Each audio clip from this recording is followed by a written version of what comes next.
Good morning. Can anybody hear me?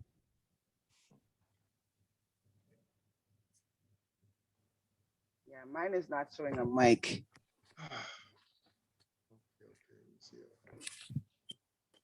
Morning, everybody. Good morning. Morning, Dr. P. People are still emailing, trying to register as we speak. Yep. Yeah. But also, Dr. P, some have registered and there's been 5 that say they didn't get a link. Some people registered and did not get a link. Yeah, that's what they're saying. Do you know who they are? Oh, well, have you sent them the link? I did. Okay. Thank you. But once they register and press submit, the link is supposed to show. Should come to them. Yes. No one has told me that. But thanks for following up. No problem.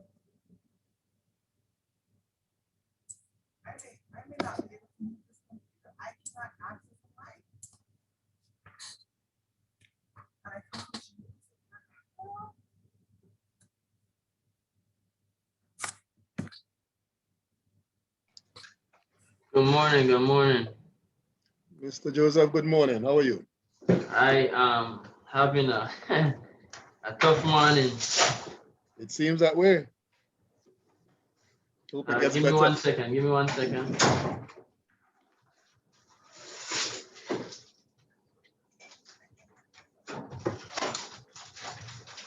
Can you guys still hear me? Yes. Yeah, I have to go. I have to go do a COVID test this morning. Not because I had COVID, but because I have to travel in a couple of days, and they were running late. I was running late. Everything. But is there anybody else I should be letting before 9 o'clock or? Yes, if you receive a communication from Wesley Palmer. Okay, yes, I see him. Also, Manuel Matos. No, I don't see Manuel Matos.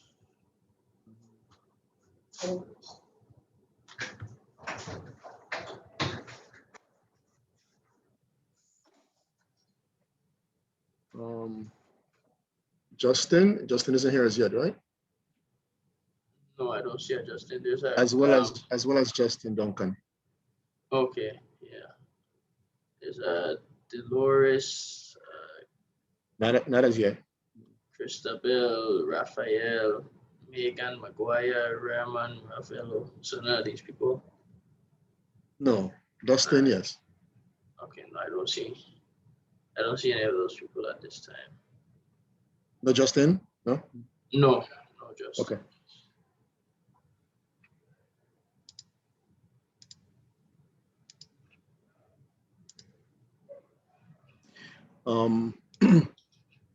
Our first presenter really is Manuel, so please keep looking out for Manuel. All right.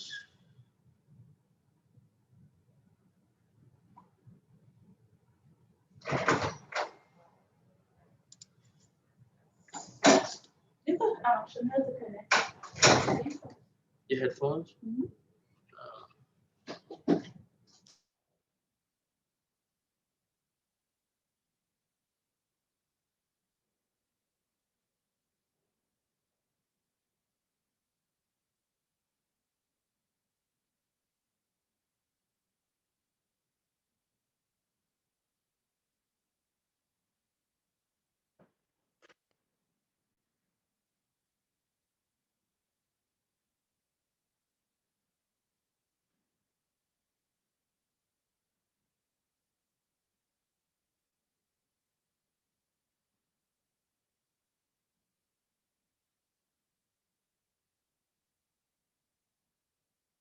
Vijay, you got the poll questions in order, right?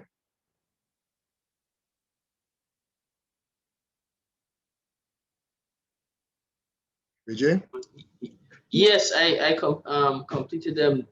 You want me to just share the link in the Not necessarily. When the time comes, just present. Oh, okay. Okay.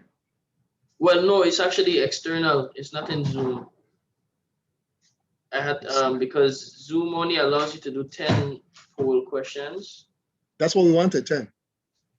Oh, you wanted 10 of the 12. There was 12 that was Yes. sent to me. I know. I was speaking to Vanessa that only 10 you really needed to have. And I think she just didn't want to delete 2 on her own, she said. Yeah. Because I wasn't the one to create the meeting. I'm not sure. Let me see.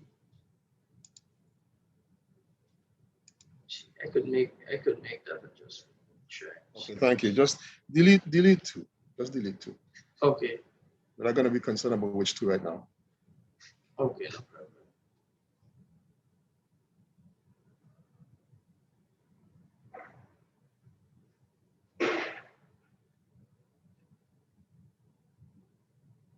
And when you finish, let me know.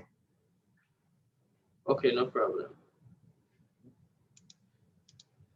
Because it is 9 o'clock.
Is there a co-host, Ray J, or just you hosting? It is just me. Let me make you a co-host. Yeah, I'm asking because I'm thinking while you do that, we can let people in and begin while you make those adjustments, okay? Okay. All right. Make you and Vanessa co-host. Okay, so we'll begin to let people in, everybody. All right, no problem. So morning, everybody. Thanks for being here and being on time. I don't know if any of you have any questions before we proceed, but we're about to begin letting our participants in because they are also on time. Any questions? All right. So Vanessa, you and I can let people in at this point in time.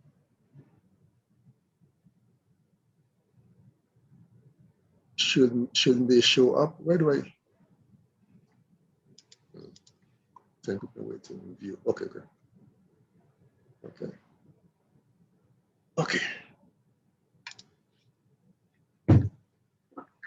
So we are letting people in.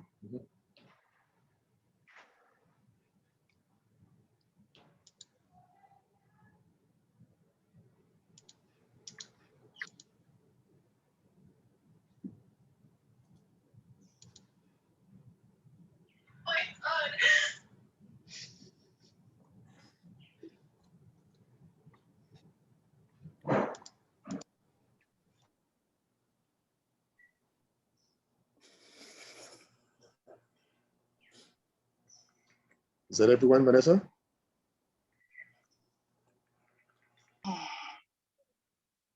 Vanessa? Yes, she's letting them in. Right now, her mic's not working. So. I was asking if everyone is in. That's what I was asking. There's more coming.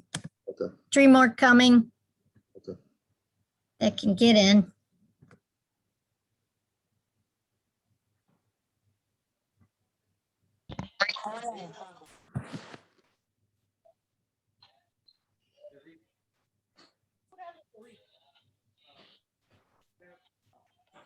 Is that everyone, Vanessa? Let Let me know when. Yes, for now, that is it. Okay, good. I think some are having difficulties getting in. They'll come in with time here. Okay. There's right now a total of 18 participants that are in. Great. Good morning, everyone. Thank you for joining today. Thank you for joining our webinar today on sustainable inputs in agricultural science. My name is Louis Peterson. I am one of the assistant directors with the UVI School of Agriculture's Cooperative Extension Service. And in that capacity, I'm in the St. Thomas St. John district. Someone needs some his or her mic, please. Please mute your mics. Please, who's that?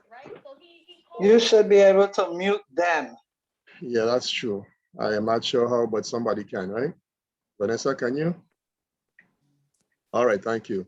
I'm also, I was about to say, the coordinator for the USVI's Sustainable Agriculture Research and Education Program. And this is a national program that's divided into 5 regions. Of course, we in the USVI are a part of the southern region, as well as Puerto Rico. So we're happy to have Puerto Rico here with us.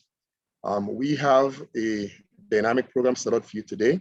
And I wanted to make sure that we're all on the same page when it comes to what we reference when we speak of sustainable agriculture. But I'm not sure how to meet everyone, but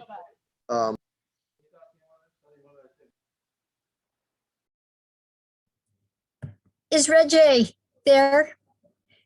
He should be able to mute everybody. Is he online? I muted the person. Okay, you can mute everybody if you'd like, and when we need to speak, we can do that. All right, no problem. Thank you. Right. Thank you, Reggie. Thank you, Dr. Drews. And as I was saying, when it comes to the definition of sustainable agriculture, what we are really referencing is the development or advancement of agricultural systems that have 3 components to them.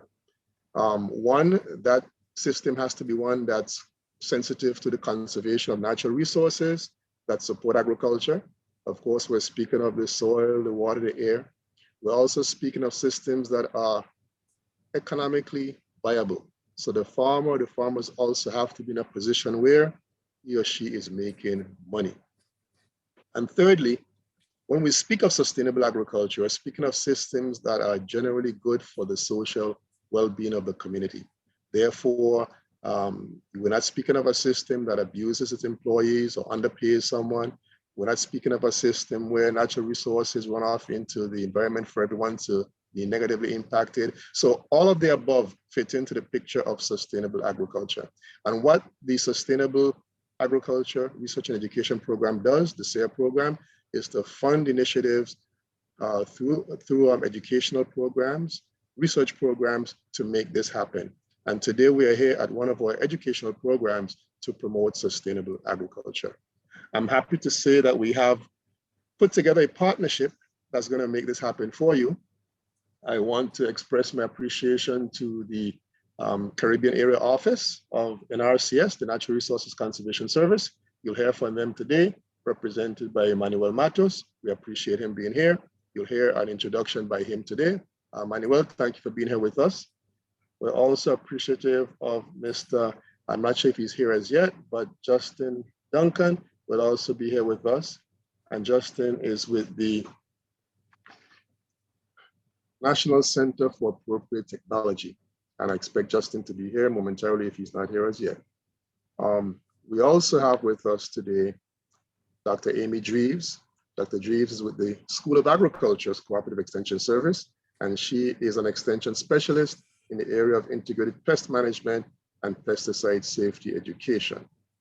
As we spoke about the Sustainable Agriculture Program, I mentioned being the state coordinator, but we have an assistant, program assistant, and that person is Ms. Vanessa Forbes, who's also here with us, and you'll hear from her today as well. Ms. Forbes, thank you for being here. Thank you for your support and all that you do to keep the Sustainable Agriculture Program moving forward.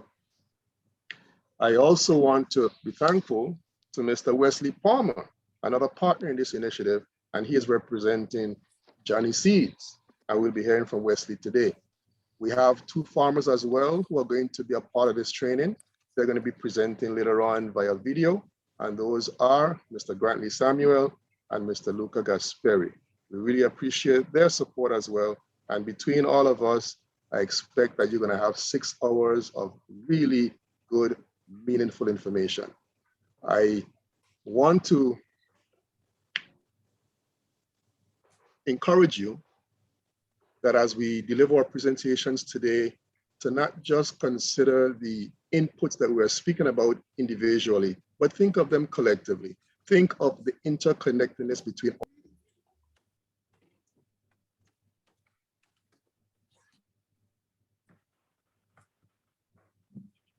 You muted, Dr. Peterson, you muted. Oh, sorry about that. Not sure when I got muted, but yeah, just about 10 seconds ago, not too far. Okay, great. And I think I was trying to express to all of you to consider as you listen to the presentations, the interconnectedness between the presentations, the interconnectedness between all the inputs that we're going to speak about today, and consider how you can apply any or all of these practices on your specific farm or your specific site, okay? And so I want to move on by also at this point in time, welcoming the support and the presence of Mr. Stafford Crossman. He is our Associate Director with the Cooperative Extension Service here at the UVI's School of Agriculture. And Mr. Crossman, thank you for taking the time to be here with us. And please share with us at this point your words of welcome. Thank you. I'm gonna have to log off and Gio's gonna have to do something. I'm gonna log back in. Okay.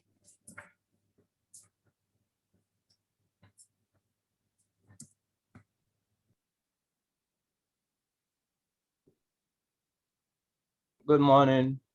Thank Good you, morning. Dr. Peterson.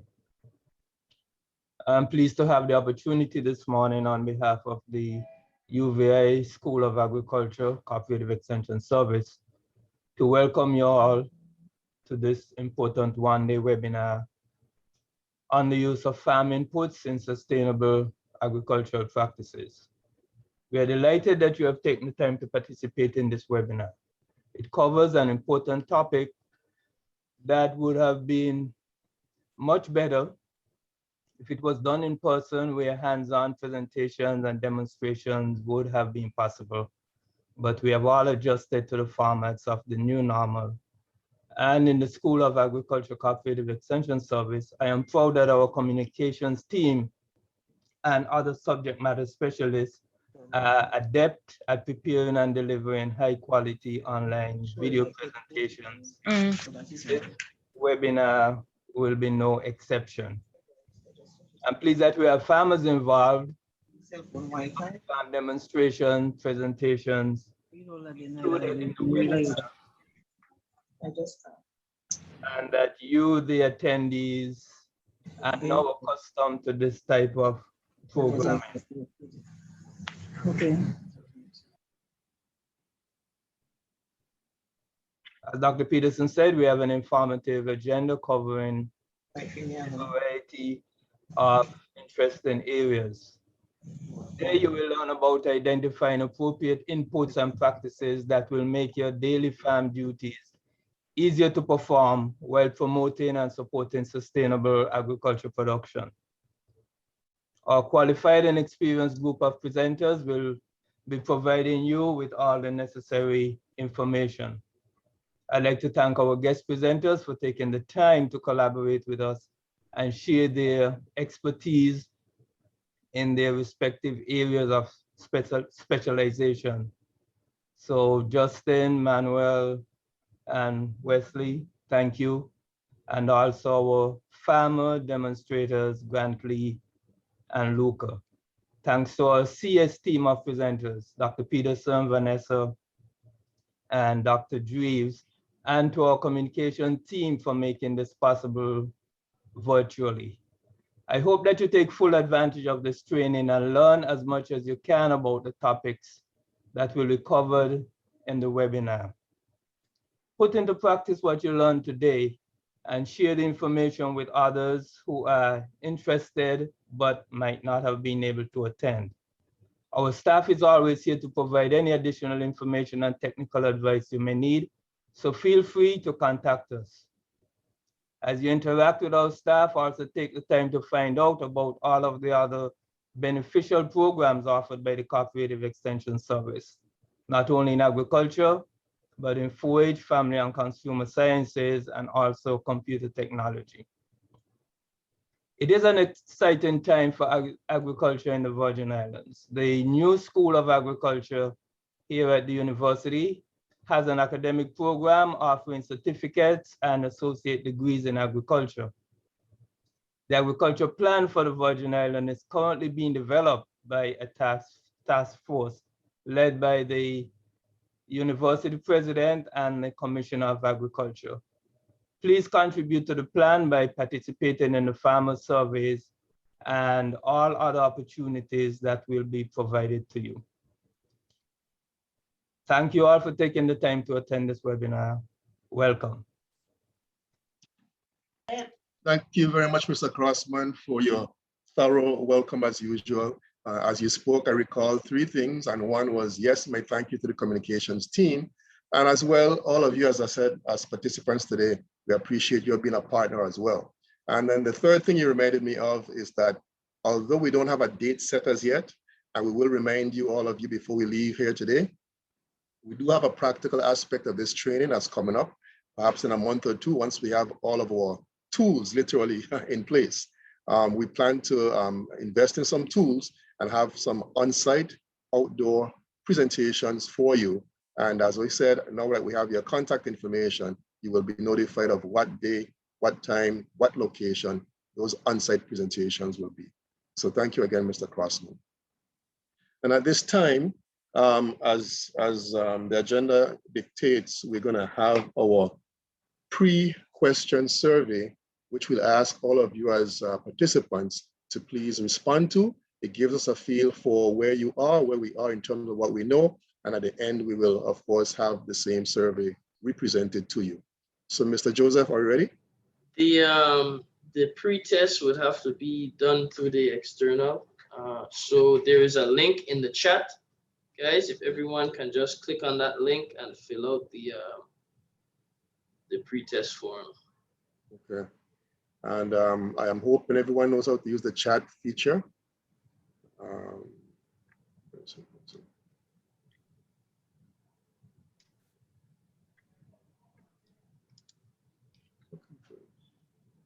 Are there any challenges with anyone that needs some support relative to how to get to the chat? Okay, great. So in that case, we'll give you a few minutes to respond to the poll questions.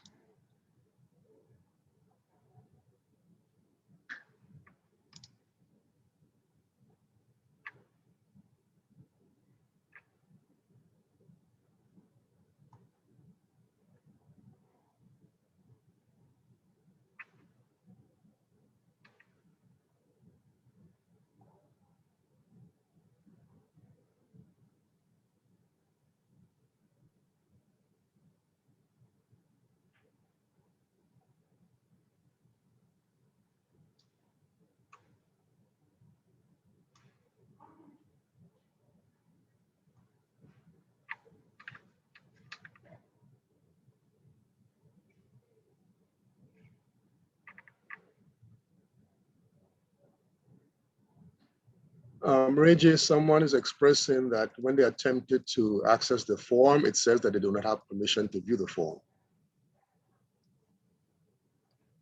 Can we fix that? She said don't have permission to view the form. That's what at least one person said that, yes. Okay, let me see what's happening here. 1 second.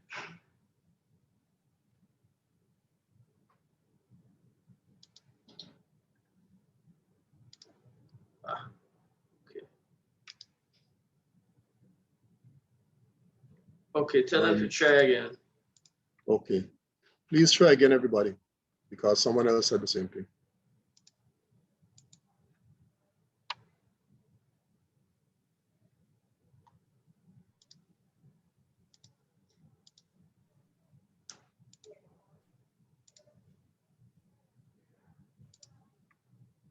I got a message from Manuel. It's working now. Thank you, Reggie. Okay.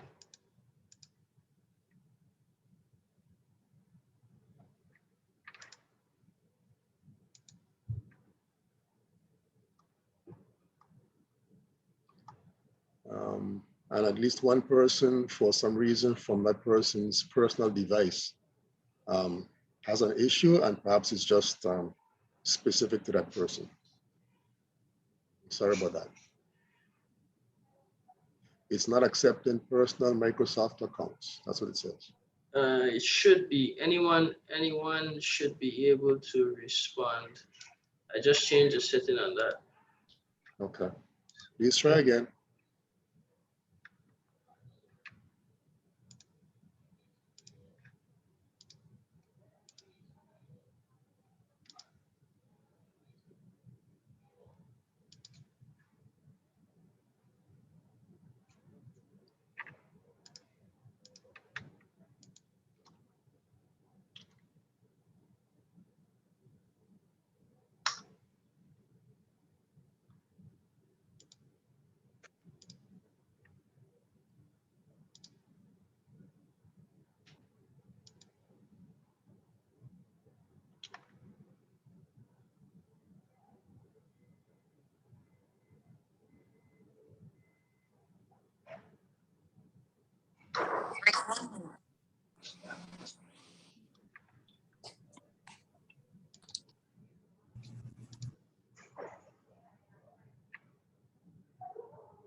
Okay, I'm not sure where we are with that, but if you are still working on the pre-test, Yes, please it seems to be working well. So I'm getting some responses. So.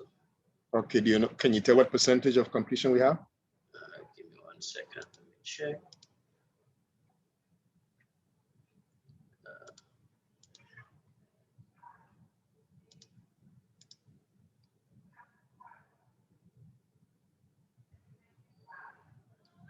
I think we're still waiting on about 10 people. Okay, so in about a minute or so, we're gonna proceed. If you're still working, continue. But in about a minute or so, we'll have our first presenter being introduced. And it's Forbes.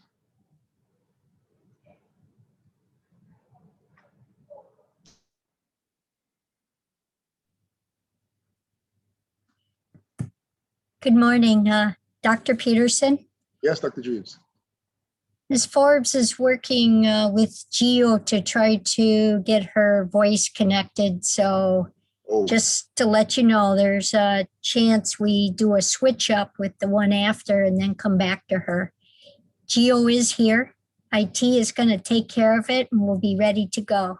But currently, she cannot speak. Oh, she cannot speak. Okay, she will be soon. Hopefully we get a good guy on the job. So just to let you know. Thanks for the Okay. update. Thanks for the update, Yep. Dr. Jeeves. Her task was to introduce Manuel. That was the task, not for the, you know. So my question, do you have that intro or do you not?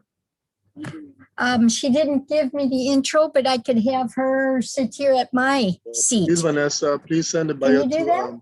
To do the introduce manual, I can't because I don't have my stuff. It's on my computer.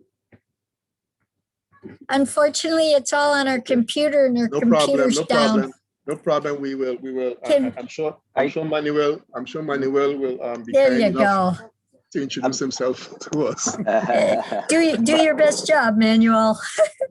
Vanessa, I can share my bio with you if you. No, Manuel. The issue is that she cannot speak right now. We cannot hear her audio. So Nothing is on there. So yes. if you So- want to introduce yourself. Yes. If anyone is still working on the pretest, please proceed, please continue. But at this point in time, we're gonna have our first presenter. And as I said, Ms. Forbes was gonna introduce him, but she has some technical challenges. So Manuel, please give us a little intro of yourself and then proceed with your presentation. Thank you. Okay, can you hear me okay? Yes. Gonna start the video for a few minutes to introduce myself. So my name is Manuel Matos Rodriguez. I'm currently the state soil scientist for USDA NRCS for the Caribbean area, which includes Puerto Rico and US Virgin Islands. You know, I have been a soil scientist for 19 years with the USDA, and I have been working with soil surveys, or updating and initial soil surveys in different parts of the United States, continental United States, and in the Caribbean, including North Dakota, Minnesota, Wyoming, Florida, and in the Caribbean, including Haiti, US Virgin Islands, and Puerto Rico, among other international collaboration that have been, you know, I have the honor and opportunity to participate. I grew up in the center of Puerto Rico in a town named Jayuya, which is one of the highest towns for Puerto Rico, and went to school through University of Puerto Rico, Mayagüez. Did my bachelor's in agronomy and soils and master's in soils, and then I continued my career as a soil scientist. And I'm honored to be part of this initiative, and for the organizers, Dr. Peterson, Vanessa, and the UVI for considering us to talk about this important topic, right? Soils are the impacts on water retention and availability. Vanessa, you put me a challenge because it was some time that I haven't talked or put a presentation on soil water, so I will do my best. Right now, we're going through, you know, it's not a news for all of us of how the climate is behaving, right? And the streams that the climate is showing to us. Sometimes you have these heavy precipitations, sometimes we have these extreme droughts, especially in the US Virgin Island. Even though the naturality is that is a semi-arid environment, but we're experiencing, you know, drier and drier seasons. So with that, I think this topic, it comes to, you know, very important and handy. So let me advance. Can you all see my presentation and slide? Yes. Yes, we Okay, can. good deal. So let me go here. I'd like to talk about, I'm gonna, before I start, let me use or stop the video so I can provide or allow some bandwidth here so we have a better connection. So let me stop video. Okay. So I'm gonna talk about soils, a little bit of a composition, how they form, important soil properties for water retention. I'm gonna try to keep it as simple as possible. This could be a very complicated topic, and I'm gonna try to keep it as simple as possible and refresh some terms that you may have heard. I'd like to spend some time to talk about what soil types you have in your area, management considerations to improve water retention, infiltration, and availability. And this is the more general stuff. I know you have been dealing with this for a long time, and you're probably from any of us experts of managing water, and also a little bit of tools to monitor soil water content, but briefly, and also a little bit about some conservation practices to save water. So let's talk about soil. What is soil? And soil, it's a natural body comprised of minerals and organic matter liquid and gases that occurs on the land surface, occupy space, and as is characterized, right, by one or both of the following horizons or layers. When we kind of stand in front of a road cut, we can see these different layers, right? Those are called horizons. Uh, Similar to, I meant to, but similar to the picture here to the left of your screen. And at these horizons are distinguishable from the initial materials as a result of additions like organic matter, losses like leaching of salts and nutrients, transfers like the downward movement of iron and clay, and transformations like the weathering of rocks into minerals, of energy and matter, and that has the ability, very important, to support rooted plants in a natural environment. Now, what is the soil composition? And this is in general terms. The soil is composed of the inorganic matter, and this is a chart for a mineral soil, right? Which is 45 in general, or typically 45% of minerals, 25% water, 25% air, and 5% of organic matter. Very simple. Now, how they form? That's a very good question, but a pathologist in 1941 called Hans Jenny published on his book the four forming factors for soils.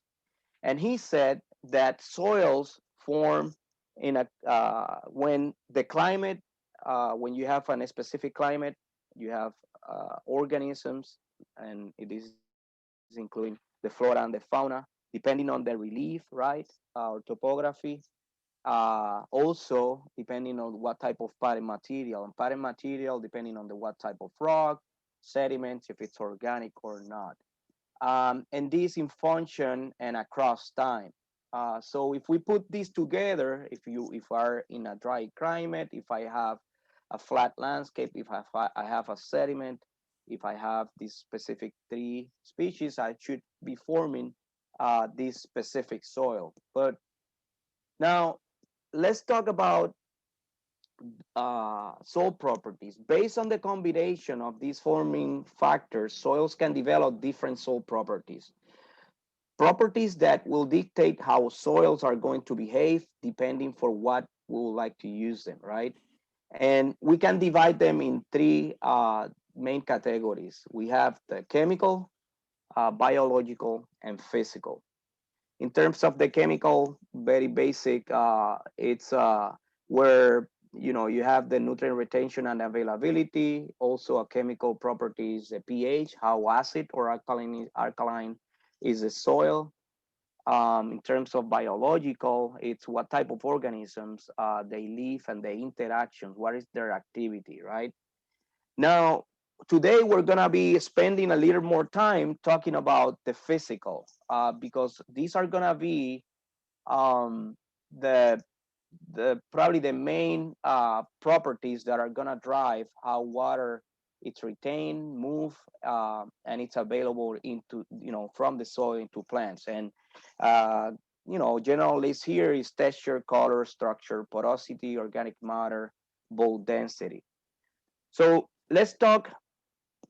Oh, I'm sorry.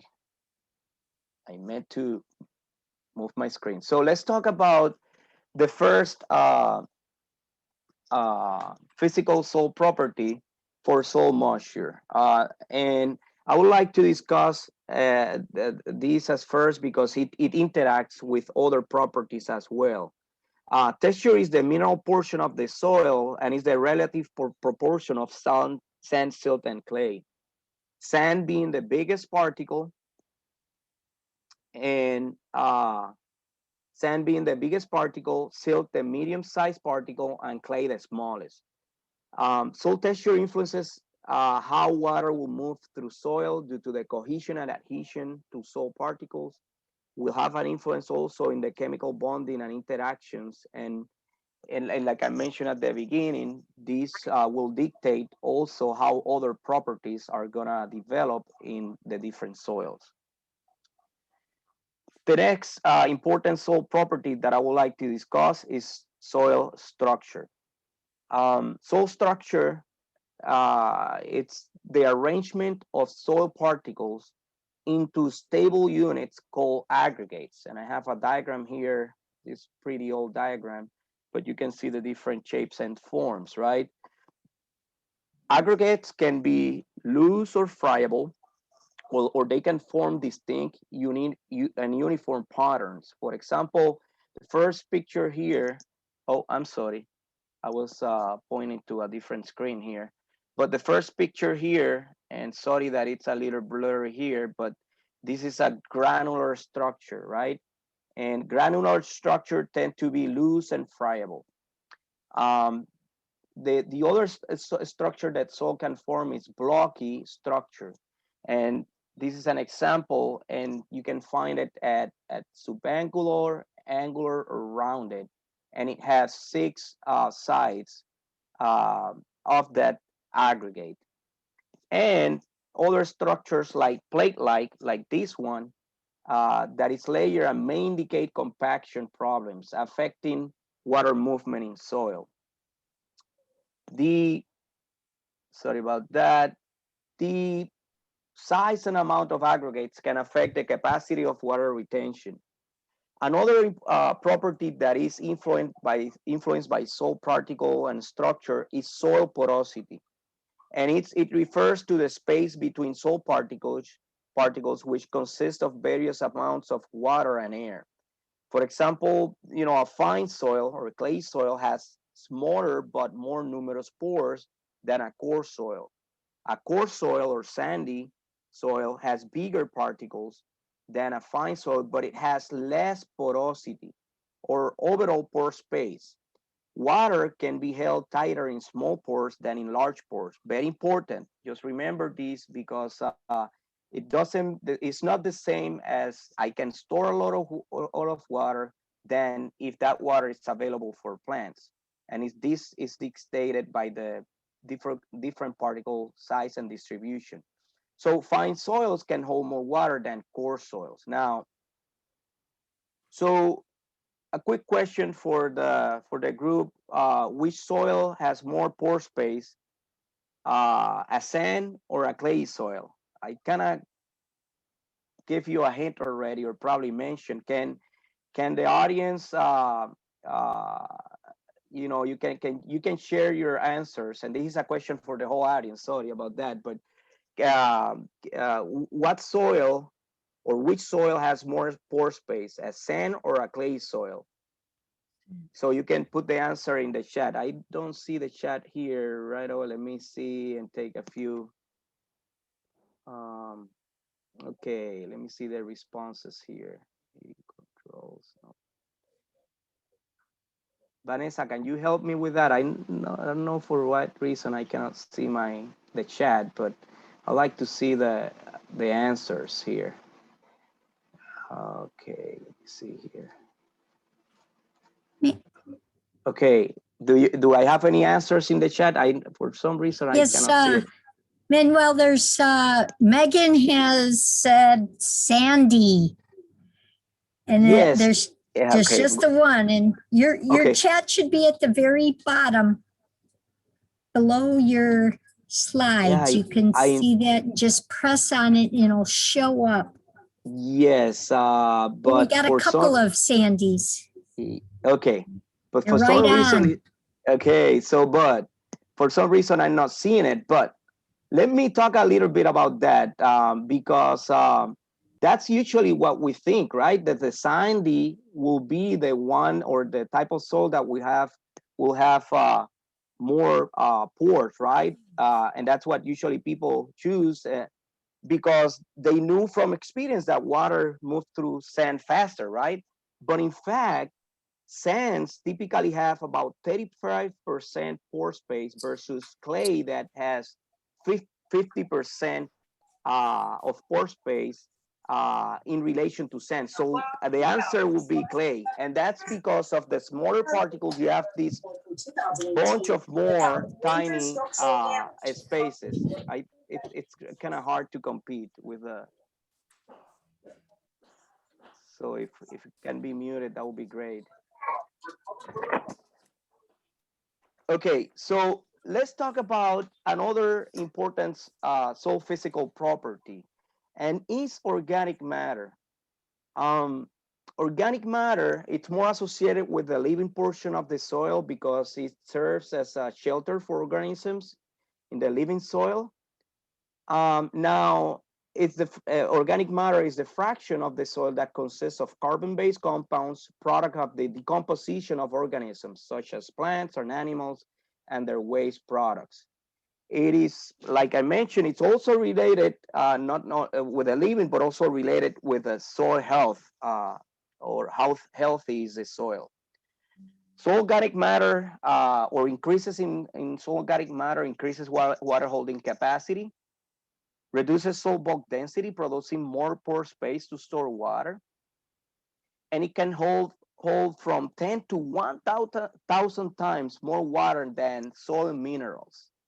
This is extremely important, right? Because texture, as I mentioned, it's an inherent soil property. What that means that's how the soil formed from what it had available at the place from that parent material. Now, organic matter is a dynamic soil properties or soil property. What that means is that we, depending on the management that we provide to the soil, we can increase or decrease that organic matter. Very important point here, because it might be, one of our saviors in this challenge with drought and these other problems. So in a healthy soil, right, increasing 1% of organic matter results in as much as over 20,000 gallons of water available for plants per acre. Think about that for for a few seconds. Think about that, an increase in organic matter. So this is giving us a hint of what things we need to work towards, how we manage in a sustainable manner, how we manage the soil. So moving on, right? Let's talk about water movement and retention. We already talked that water movement and retention, it's influenced by texture, structure, organic matter, and pore space, but it is subject to a number of different forces. The two main or predominant forces are the gravity, that is the natural pull toward the center of the earth, and the second is called the metric potential, which is the result of the affinity of water molecules that have to each other and to soil particles. And I'm not gonna go into much detail because this is when it can get really complicated. So let me explain something quickly. In soil pores, water molecules are attracted to other water molecules by cohesion, and to the size of the soil pores or particles by adhesion.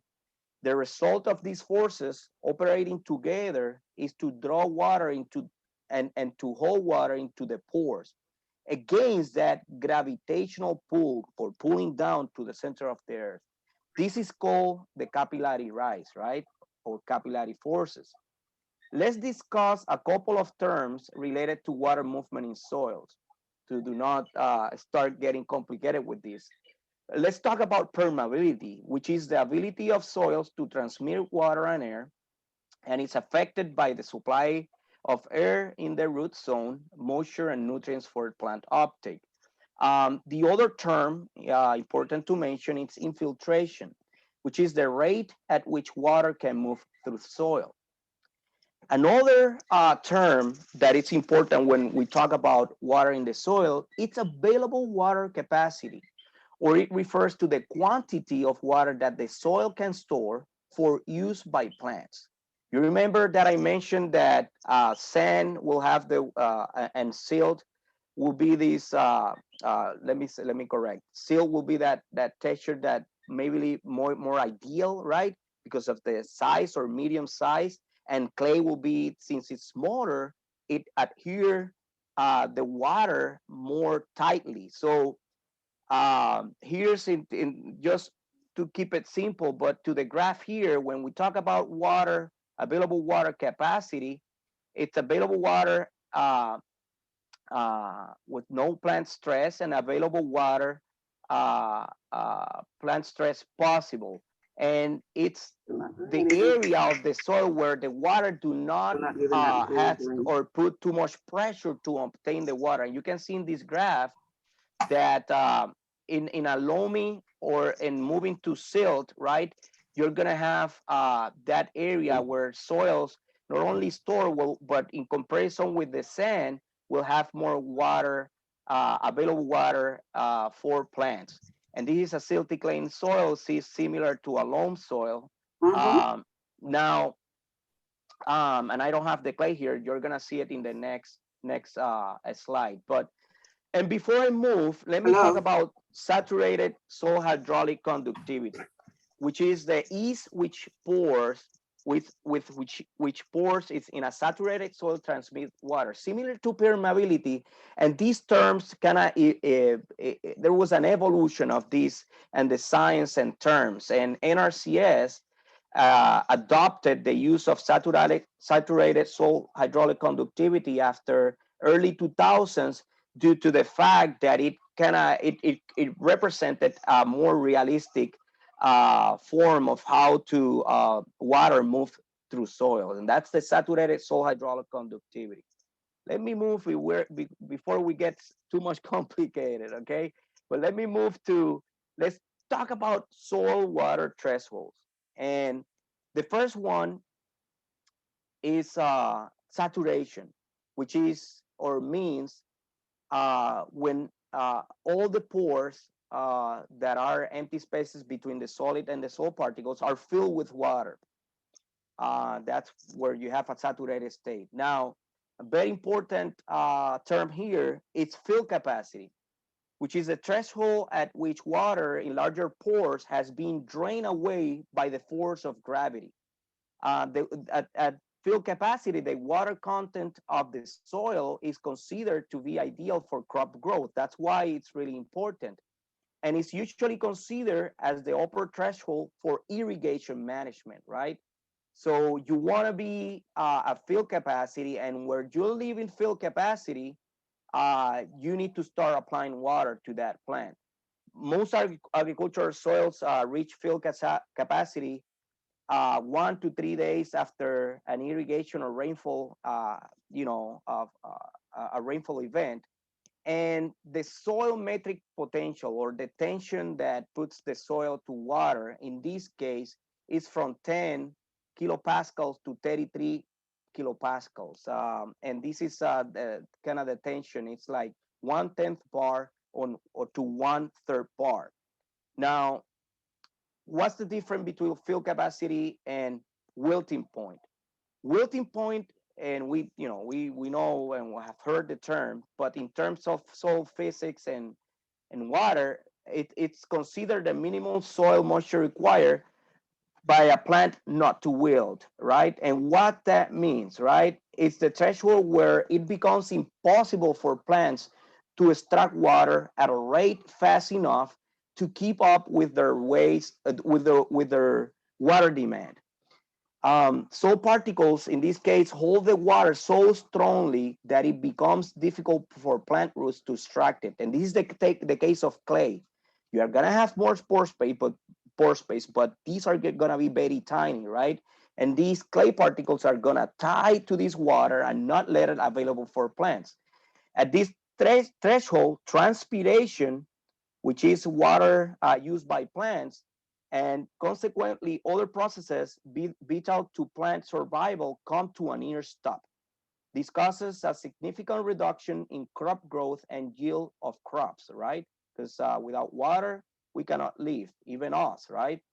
Now, the soil metric potential, or the tension that the soil would put, it's from 500 kilopascals through 3,000. Now, the value that is used, usually considered as an average for soil metric for most agricultural soils, is 1,500 kilopascals. And this graph was the one that I mentioned, that see the loam, silt loam, clay loam, you see that these are the textures that are gonna have the more available water for plants, right? The sand is not gonna have it available. It's more, and the clay will retain it, but it's gonna have, it's not gonna have it available. So this is a type of textures that you wanna target. Now, let's switch gears quickly here, and let's talk about how can I get this information, and how do I know my soil? What type of soil do I have in my backyard, in my area? And the federal government, in since 1898, in CONUS or continental US, and in the Caribbean, we're not the exception. Since early 1900s, it's collecting soil survey information. And soil surveys is a study of the different soils in a particular area, right? And it will include soil chemical and physical properties, along with other interpretations to predict how soil it's going to behave. It doesn't make sense to provide people with a bunch of numbers if we cannot digest the information. So that's why we develop interpretations and make them available. In the case of US Virgin Islands, first survey published was in 1932. The next one was in 1970s. The last one in a type of book, it was, or a manuscript, it was in the 2000. And currently, we have web soil survey. After 2005, the USDA and RCS uh, digitized all of these maps and information and made it available in the digital era through the application called web soil survey. And I'm not gonna spend a lot of time, going to the website. And I'm glad that Dr. Peterson mentioned that there's a practical session after this one. I will be more than glad to incorporate, if there's an interest, to go over the basic steps in a live demonstration and teach you a little more on how to use it. But web soil survey is considered the official site to get the most current soils information. You need to do 4 basic steps to obtain soils data. You need to define the area of interest, right? That area that you want the soil map. The second step is view the soil map that you already developed. The third step is to explore the data, the soil chemical, physical, and interpretations through different thematic maps or reports. And the last one is using the shopping cart. And note this, it's free. This is free information, okay? It's where you get the formal report of that soil survey of your area. Now, that's how a formal report, it will customize the report for you. It gives you map unit descriptions with the details of landscape, typical profile, properties and qualities, inclusions or other soils that can occur. I didn't mention, but soil surveys are made at a 1 to 20,000. It is not a 1-to-1 relationship. When you see a map, the minimum delineation, it's a 4 acre, right? It contains maps, and these are the delineations that I was talking about. This is a soil map. The minimum delineation here is a 4 to 5 acres. You can have the information in tables, but also you can have it in thematic maps and interpretations. And all of these, it will create a package and build that formal report for you. Now, let's talk about soil survey important interpretations and reports for soil moisture assessments. We can retrieve information about soil texture and the distribution, soil available water capacity, soil available water storage, and not only the capacity, the water storage. If you, let's say you are 10 centimeters, it multiplies that available water capacity for that depth, right? Available water supply, and these are calculations and different depths to 150 centimeters. You remember I talked about the 1/3 bar field capacity and the 1/10 part and the 15 bar, which is the wilting point. You can run also interpretations with what about water content for field capacity, so you know what would be that tension for that particular soil. And I mentioned the 15 bar. You can get information about saturated hydraulic conductivity or how the ease of water to move through soil. You can also have the natural drainage class, and also have or have available water table information. All of these very important for soil moisture assessments. I'm gonna go through a few examples, and this is maps for St. Croix, St. Thomas, and St. John's in terms of available water capacity. And again, at 1 to 20,000. And you can see that it runs from 0.06 centimeter by centimeter, right, to 0.23. These 0.19 and 0.23 are gonna be those um, siltier and loamy textures. So you can see how they get distributed, right? And this is in natural conditions. This is not considering disturbance. Next example, it's available water storage. See here how it changed a little bit. When I say I have in this case 0 to 15 centimeters. Web Soil Survey, you can put a depth limit, right? So this is how it distributes the available water storage for the different soils in the U.S. Virgin Islands, going from 0.92 centimeters to 3.37 in the better soils. And this is in natural conditions.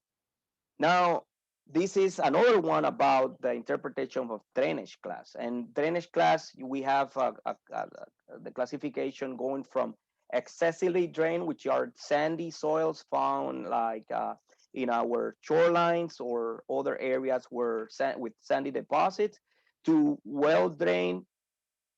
I'm sorry, it goes from excessively drained to somewhat excessively to well drained.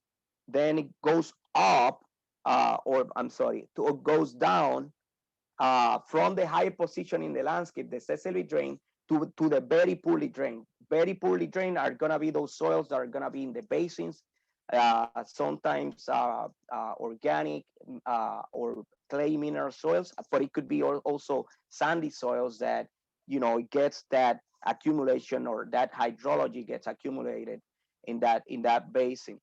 So this is to show you the distribution of the natural drainage class of the U.S. Virgin Islands. And I wanted to include this map because this is a soil drought vulnerability. We're using soil properties here to come up with an interpretation on how vulnerable these soils are. It's not necessarily how much water I can store, but what's the vulnerability, right, of these soils to lose the water. And they don't differ that much in this interpretation, but it gives you an idea of areas that you need to target, right, when you have these stream droughts. And these interpretations, I can make it available right now. They're under evaluation, but they're gonna be officially published after October 1st, when we update the soil survey for the Caribbean area. Now let's move on, because it's taking longer than I anticipated, and I don't want to hold their time with only talking about soil. So what things you need to consider? What is your main source of water, right? A well, a lake, a river, from precipitation. This is mainly for irrigation. Also, what is the quantity and what is the quality of that water? You have the precipitation, but what is that transpiration, that evapotranspiration of that area? Also, potential contamination or soil salinity. Soil salinity it's extremely important, because soils that are saline, they're gonna behave as a droughty soil because of the osmotic potential. If the soil is more negative than the plant will not take the water. The plant functions as a pump. The plant needs to have a more negative osmotic potential in order to take the water. And when you have saline soil, that small osmotic potential tends to be more negative in the soil. And it takes a specific plants like mangrove, black and white mangrove or red mangrove, for example, to give you that, have that physiology to obtain the water. Now, do we, I'm sorry, do we, you good, I'm sorry, that's a mistake, but do you have a good soil management?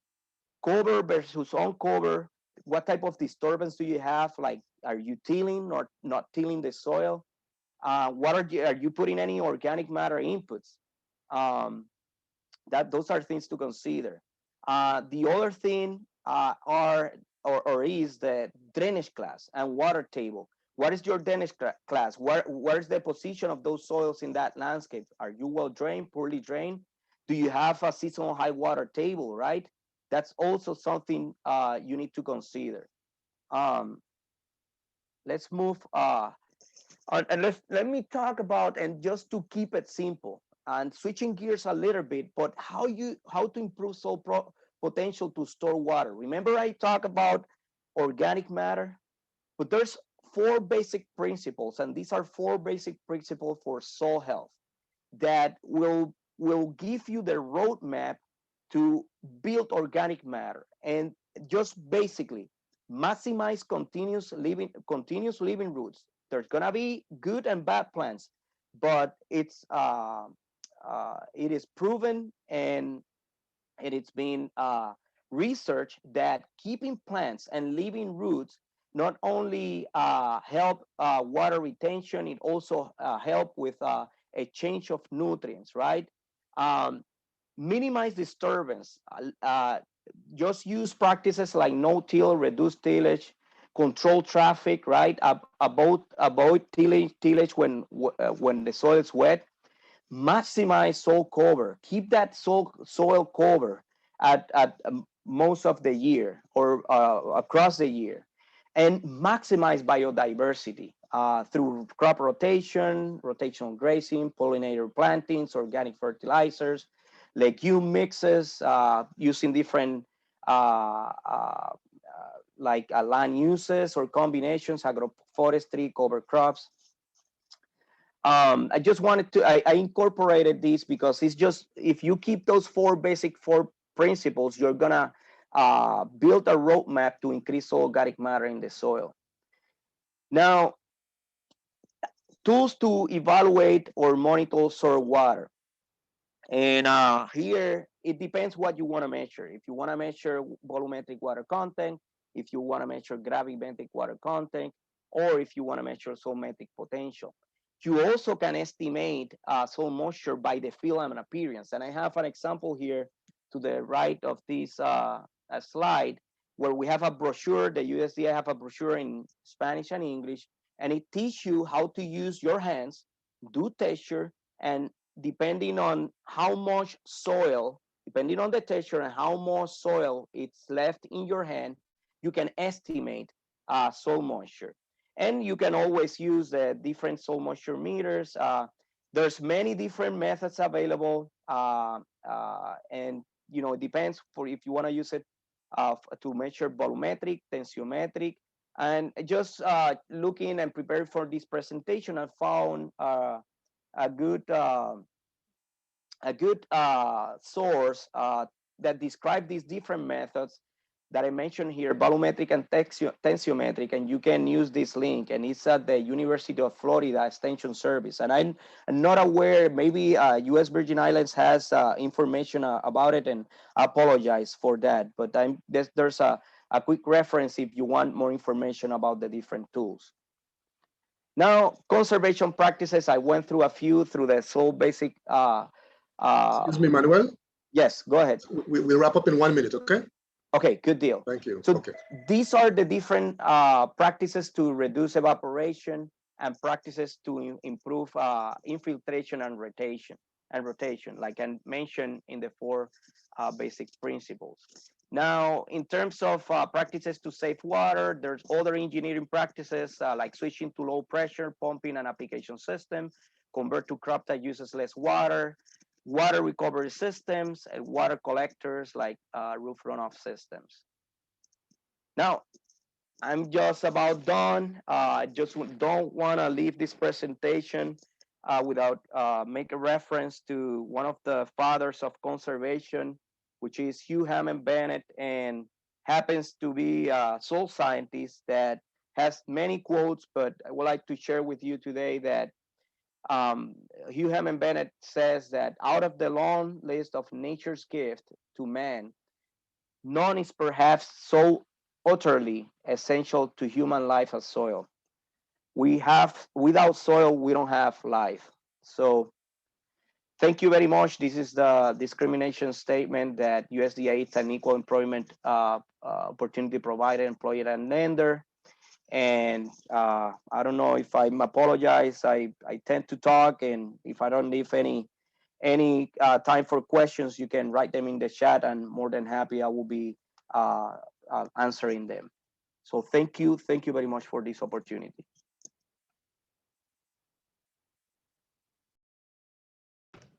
Manuel, thank you very much for your presentation, your informative presentation on soils. I am sure that our participants are going to benefit. They have benefited and will put into practice much of what you discussed. And we are going to take time for just one question so we can move on to the next presenter. So if there's anyone with one question that you would like to ask, please do so at this time.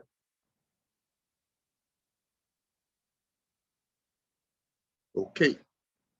Hearing none, we are going to have a video presentation that was done with one of our mentor farmers. We're speaking of Mr. Grantley Samuel.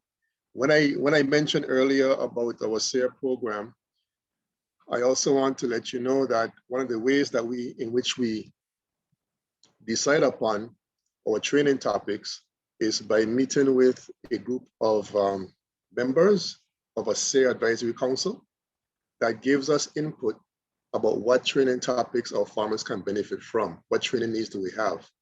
Mr. Samuel, Grantley Samuel, is a member of that advisory council. And so in addition to Ms. Forbes and me, you may also approach Mr. Grantley Samuel if you have any thoughts, ideas regarding our SARE program. So Mr. Samuel, thank you very much for being a part of this, being a partner with us as always. And I think we're ready for the video to be presented. Mr. Joseph.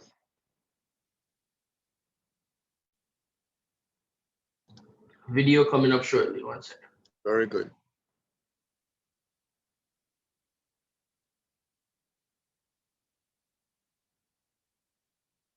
Our SARE Advisory Council has members from the farming community. We have members from the experiment station of UVI. We also have members from the Cooperative Extension Service of UVI. And together we meet on a biannual basis. Well, I shouldn't put it that way. Semi-annual. We meet every 6 months, I'm sorry. We meet every 6 months. And what we do during that time is to assess the needs from the farming community. What kind of training, what kind of issues, what kind of topics do we need to present to our farmers to address the current issues that we have? And during one of those meetings, this particular training came to mind. And so we're here today following up on exactly what we discussed during our planning meetings. Manuel has put in the chat that if you have any questions beyond this point in time, you may also reach him at his email address, which is in the chat section.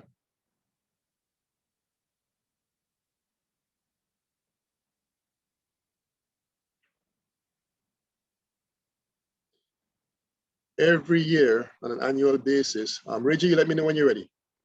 Dr. P, Yes? I was just testing to see if my mic was finally working. Okay, so you're back with us, audio Yes. Very good, Yes. Thank you. Very good. So we can have you speak at any time. So I was saying to our participants that every year we apply for funding to conduct these training activities through the Southern SARE Regional Office, which is administered by the University of Georgia. And every year the proposals we submit are considered for funding. And so far we have been very, very successful at getting funding every year for the past many years to conduct these training initiatives. So we are very thankful to the Southern SARE office and their teams within Georgia as well as in Oklahoma at the Kerr Center for their support of the Virgin Islands and our SARE training initiatives. Mr. Joseph? While we're waiting. Go ahead. Yeah, while we're waiting, I'd also like to thank very much for the funding from E-Extension Foundation, USDA NIFA, as well as the VI Department of Ag Specialty Crops Funds. So we're very fortunate to have the backing from these different organizations. Thank you. That's right. Thank you, Dr. Dreves. We're always happy for partnerships and always happy for funding to address the needs of our farming community.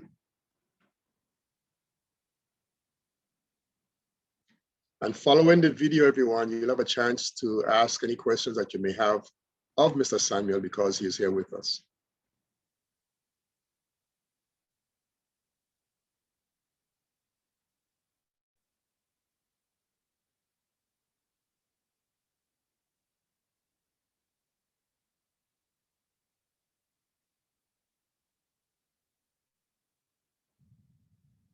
Good morning. Today we are here with Farmer Grantley Samuel at his farm, and he will be demonstrating to us 2 of the machines that he uses on his farm to maintain sustainability.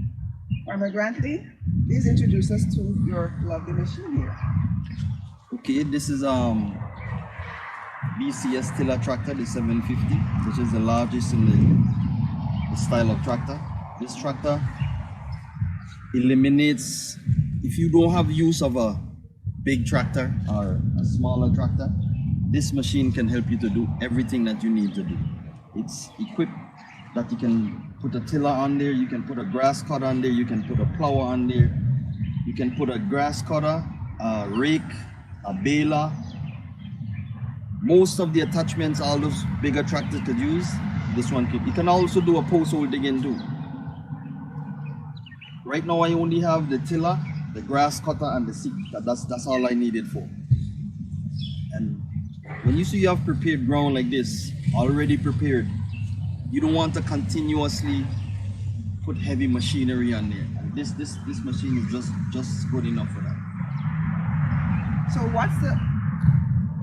what's the depth that you go to when you're using this machine? I like 3 to 4 inches land preparation. Okay. No deeper than that. All my crops are short crops, you know, short rotation. I don't plant no underground food, so I just 3 to 4 inches and that's it. And do you use this when the ground is wet? No. If it's moist, yes, but not wet. Wet, because of my soil type, the clay, it will clog the machine. It will also cause compaction. Yes, ma'am. Even though this is a small machine, it would also. If it's wet, I'm going in there at all. Okay. Like I say, it's gonna clog the machine. And I Okay. wait days for it to dry and then chisel it out from me. Oh, wow. Yeah, this clay is really tough on any equipment. Can you show us the undercarriage of the machine? So that we can see the blades.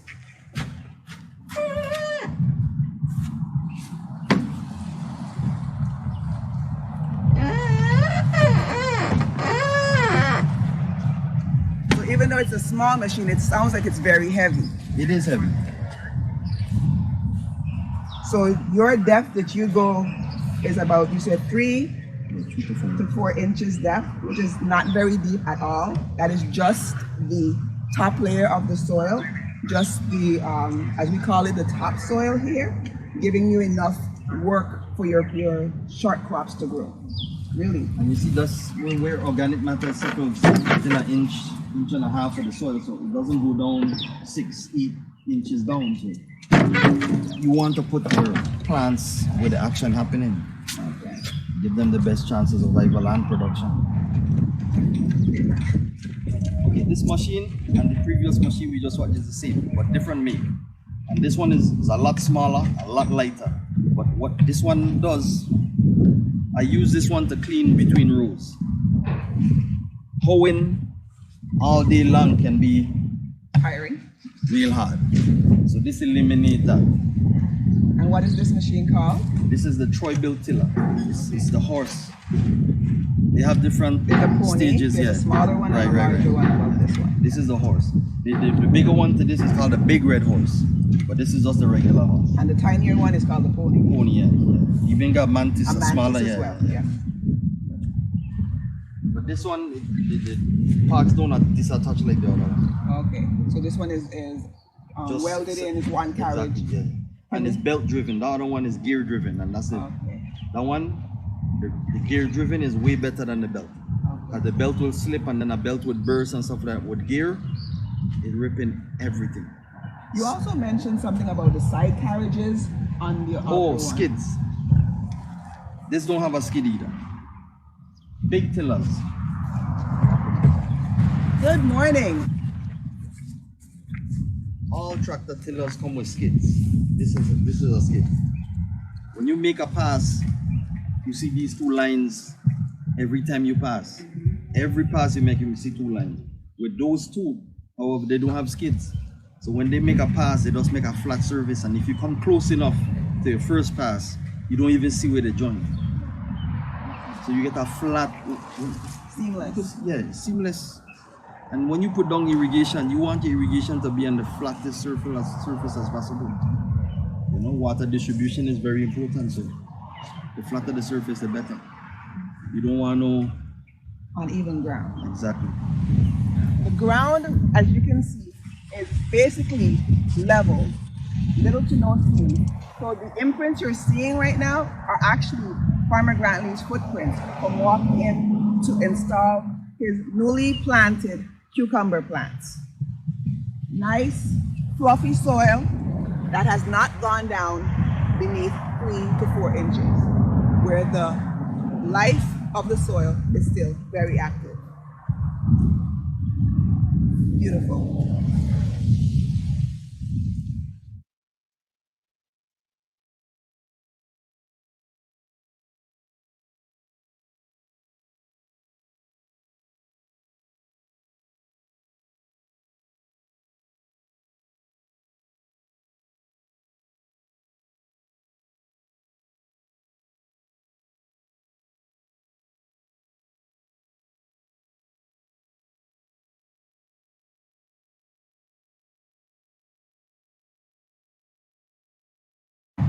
Wonderful. Well, thank you, Grantley. We have learned a lot today. Love the fact that you are working sustainably, and we look forward to working with you and look forward to answering the questions on the 29th that our viewers may have. Okay. The 29th of June. So thank you very much. You're welcome.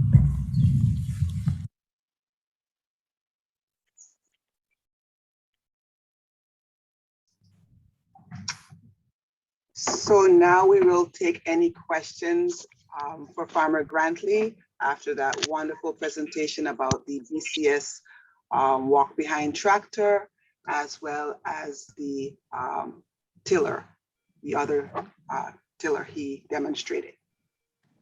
Benita, do you have a question?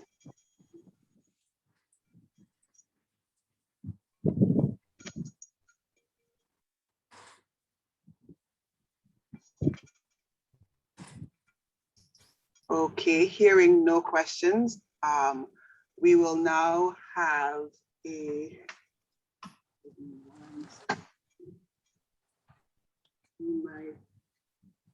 we will now take a 5-minute stretch breaks, giving. There's actually one question.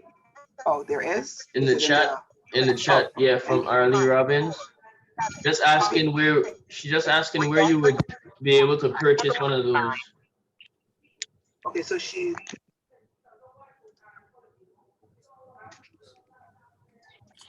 You're on mute, Vanessa. Okay, so they do not sell the Red Horse or other machines at Home Depot. Where do you get them? Grantley, where did you buy your machines? You can go to bcstiller.com and troybuilttiller.com and purchase the two machines. You can also see the different varieties of machines that they sell as well. They do sell parts. You can get parts, you can get attachments, everything you need.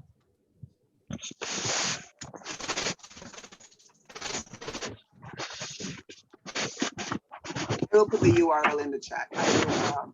And you can also contact my office or the university, and I will put the information in the chat as well. Ray J just put the information for the BCS tiller as well as the Troy tiller in the chat. And so did Amy. Any other questions? Let me just verify those two. Yeah, you got it right. You got it right. Okay, all right.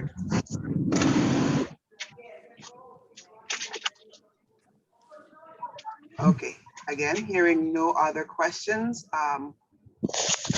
sign me up for Vanessa? for on-site presentation. Okay, that's someone saying they want to do an on-site presentation for the small equipment. Okay.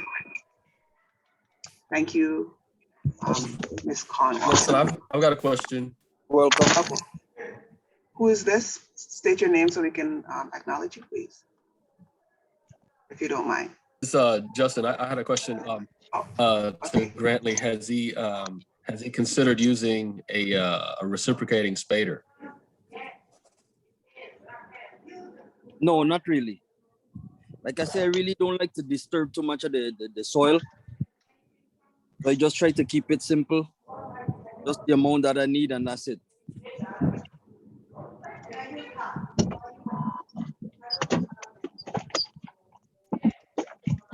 All right, we're ready. I had some of their breakfast. It was really good. It was a little spicy. Rather spicy. Hey, Someone Justin, is unmuted. Could you remute your phone if you're not asking, or? Oh, is Justin still on? No, Justin is muted. drive on.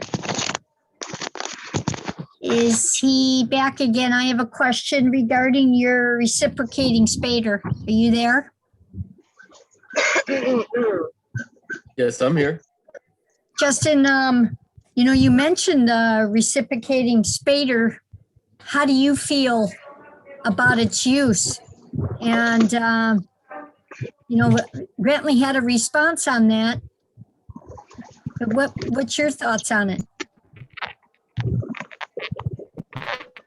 So in my experience, using a spader versus a tiller, the tiller it breaks down the structure too much, and so after a few irrigations or a few rainfalls, that the soil locks up. It gets hard. But if you use a spader, the soil stays fluffy all season.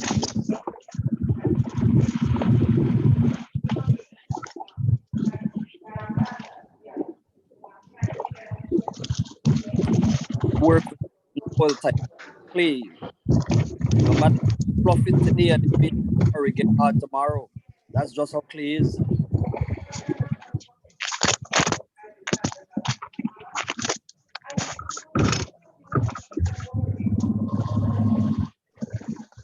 Ray J, we are having some feedback from someone's mic maybe unmuted. I think that was Grant Lee when he was speaking. He might be outside. No, we're having someone talking in the background. Everybody. It's addressed now. The mic is muted. All right. Okay, thank you.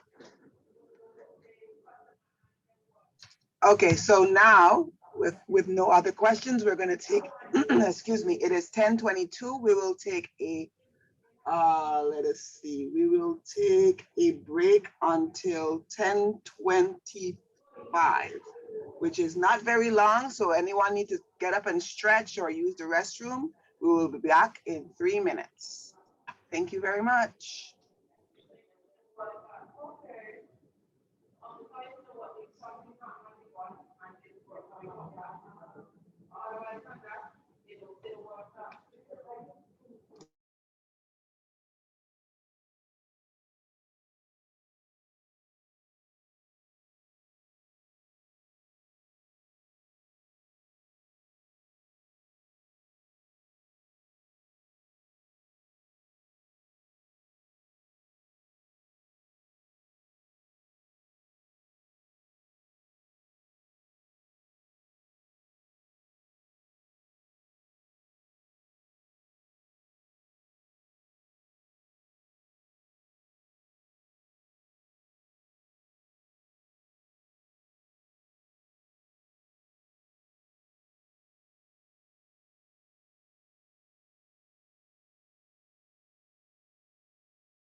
So we're back. It is now 10:25. I hope everyone got a chance to stretch their legs, their backs. So now we will be viewing another video from another mentor farmer, Luca Gaspari. Ray J, is that video queued up and ready to go?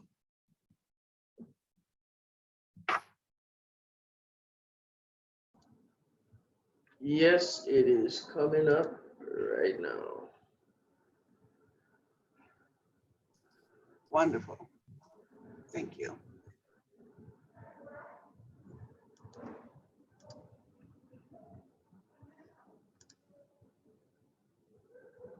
Right.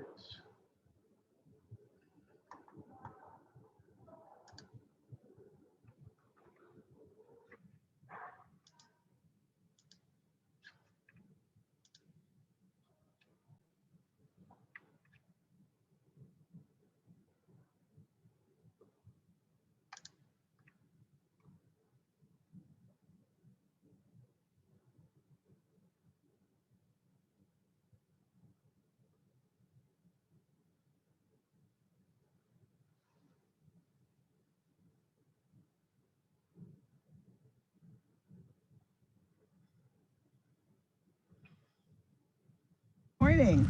So today we're at Luca Gaspari's farm, which is called Art Farm, and he is going to demonstrate several of his hand tools or his manual tools for us. And Luca, take it away. Good morning, everybody. Good morning, Vanessa. So these are 4 tools that I use pretty regularly, especially this tool, which is the 4-tine cultivator, which I like to call the claw.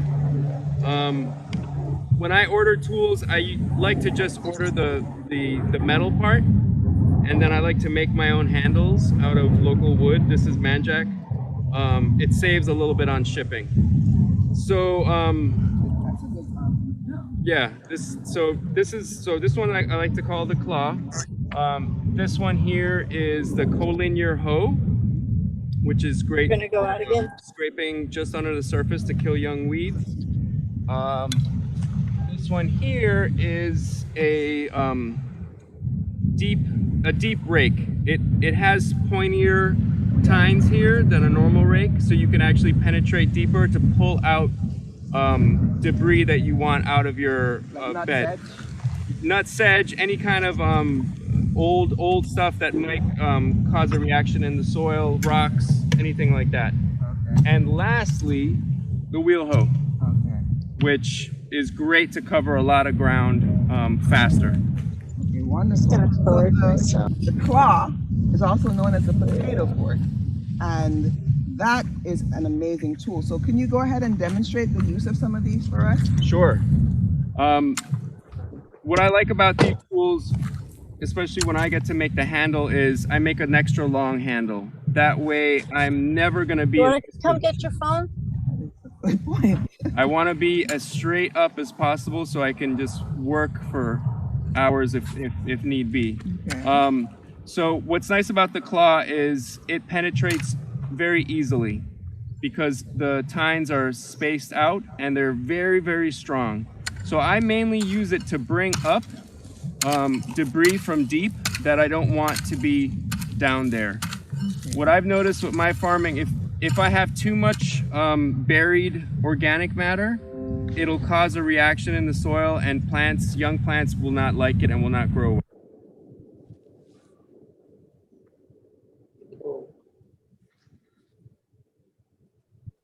well. So this area has already been clawed, but here, this edge I haven't clawed, and here's some grass. And what I like to do with this tool is, as I'm using it, if I come to a plant that's alive, if I hit it sideways, that weed now comes up. And I usually work not backwards, but forward. So I'll claw a section just like this, and I'll just go like a little robot, and I can cover a lot of ground very quickly. So, and the beauty of this tool is if this ground was completely soaked, I could still work with this tool. With a regular hoe, you would get so much soil stuck on the blade that you would be constantly scraping that blade, trying to make it easier to work. But this will penetrate. And yeah. So when you say penetrate, one of the things I realize is it doesn't go very deep. It's not more than probably 3-4 inches in depth. Yes. So that is really good. Right, and that's a good point, Vanessa, because you know, for most of what we try to do on this farm, we don't really want to go deeper than that. Exactly. There is no need, unless you're trying to open up the lower soil, and that you would use a different tool. But for most of what we're doing, we're staying less than 4 inches. But that also keeps your soil alive, because a lot of the soil, the organic matter is in that first couple of inches, and so you really want to only work that couple inches and not bring up the seed bed that is much deeper. True. Also. Yep. Okay. Yeah. Go ahead. Can you show us another one? Okay, so that was the claw. That's right.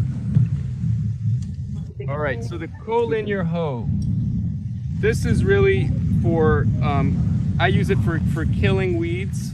And this is kind of a perfect stage. The weeds are not too big. Once they get much bigger than this, it's harder with this tool.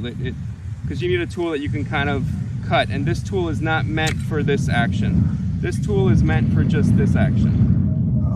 And what's cool about it is you can go right under the drip tape and you could just walk along the bed and get that whole thing done.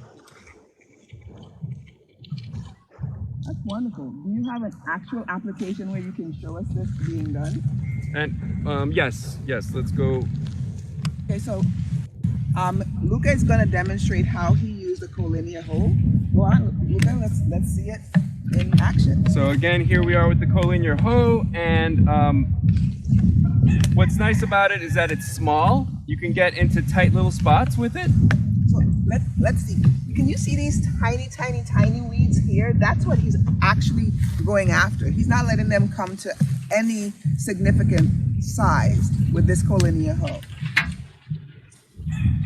So you can't really see them, but there's tiny seeds. We just had some rain maybe 3 or 4 days ago. So a lot of weed seeds are germinating now. So I would just take this tool and go on the outside to just scrape right here. And I could go much faster if I wanted to. And that's the beauty of this tool. You can just treat yourself like a tractor and just bulldoze down with this blade. Now, if I wanted to go slower, I could go in here and loosen this little bit of soil to kill these weeds in here. And then on the middle, I would just get it at the right angle, get myself set up, and I could just walk down this aisle and get that done.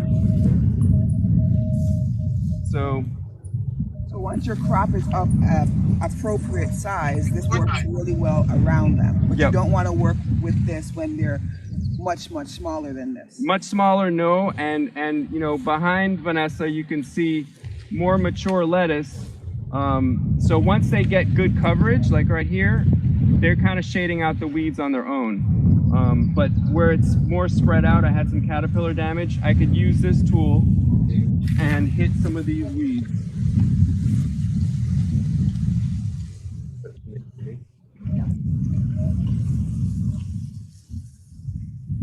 And again, if you look at my posture, I'm staying very straight.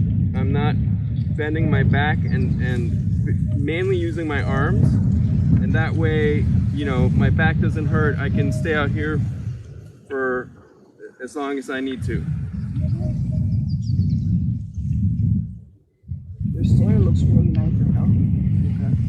Thank you. Compost. Yes.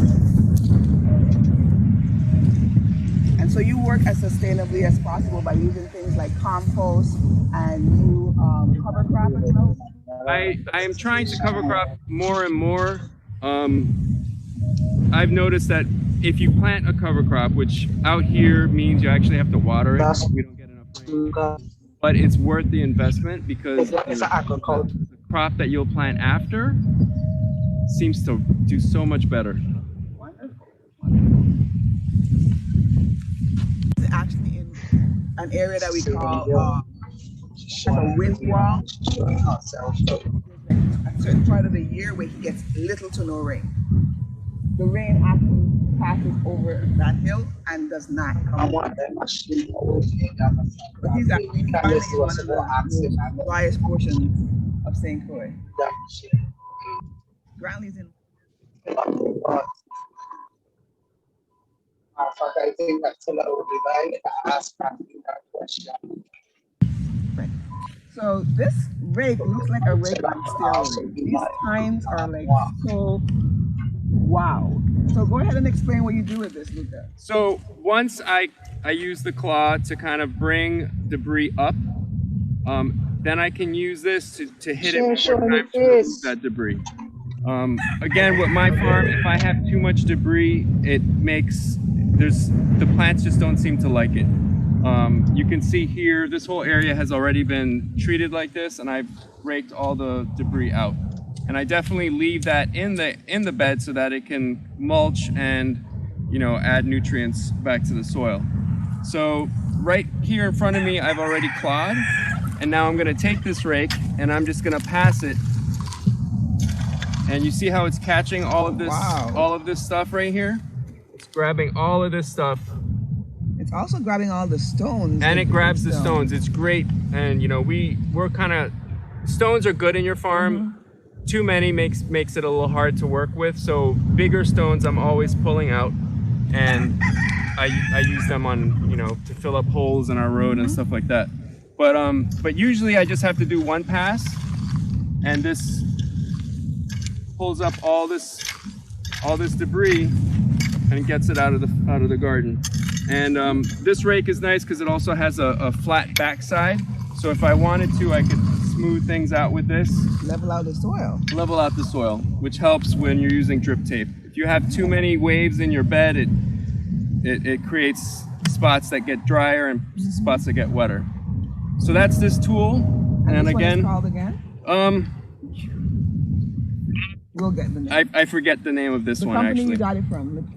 This is from Earth Tools. Okay. Almost all of these tools, except for the wheel hoe, is from Earth Tools. Okay. Earth Tools has a lot of handmade tools that are made in Europe, some that are made in America, and they're just high quality tools. Wonderful. Long lasting. Like this is solid. I've never come close to breaking this. This is not gonna break by me.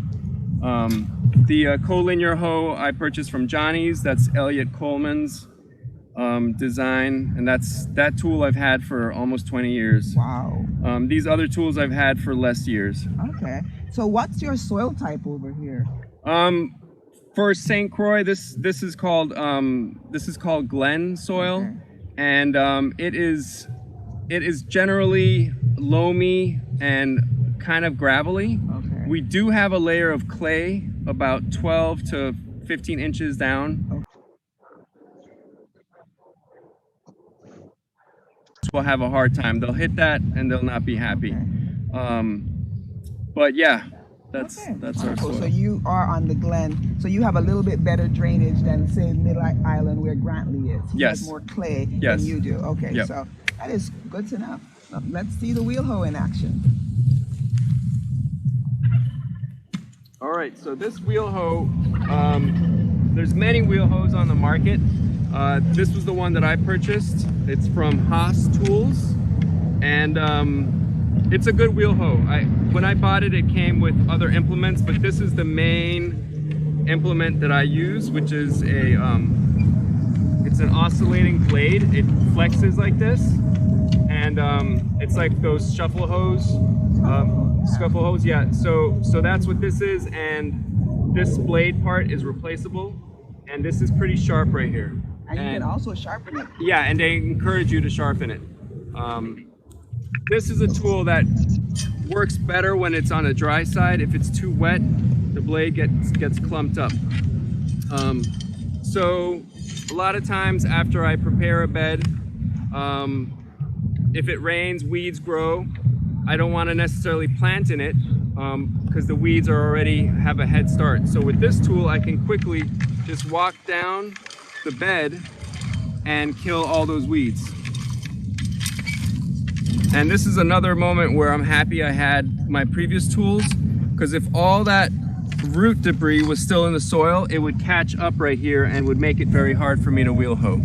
So, and I usually just go down the whole bed all the way to the end and then come back up. And you know, you can go pretty quickly. You can just go, go, go.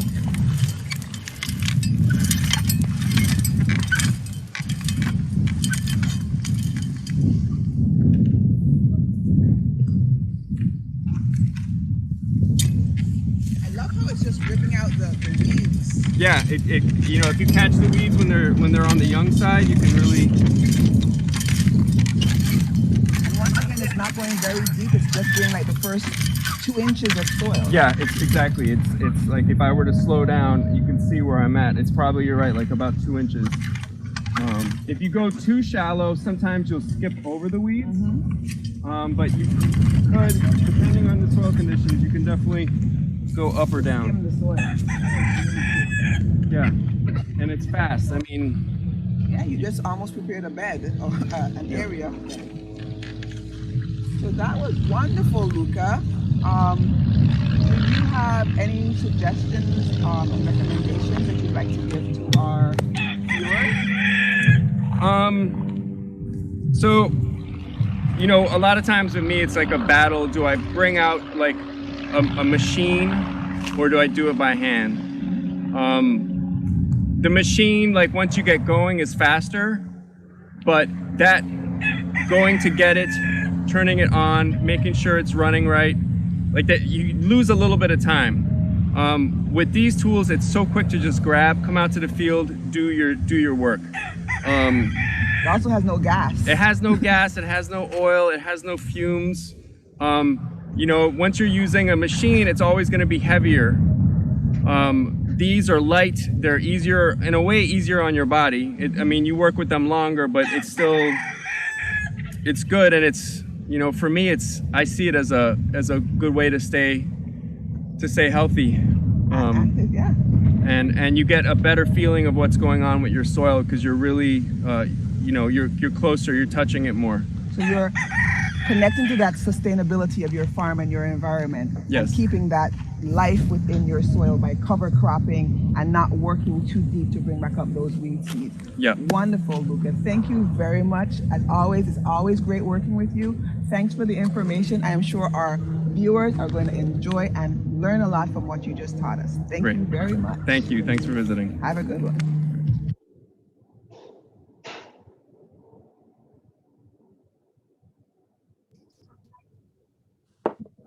So wonderful. That was a great video. I hope you all enjoyed it as well as I did. We have a couple of questions in the chat for Luca and Christina, who I see is also there manipulating the camera in the background. Hi, Christina. Morning. Okay, morning. So our first question is, do you dispose of the weeds after utilizing the hoe? I know you answered that in your video, but Luca, could you address that question again? So if the weeds have seeds forming on them, then I do try to get them out of the garden beds. Maybe I'll put them on a roadway or just someplace where a mower will go over them. You know, so I'm not adding to the weeds, to weed pressure down the road. But generally speaking, like those smaller plants don't have weed seeds, you know, seeds forming yet. So I will just leave those in the bed, or, you know, move them to the edge or whatever, but leave them in the garden so that they'll break down and add more organic matter to the soil. Wonderful. Someone else wants to know if you know what rocks compose your gravel, or rather what the parent materials are for your rocks and your soil. Man, that is a good question. I am not sure. A lot of the rocks, you know, if you go deep enough, you do hit really, really hard rock, the blue bitch type rock. Generally speaking, everything looks like what we call down here rotten rock, which is a mixture of all kinds of different things. It's got different colors. to me, it seems like there's a fair amount of iron in some of these rocks in the mineral, composition. There's also seems to be a good bit of quartz. Like you'll find rocks that have, if you wet them, you will see shiny bits, like it almost looks like little jewels in it. Yeah, there's quite a mixture of rocks. In years past, I've gone to the crusher and collected their rock finds to add to my compost and stuff like that. I haven't continued doing that, but generally speaking, you want minerals in your soil, and you want as much variety as possible in your minerals. So yeah, I couldn't tell you more than that. Wonderful. I hope that answers your question. If not, we can actually also check with Manuel, who is the soil scientist who presented before Luca on the rock composition of this area. The next question is, we have a lot of people saying great video, people asking for the the video when we're finished with it as well. So Luca, you're going to be a movie star, and Bradley. Nice job, Vanessa. It came out really good. Looked great. Thank you. We tried. Video crew. Good job. Yeah. So we have another question. Let's see. Do you add any other nutrients to your soil before planting, Luca? So what I've noticed out here, because it is so,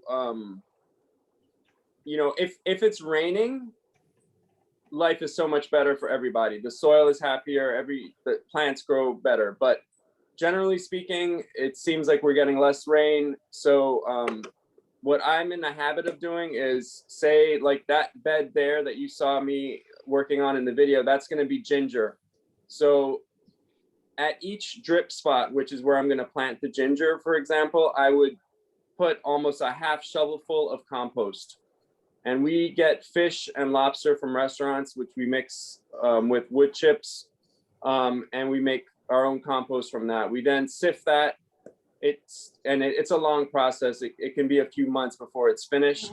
And so it's finally sifted, and then we add that. So I always add compost pretty much to everything I'm planting. Sometimes I work it into the soil very shallow, but for certain transplanted plants, they don't seem to want that. If I do that, it causes, again, some kind of reaction in the soil that messes with the root development, and it impedes it, especially with things like melons, cucumbers.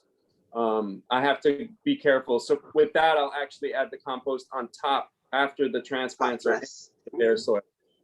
So yes, compost is our go-to, with the idea that, the sun is so hot here, it's constantly burning up what's in your soil. Every time you harvest, you're pulling nutrients out of your soil. So we're always trying to add back to the soil to make sure the soil has got, as much goodness as possible. Much available nutrients. Wonderful, Luca. Wonderful. I think that is it for the questions. Thank you very, very much, Luca. You're welcome. Thank you. As far as I just want to say thank you to Luca, Christina, Grantley, to you as well, and to Mr. Ray J. Joseph for creating such beautiful, beautiful presentations for today's webinar. Thank you all. Well done. All right. Take care. Take care.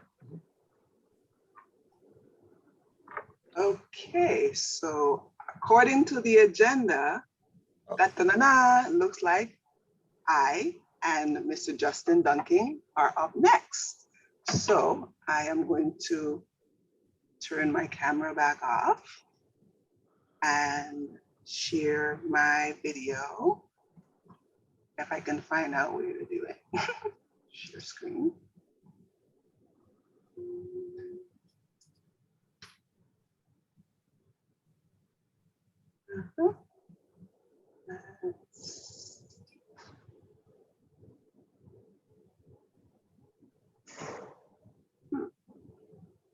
One and two. Come on. And as usual, Murphy is playing games with me. Just when I was about to say we're on time, Vanessa. Yeah, I know. Murphy apparently wants to make friends with me, and I've been trying not to make friends with Murphy, and he's been playing games all day with me. And there we go. Yay. Can you see my screen, everybody? I cannot. You cannot see my screen. Here we go again. Jesus. Let's go here. And can you see a screen now, Dr. B? It's black for now. Okay.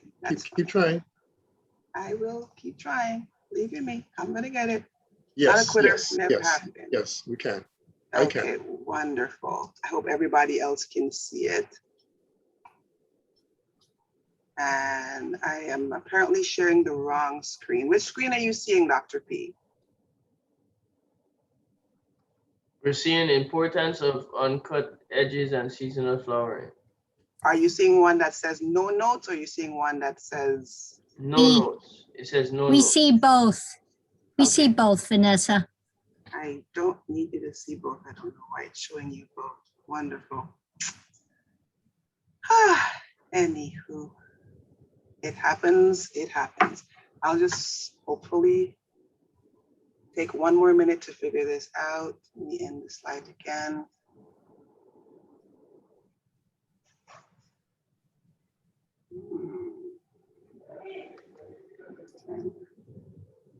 Okay, so let's see. I'm going to switch this back. Escape. I'm going to switch this back over here. I'm going to start sharing my screen again. I'm still sharing my screen. And it's not working. Anyway, I will just move on. Good morning again, everyone. Again, Murphy has been playing with me, but right now I'm going to be talking about the importance of uncut edges and seasonal flowering weeds. I am Vanessa Forbes. I am a horticultural agent here at the University of the Virgin Islands. And one of my goals is to teach you about the sustainable agriculture and other things that help us to maintain sustainability in our growing environments. So many people see areas like these. They see weedy areas, they see grassy areas, and they go at them like, Ray J, I can hear you, you're unmuted, please mute. So they go after them with a vengeance in order for them to look like this. They want to see tilled soils, or they want to see bare soils with little to no plant activity, or they want to see beautifully manicured lawns, which require continuous cutting and maintenance. However, when there are the soil is tilled, it exposes the microbes to scorching suns and desiccating winds. The word weed has been defined as a plant out of place, an unwanted plant, or a plant that is a pest that interferes with crops or livestock production. All around the world, there are many plants which are considered weeds. These weeds are dealt with harshly by hand pulling, removal by mowers, weed whackers, or weed killers. But do you know that these plants that we consider weeds are actually very helpful? Someone is actually still unmuted. Could you please, Dara, could you please address that? Thank you. These weeds that we consider to be pests or a nuisance are actually very helpful to farmers and home growers, as well as the natural environment as a whole. And in the next several slides, I hope to introduce you to a few of these plants that we considered weeds that serve a great benefit to the farming community and the growing community, as well as the natural environment, by providing not only food, but also a variety of important benefits that you may not be aware of. Here, many of the plants that I'm going to show today, I have both the scientific in Latin name, as well as the local or colloquial name. And in order to not be too confusing, for some of these plants, I'm going to stick with their colloquial or local name. So this first one is called Velcro vine. It's a member of the pea family, a perennial legume. It is a nitrogen fixer for the soil. It has a small, tiny pink to purple bloom, which usually blooms around September, which is loved by bumblebees, leafcutter bees, as well as many other insects. Uses the seed as well as the flower of this plant for food. Here we have the coat button plant. It's a small bloom of white and sometimes yellow, or here you can see both colors in this one flower. It attracts a range of butterflies. This plant also feeds bees, thrips, flies, and that feed off of both its pollen and its nectar. Here we have common purslane. The flower of this plant is a beautiful sun-glow yellow, known to have been cultivated for more than 4,000 years as a food source, as well as a medicinal plant.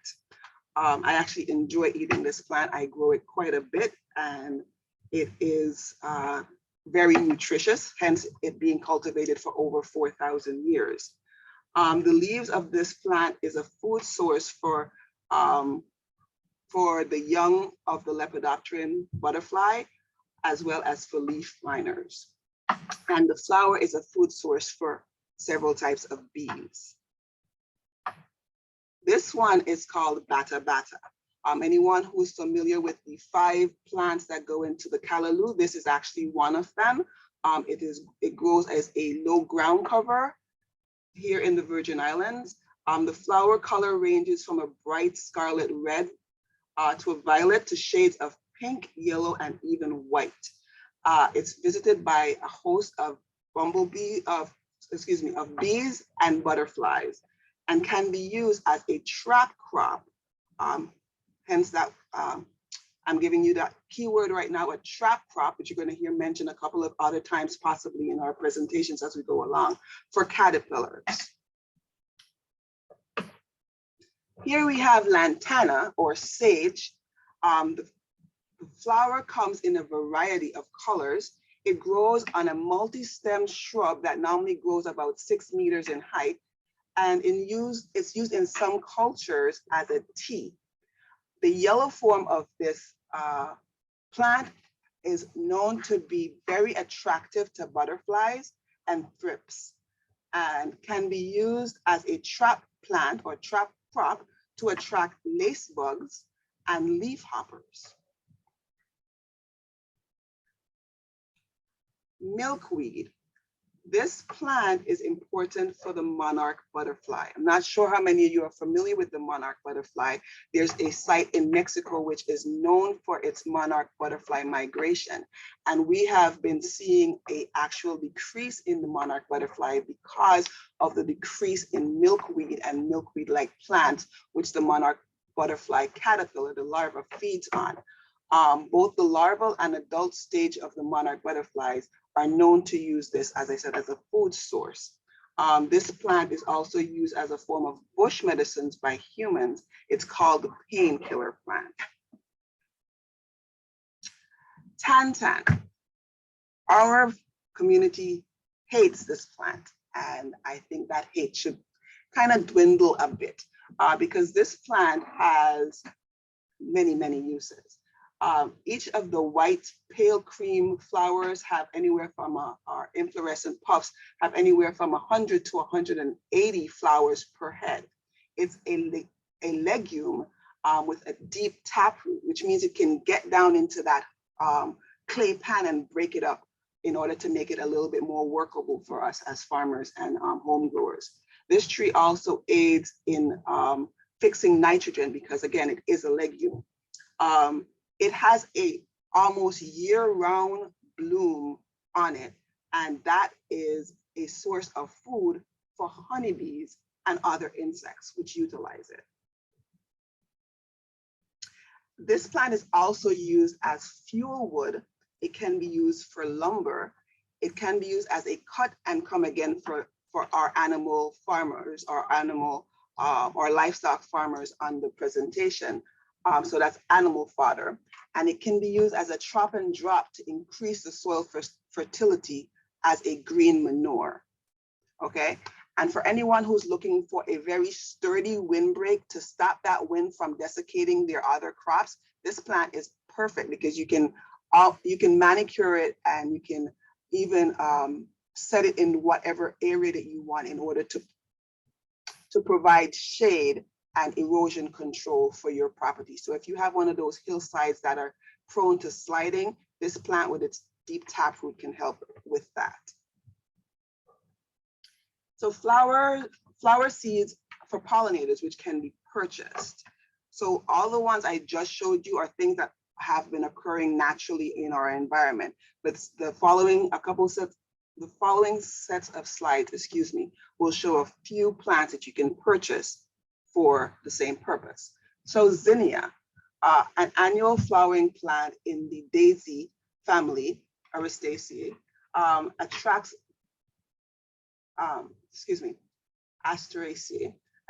butterflies, bees, and hummingbirds. This thing has an amazing variety of colors, as you can see from the picture, and sizes. And the seeds can be saved for your following year's plantings, okay? Easy to just put in a Ziploc storage bag or paper bag and put into the fridge for the following season, growing season. Mexican sunflower is a resilient plant with a brilliant orange to orange red and yellow colored flower.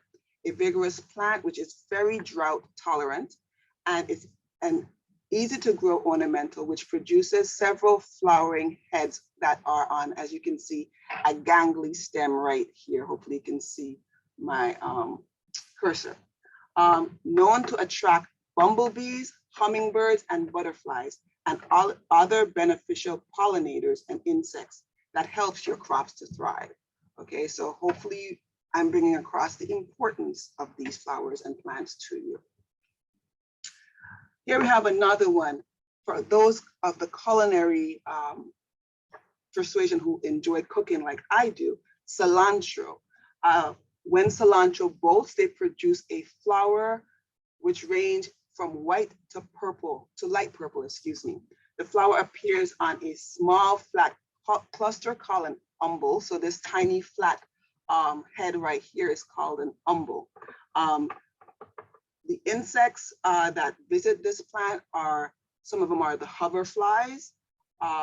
We also know that this plant is attractive to aphids, which the hoverfly gets to this plant to eat those aphids as well. Caterpillars are also attracted to this plant, but we have some insects and birds who come and get those caterpillars as well.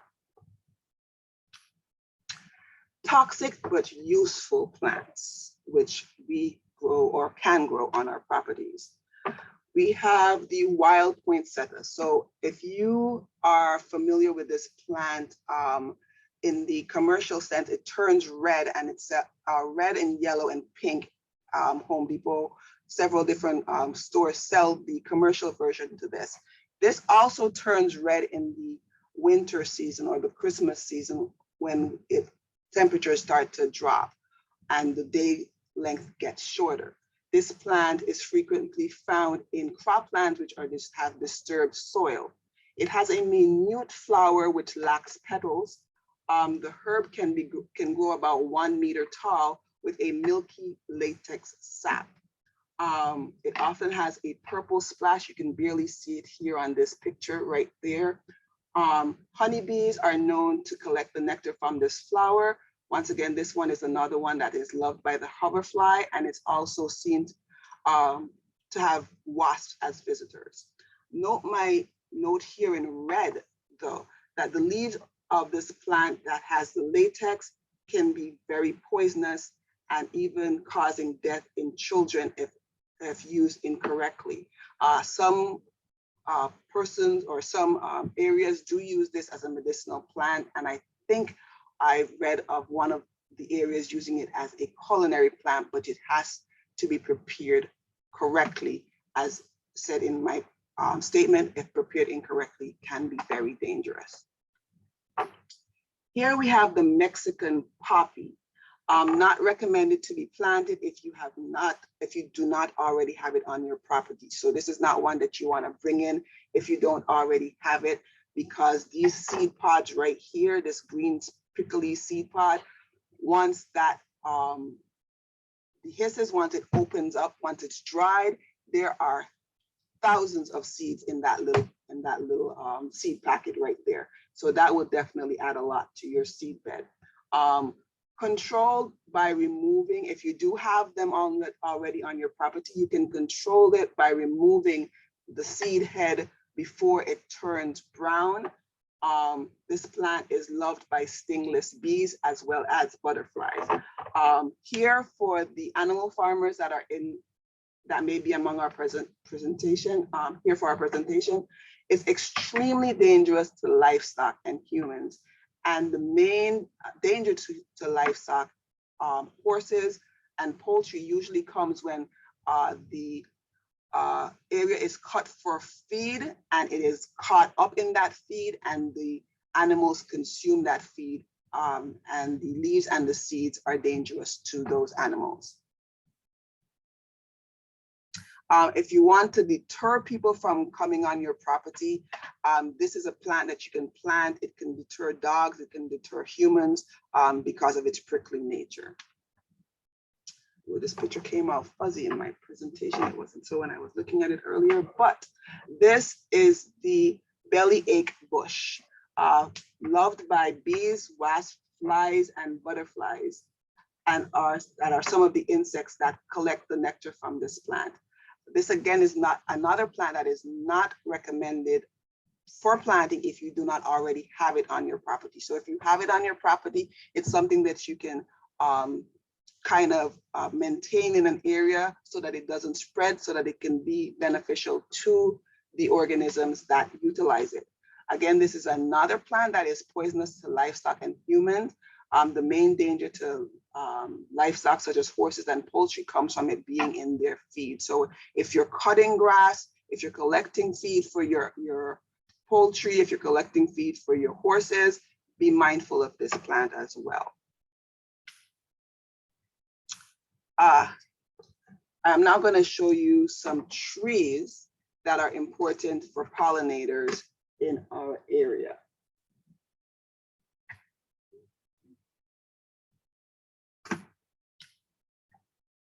The orange manjack, a drought-tolerant tree that grows in Puerto Rico and the Virgin Islands. It has clusters of tubular orange flowers, and it's pollinated by hummingbirds, bananaquits, and is also loved by bats. Okay. Here we have the white manjack. Look at that cluster of flowers. It reminds me of a wedding bouquet. Beautiful showy cluster of off-white flowers, known as a pollinator plant because it is loved by bees, butterflies, and numerous other insects. It has very strong wood. As you heard, Farmer Luca said that he uses it to make the handles of his hand tools. It's also an evergreen, which provides amazing shade. And it also drops, when it does drop its leaves are good for using as compost or to allow to keep the soil covered to protect them from the desiccating winds and from drying out of the heat of the day. The guinep, skinep, depending on which island you hail from. The flowers are white and small, with male and female flowers usually on separate plants or separate trees. The flowers are produced on a 1 to 4 inch long raceme that grows on the new growth of the tree. So if you have a tree and you're trying to maintain it or to get kenep from it, in order to do so, it produces these flowers on the new growth that it puts out. So if you want continuous fruit, trim your tree, you'll get hopefully nice, healthy new growth.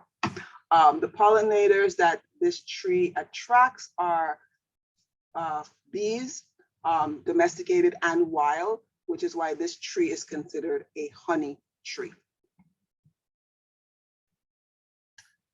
The dog almond, a medium-sized tree that has showy pink to purple flowers, usually flowering from about May to December. So right now, if you're driving down Queen Mary Highway, you will see lots of them in full and brilliant bloom, absolutely gorgeous. The bats love to eat the fruit, the exterior of the fruit, which is a green pod, egg-shaped pod. It's frequented by honeybees again, and is also considered a honey tree. Pigeonberry, a small to medium-sized tree with white flowers, attracts hummingbirds and other birds that eat the small berries, called pigeonberry because pigeons enjoy eating the berries off of it as well. It also attracts a variety of bees and other insects. So here I have a picture of a grass-covered area. The grasses have flowers that provide food and habitat for many beneficial organisms as well. So someone may be wondering why this area has so much weeds, as we call them. This image shows a farm that had a farm where the farmer knows the importance of the grasses and wildflowers and has used weed barrier, this black matting right here, to exclude grasses and wildflowers from his growing area, but leaves the grasses and wildflowers for the benefit that they provide for his farm. So he has the fringes or the edges of his property, and he's allowed them to grow wild, allowing them to provide food for the beneficial insects and organisms that can also help to keep the insect pests in check on his, what we have here, eggplants. So we, the pollinators and beneficial insects, we feed on wildflowers and weeds. I hope my presentation showed how allowing for a mix of plants, which come into bloom at different times throughout the year is important in providing food and habitat for many organisms which are needed not only for pollination of crops, but also for control of unwanted insect pests. If and when you cut the area, you should consider doing so in the fall, which is when you can see a decline in our insect pest activity. Doing so ensures that there is ample food available on your growing site to attract and keep the beneficial insects and organisms. If you have any questions or concerns regarding an unknown insect or organism, please feel free to contact CES, where you can speak with Dr. Amy Dreves, the extension entomologist on staff, or myself, Vanessa Forbes, the extension agent on St. Croix, or Albion George on St. Thomas, where we will do our best to assist you as best as we can. Here are my references, and I hope I left you thinking about the positive effects that weeds and wildflowers can have on your farm. Thank you. Are there any questions? And I hope I didn't go too fast. Someone says, ew, cilantro. Okay. If someone could help me catch up on the questions for when Justin is finished, I would be most appreciative. Justin, Vanessa, give me that 1 was me. second. Yeah, I know. Give me 1 second so I can find your Right, I was saying that was me that was saying it was cilantro. Oh, that is not good, Justin. That is wrong. You're supposed to be cheering on cilantro. I mean, it's great for the garden and all that, but I'm one of those people that have that allele that makes I don't like it. Okay. Oh. So, persons, you are hearing Justin speaking. Justin is a sustainable agriculture specialist with the National Center for Appropriate Technology with the Southwest Regional Office. He has a BS in agronomy from Prairie View A&M University and a MS in plant breeding from Texas A&M University. He spent years figuring out the nuts and bolts of successful organic farming in the humid South, concentrating mainly on sweet potatoes, strawberries, niche market economics, specialty crops, cover crops, and drought mitigation techniques. He is currently working on cover crops projects in South Texas to help farmers there build organic matter in their soil. Let's welcome Justin Dustin as he presents cover crops for hot and humid areas.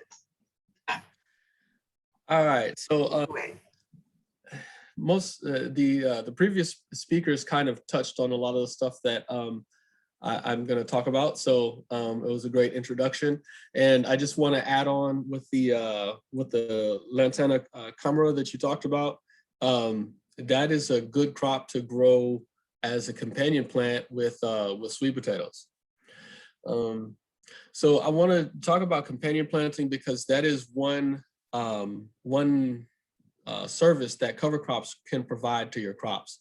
As Vanessa was mentioning, you don't have to kill everything else besides your crops. You can leave some other things to grow, and that plays into the concept of companion planting, which is defined as establishing 2 or more plant species in close proximity in order to reap a benefit such as pest control or higher yield. It's mostly considered a small-scale practice, but it can be practiced in larger parcels. The mechanisms of companion planting are extremely complicated, but farmers and gardeners have over the years developed combinations that work for them and have passed those combinations down from generation to generation. In science, a lot of times it's generally scoffed at, but it's silly because the general body of scientific evidence supports companion planting. The problem is that all of the links in the chain aren't seen as the chain itself. And this is because there's a bit of over compartmentalization.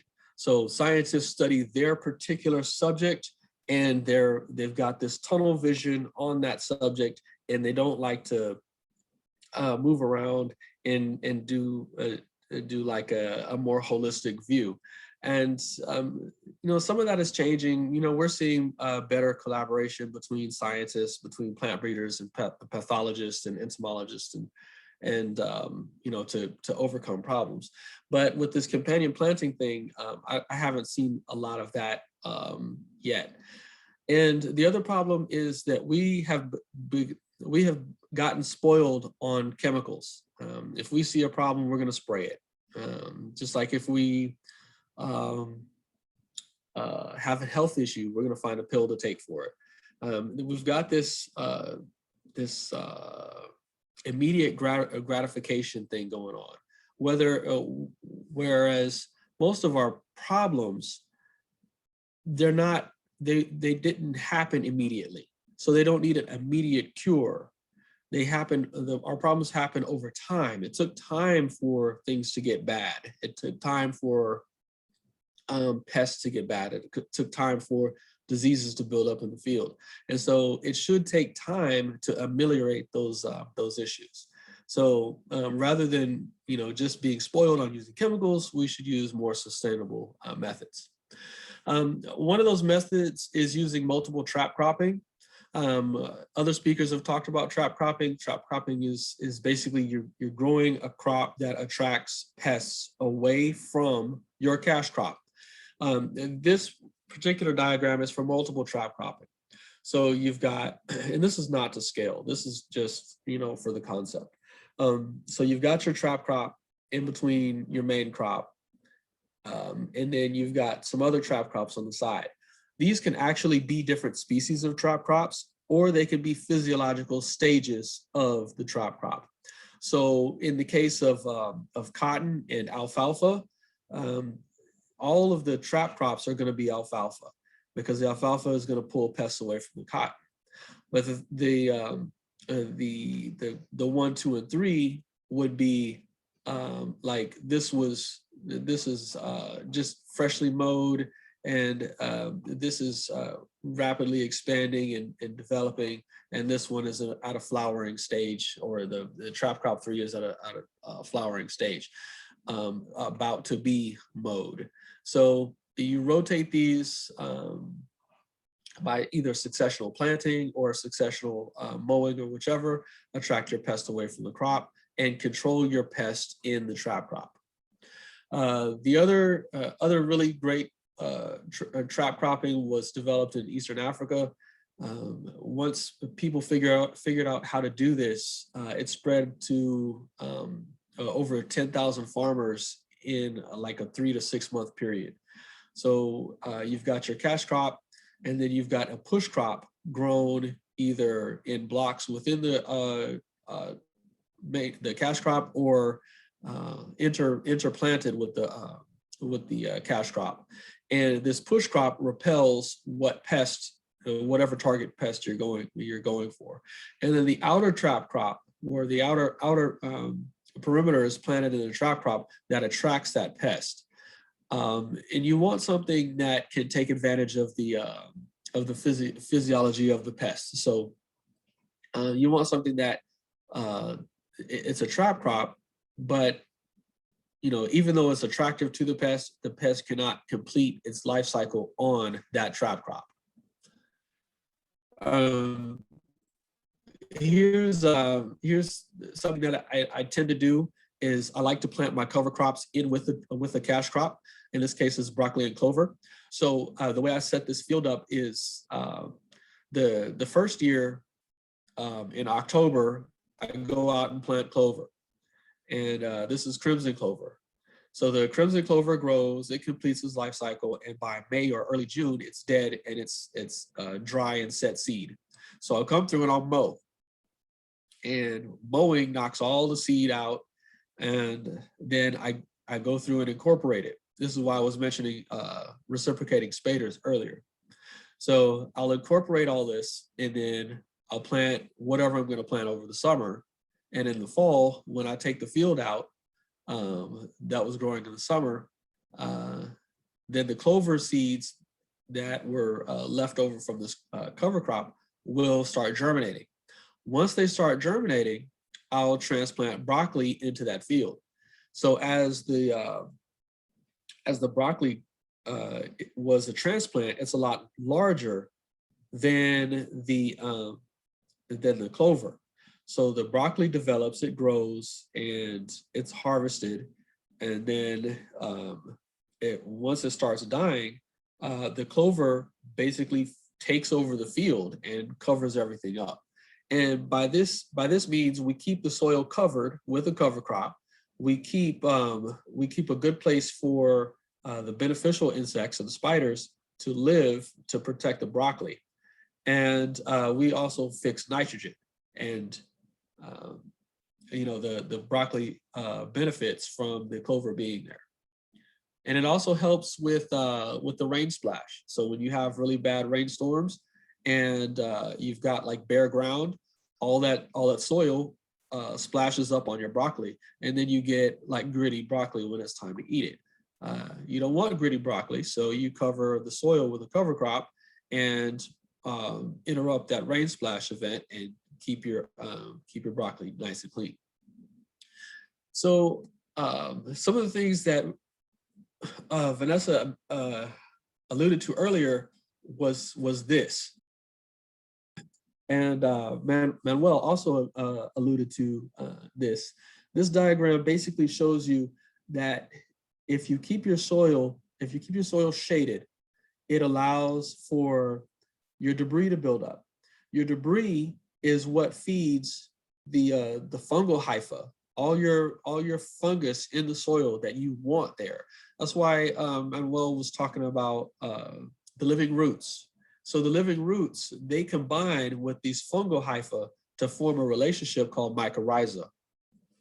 Mycorrhiza acts as a secondary root system for your crops, but it can only be there if you have these other conditions. If you've got the shaded soil, if you've got the debris on the soil to feed the mycorrhiza, and if you've got the living roots in the soil.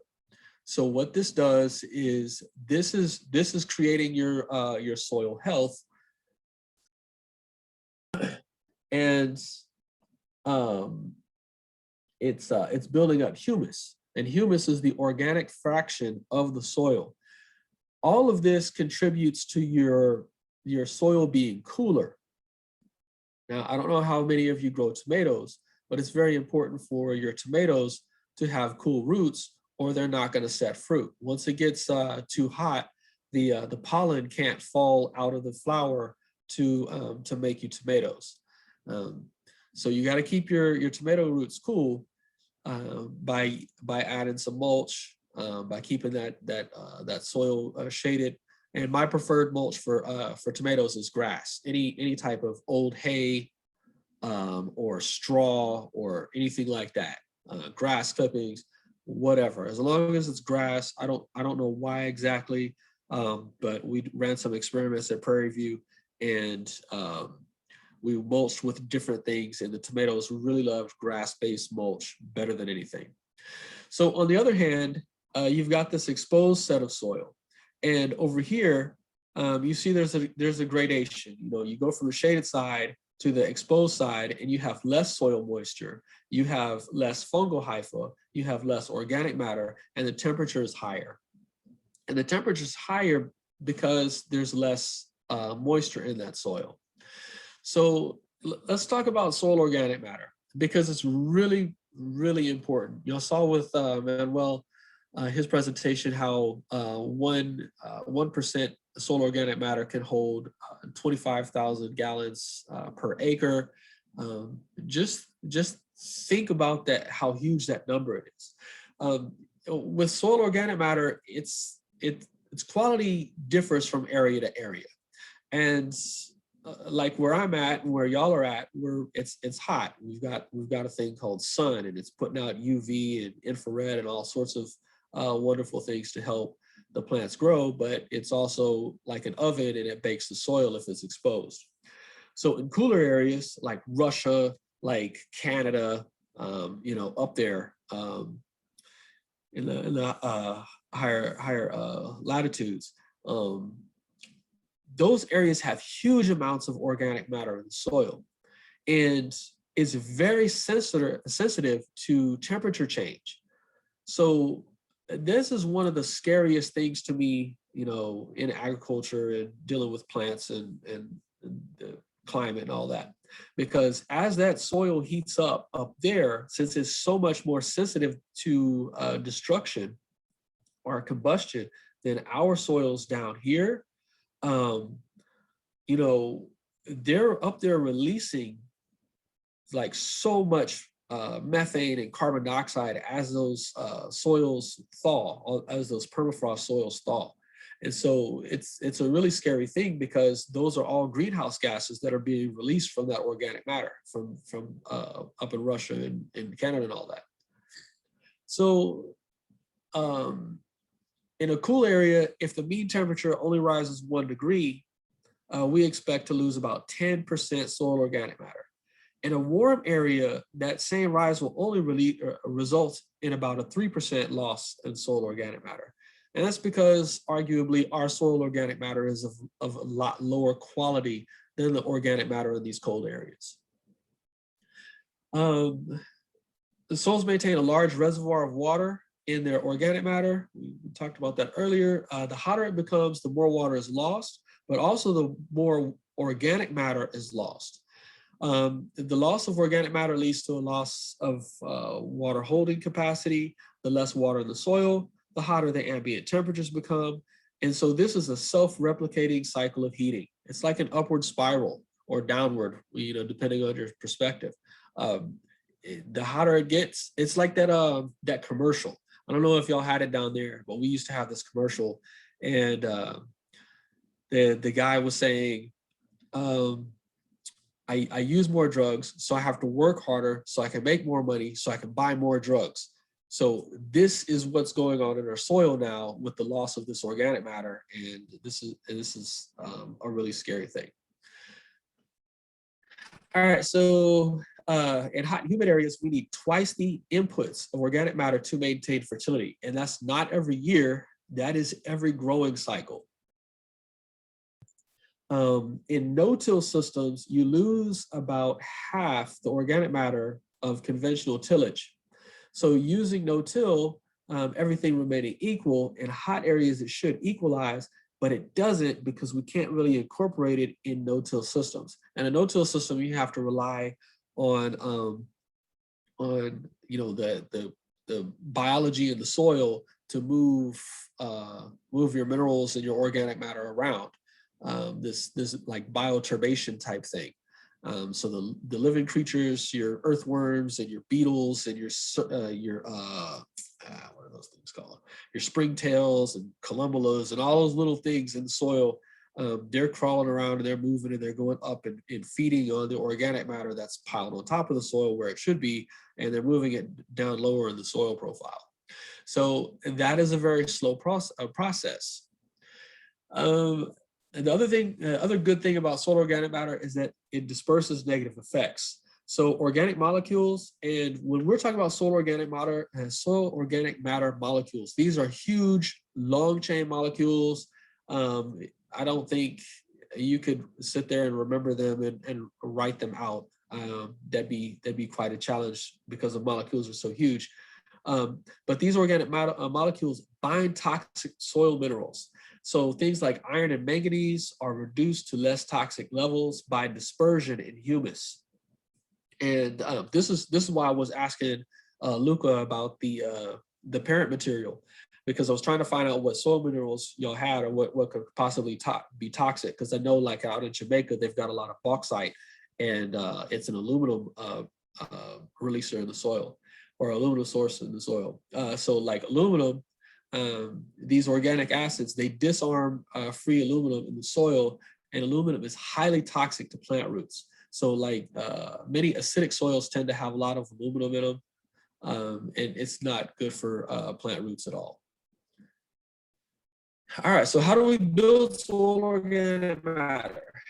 You can use compost, but the whole composting issue, I don't compost. I'm in Texas, it's hot here. Composting, when you start off with a huge pile of organic matter to make your compost, at the end of the season, you're left with this little bitty pile of nothing, because your carbon and your nitrates have already volatilized out. It's hot.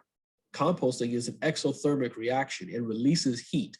If you're in heat and you pour more heat on it, it hastens the reaction so much that you know, you're left with a little something. But like I said, our organic matter in our soil down here is already you know, of lesser quality than up north. Then you know, this compost that you're left with is not really what you wanted. So instead of composting, I do a thing called deep mulching. I pile my stuff in the field on top of the soil and let it break down at a natural rate like you would see in the forest. All right, so the other way you can add soil organic matter is by using manure. Manure is great if you've got ready access to it, but it's bulky and it's messy to move. And then if you're under like organic certification, there's regulations of when you can apply it, how you can apply it, all that sort of thing.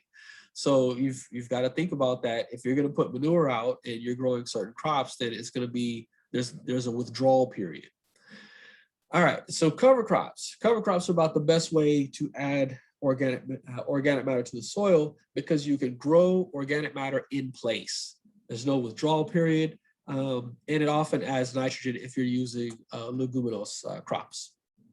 Cover crops can also move minerals from the subsoil into the topsoil, especially if you get these things with these deep tap roots. So the deeper tap rooted or a deeper fibrous rooted cover crops, they go way down deep in the subsoil where the nutrients that you've spent your hard-earned money on to fertilize your crops, all the stuff leaches down in the subsoil. So the cover crops, their roots get deep enough to pull that stuff back up to the top and incorporate it in their leaves. And when their leaves, that refertilizes your soil. So anyway, so there's a couple of different methods. You can mow and incorporate, or you can mow and mulch, or you can use no-till. And it depends on what you're growing and how you're growing it, what you want your end results to be. How do you choose your cover crops? What kind of soil do you have? What's your pH? What's your soil texture? Is your soil droughty? Are there floods? Are there diseases? All these things you kind of have to sit down and think about and wonder, like, what is going to happen next season? And for me, it's not only the next season, because like I said, it's hot here. And so I run my cover crops 2 seasons and then put a cash crop in. And that way I break up the weed cycles, and I also add and give the soil time to build that fertility, build the organic matter, and rest a little before I put in a cash crop like strawberries or sweet potatoes or something like that that pulls, you know, a good amount of nutrients back out of the soil.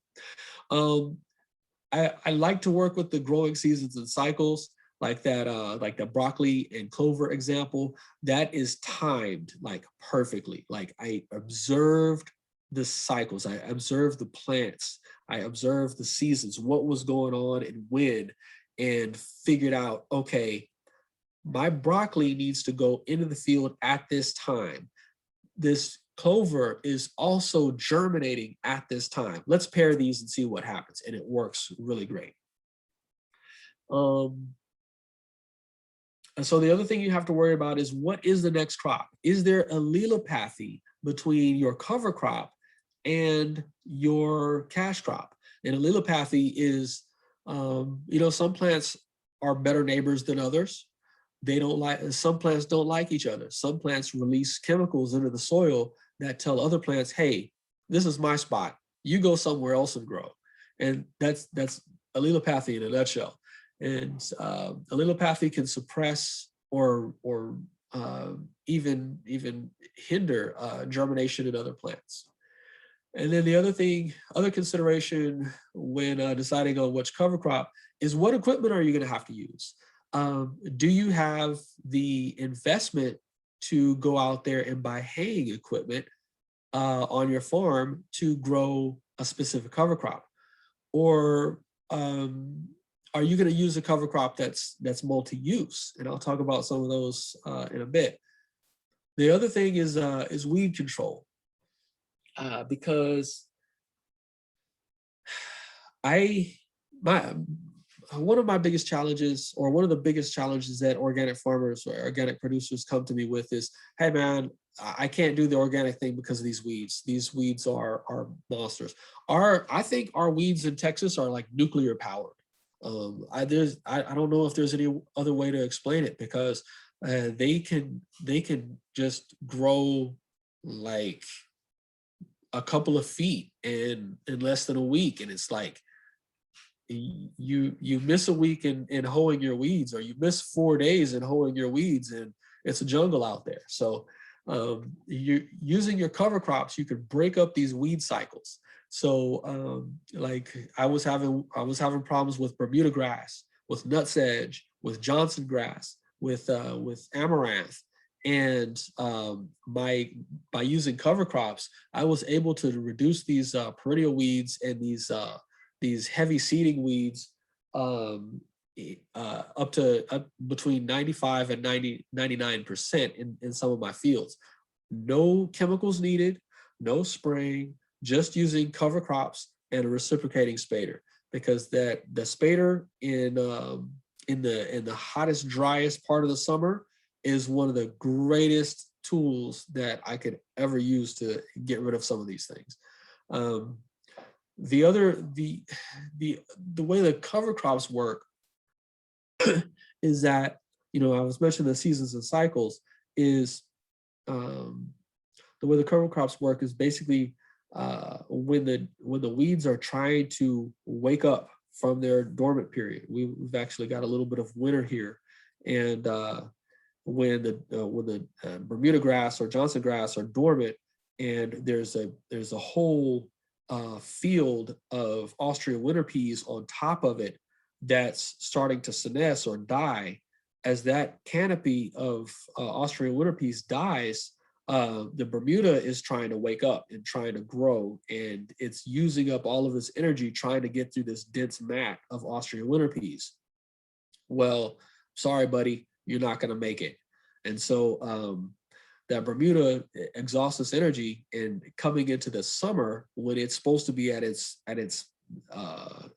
height of growth, at its zenith, it just doesn't have the energy to really go further because it's been shaded by this Austrian winter pea. So think about your weeds and think about how the cover crop that you choose interact.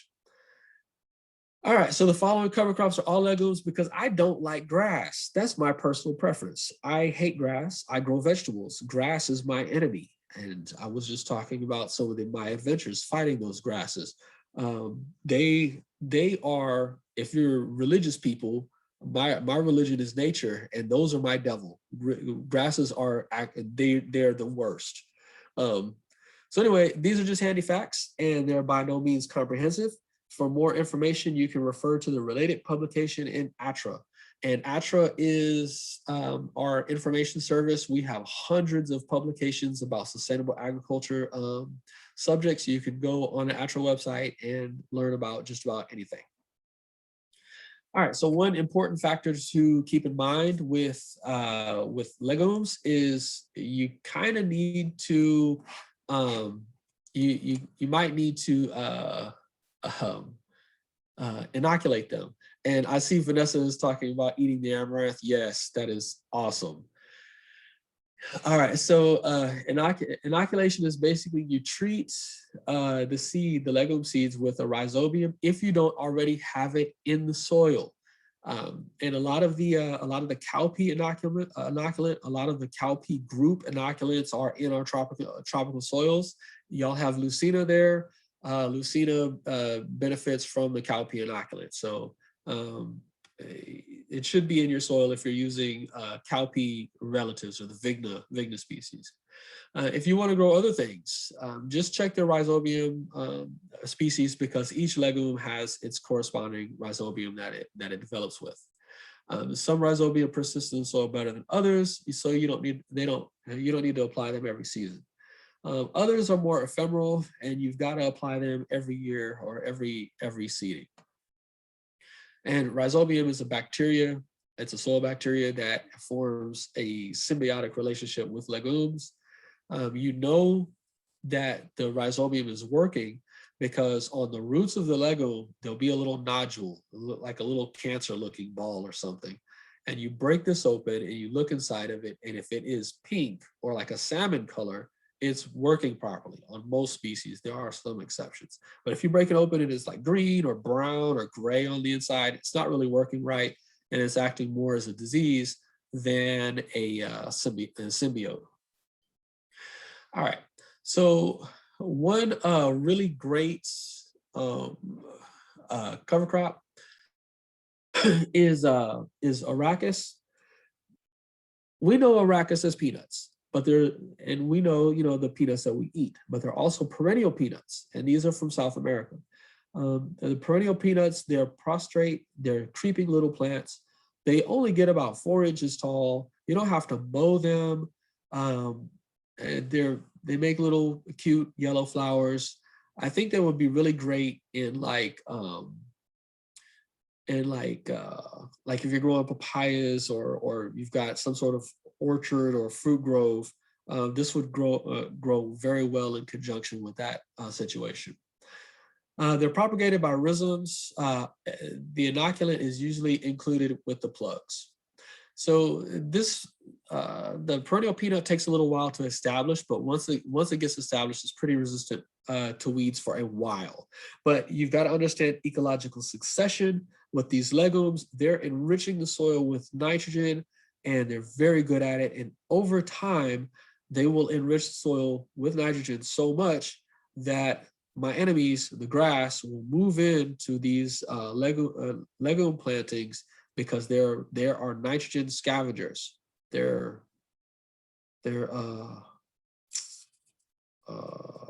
what is that word? Yeah, they're like scavengers. They're like vultures. So they'll move in and take over eventually, and you've got to control them some kind of way, or just take everything out and replant. So yeah, the yellow flowers, they can be a little bit ornamental. They fix about 150 pounds of nitrogen per acre, and they're moderately salt tolerant. So if you got a little salt in your irrigation water or in your soil, these can handle it a bit better than other cover crops. This is what they look like. They make little peanut pods, but you don't want to eat these because that seed is very expensive and rare. So don't do that. If you find one of these pods, hoard it like a dragon with gold or something, and protect it with your dear life. So this is the plant, and this is grown in a pot. You can see the little peanut leaves. Looks exactly like a peanut plant, except it's a little bit bushier. When I see them, they're more flat. This is a planting of sago palms for whatever reason, and they've got perennial peanut in between there. Kajanus kajan, also known as a pigeon pea or gunga pea or tur dal, depending on where in the world you're from, it's called different things. This is my favorite thing right now. This is one of my best tools in my cover crop toolkit because not only is it a nitrogen fixture and a good nitrogen fixture with 250 pounds per acre, it's also a widespread food crop in tropical areas. So it's a cover crop, yes. And I look at it as a cover crop, but it's also a food crop, and people are starting to use it as a medicinal crop as well. It makes about 2.5 tons of dry matter per acre, 35 tons fresh weight per acre. It exudes pycitic acid, and this is a root exudate that releases phosphate from the soil. So if you've got high phosphate soil test readings, but your plants are not able to use that phosphate because it's locked up and it's in an unavailable form, Kajanus kajan can release that phosphate from the soil, put it in its leaves, and as those leaves drop and decompose in the soil, they release that phosphate out to the other crops. My favorite thing about this thing is it is great against drought. It didn't need a whole bunch of water. And we grew it down in South Texas. We had a field day. When the producers came out, they were amazed because everything was dead around it. Everything everywhere was dead because it hadn't rained in 6 weeks, and it was over 100 degrees. So everything was dead. The fields next to it were just dry, tilled under and like rocks. The soil was just hard. Underneath the canopy of those pigeon peas, however, the soil was still moist. It was amazing. So the first thing the producers said when they saw it is, "Can my cattle eat this?" Yes, it's a highly nutritious, high protein legume. Yes, your cattle could eat it. And then the next thing they did is, after the field day was over, they started pulling plants up out of the field so they could take them home because they loved them so much. So I'm introducing this plant to Texas producers, and it's moderately salt tolerant. This is what it looks like. This one has a little bit of a beetle problem. I'm working on that. So this is what my field looked like. This is the pigeon peas grown, and they are taller than me. This variety is a determinate variety, so it was not supposed to get taller than me. It was supposed to get about 4 feet. It loved the valley, the Rio Grande Valley of Texas so much, it grew 6 feet. Other things we could talk about are cassia. These are another little cover crop. I don't have a lot of time left, so I'm going to truncate this. This on the right is buckwheat. On the left is lab and sun hemp. You can also use scarlet runner bean. Mung beans are another cover crop. They're related to cowpeas. Cowpeas are, of course, a great cover crop. This is centrosema. This one's not so salt tolerant. So if you've got like a lot of salt in your soil, you don't want to use this one. but it's very useful otherwise.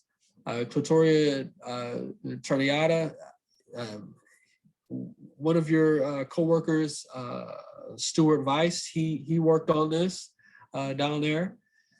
This is what it looks like. It's a cover crop, but it's also a medicinal crop because these blue and purple flowers are used to make a tea that's highly antioxidant. And somebody's saying their screen is frozen. Am I frozen? Can y'all hear me? No, you're good. They may need Okay. to restart. Okay, and then this is Crotalaria. Crotalaria is another legume. It's very, very popular now. I think it was Desmodium you mentioned. This is another Desmodium, but if you've got one there that's native, use that one. And then Lab is hyacinth beans. The young pods are edible, and the young shoots are edible, but don't eat the older ones. Then velvet beans were once very popular in the South. These we're trying to work with in South Texas. They need to be irrigated. The Clitoria does well without irrigation. It can take our South Texas summers very well. So it's just something to think about. And then seed availability, you could get some of these things at Hancock Seeds, at Petra Seeds, or at your various feed stores.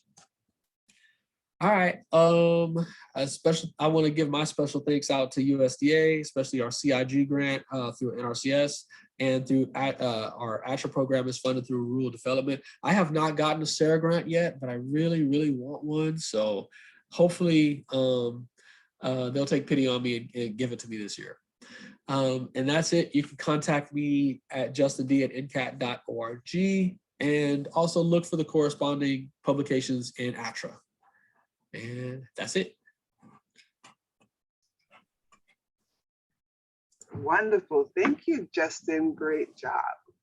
We have a couple of questions in the chat. I've been trying to follow them. I haven't been answering any of them.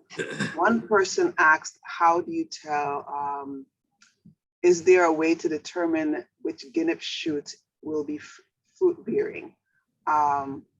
So as I said in my presentation, Guinness produces fruit on the new shoots. So if you have a tree that you have not trimmed back, only the new shoots that it produces for that year's growth will produce the fruit. So if you prune and maintain your tree, I'm not telling you to hack the tree, I'm telling you to prune the tree. There's a difference. Once you prune the tree properly and it puts out those new flushes and it has its new mature growth, the new shoots off of those will produce fruit once a tree is a fruit-bearing tree. Okay, so the next question that someone asked, I apologize if I was going too fast. Someone said too fast. I was trying to make up for time and it looks like I did that. So next question is for you, Justin. Was the broccoli dying within the clover intercropping? That's the first part of the question. And so go ahead. Right, the clover was coming out of its season. So the clover was done. So after the season is over and it starts warming up, the broccoli starts dying back. And then the clover starts taking advantage of the warmer temperatures and building up so that it can flower. So, broccoli is a winter crop here. And so once the winter is over and it starts heating up, then it starts dying. So that was by design. Thank you. So the next part of that question is, do you have an example of a trap crop and a cash crop that the USVI farmers should consider? What would be the cash crop in question? The person didn't give one. They wanted to know if you have an example of a trap crop and a cash crop. So they didn't give an example. So I haven't been over there yet. When y'all bring me over to the version and let me walk around and look at different farms to determine that better. Okay. But just give me a cash crop that you're looking for, and I can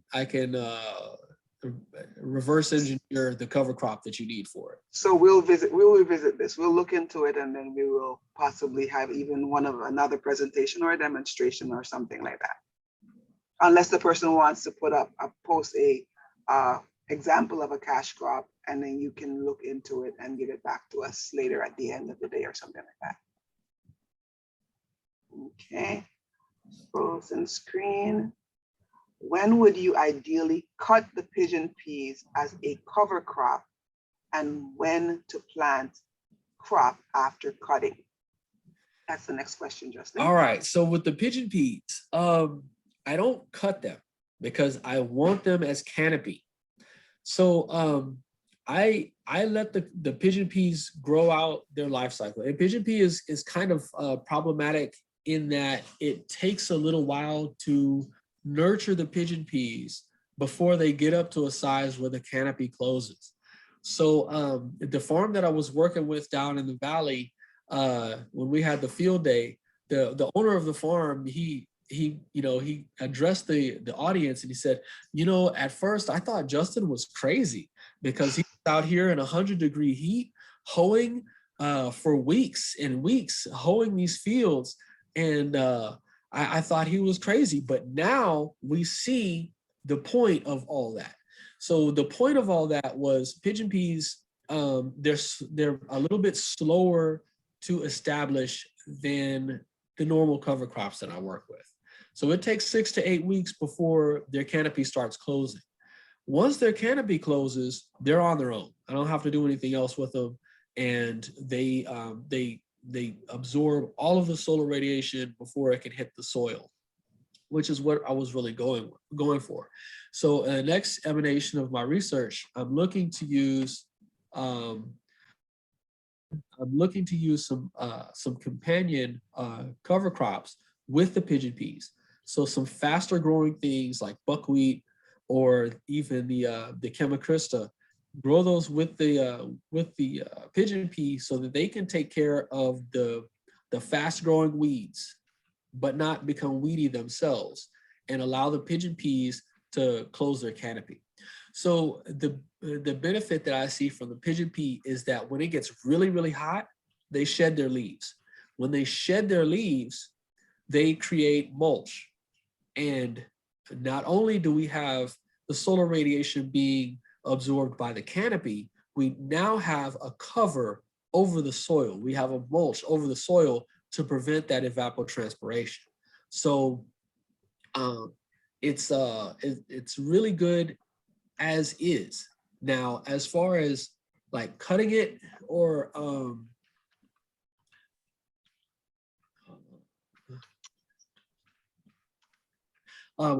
transitioning to the next field, you could wait till it's flowering and then go through and shred the field and try to build up some mulch that way. But given my environment, how dry it is, because working with the valley farmers, they're only getting about 20 inches of rainfall per year or less sometimes, and so I want that mulch to build up in the soil. So we could mow it and but mow it high, mow it at like 2 feet so that we get a little bit of material to build up on the soil, and then let it regrow and then mow it again. So I'm looking to get durable, long-lasting organic matter covering the soil to hold in moisture. After that second mowing and you get a rain, then you could go ahead and incorporate all that and plant the next crop. Okay. So we have a couple of cash crops that were posted in the chat. The individual said tomatoes, peppers, and eggplants are the cash crops that they're looking for proper cover crops to work with them, with those 3 cash crops, because those are actually very, those are actually 3 of the cash crops that are used a lot in the Virgin Islands. Okay, good deal. So those are the solanaceous crops, right? Yes, exactly. Let's look at planting date. When are you planting the tomatoes, eggplants, peppers? That depends on where you are on the island, because I know Grantley plants his in a complete different season or complete different time of year to when Luca plants his, the two farmers that we had featured today on our presentation. Is that an So, elevation issue or a wind? No location on the island. As Luca mentioned, he is in a drier area and Grantley is almost mid-island where he actually gets a lot more moisture. So those are two of the different limitations. So it's just based on the rainfall then? Kind of, yeah. Okay. All right. So you're going to have to look at your rainy season and see where things are. And what I would do is, honestly, I would plant several different cover crops and see which ones do best for you. Maybe 10 or 12 different covers and just observe them. Plant them at different times, successionally plant them if necessary. And honestly, I recommend to my producers that if you're going to start using cover crops and you're growing vegetables, put 1/8 of your total production area in a cover crop. Don't plant so many cover crops that it's going to take you out of vegetable production. Plant 1/8 of the area in a cover crop. Or if you could do like the broccoli and clover, plant simultaneously or whichever. But in the other case, just plant 1/8. And within that 1/8, you can plant many different types of cover crops, observe them, take good records, take good notes, understand what's germinating, what it takes to get it germinated, how much field it covers or how much space it covers quickly. Because like if you use buckwheat, and buckwheat is a great example because it completes its life cycle in about 40 days. It's really fast. And it's really great to crowd out those little tiny weeds in the beginning, and then it helps concentrate some of your nutrients, or it moves nutrients up from the subsoil. So if you can figure out how to grow great buckwheat, you can look at when to plant it to benefit your tomatoes, eggplants, and peppers. That's one choice, because it's not going to take too much from the soil, and it's going to keep your soil covered. And then it's not going to interfere, because it's not going to get tall enough to interfere with your fruit production or your solanaceous fruit production, because people think of them as vegetables. So the other question, and the final question before we break for lunch, because we're running a little bit over time, is what are some of the cash crops and trap crops that you use? All right, so and it depends on the situation. I mentioned earlier about the lantana camara and the sweet potato. So it's not exactly a trap crop. That one's more like a repellent crop. So you would plant lantana in your field where you're intending to use the sweet potatoes, and let the lantana do its thing, and then mow it and incorporate that, and then come through and plant your sweet potatoes. That's one good example. The trap crops, I'm trying to think of what I've used, is just different types of legumes. Because we've got like pod boring insects, and they cannot complete their life cycle on all legumes. So if you plant the wrong type of legume as a trap crop for it to complete its life cycle on, it can't bore into your pods, and it goes to the trap. Well, it'll bore into your pods, but it'll go to the trap crop and it won't be able to complete its life cycle and all that. So when you control that pod borer in the trap crop, then you reduce the amount of pests in general and all that. And I'm trying to think, because I haven't done that sort of research since I was at Prairie View, and I left there in 2013. So. Okay. So another repellent crop that I've used mustard greens as a repellent crop for, and this is in companion planting, but it's supposed to repel nematodes. So you grow it up and then you knock it down and you till it into the soil. And so if you have nematodes, and the variety that's on the market right now that's supposed to be one of the stronger repellents for nematodes is the Caliente.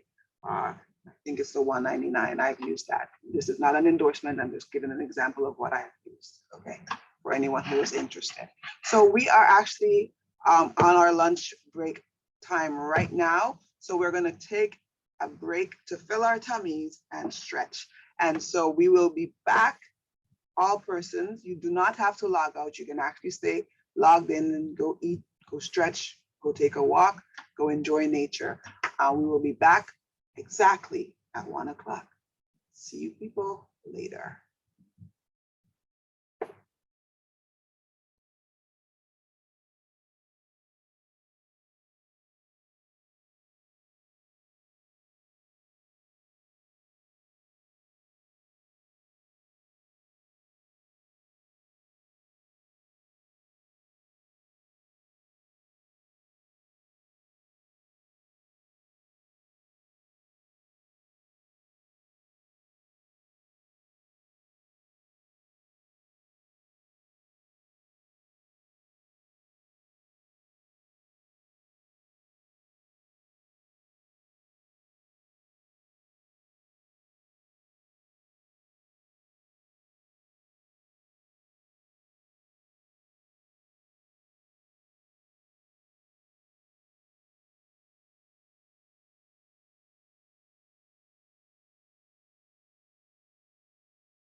So this is for nobody in particular, just in case you're sitting and wondering if the audio is working or not.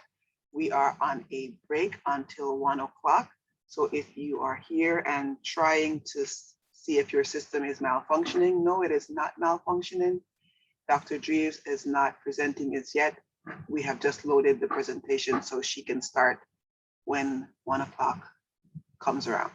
So again, if anyone is sitting in and listening or watching, we will resume again at 1 o'clock. Thank you.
Can you hear that? That's not from me.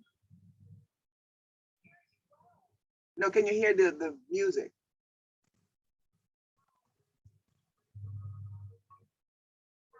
Okay.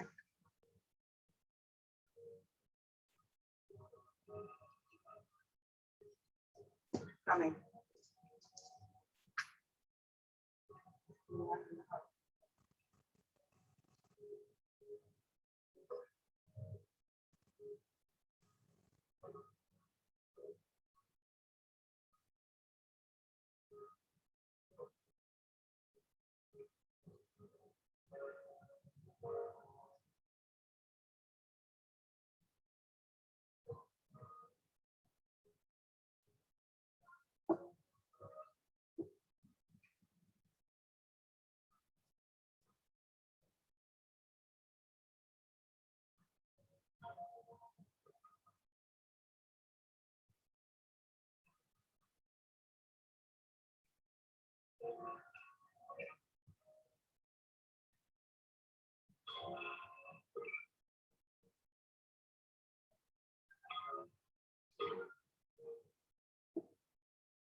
Okay.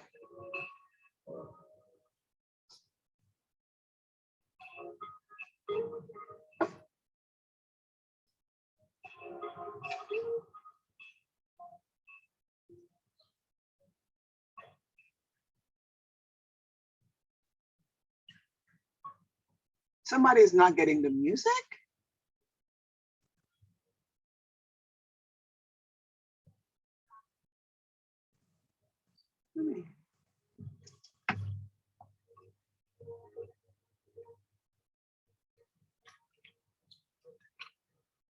Okay, she can hear it now. Okay, good.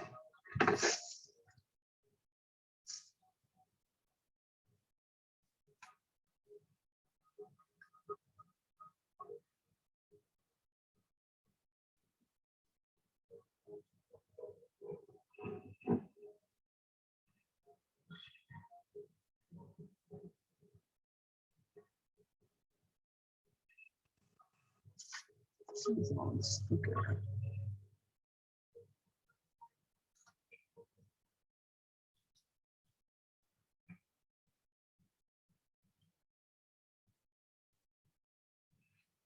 Okay, let me stop the music. Okay, it is 12:58. And for some reason, I've lost my imager. Right, there we go.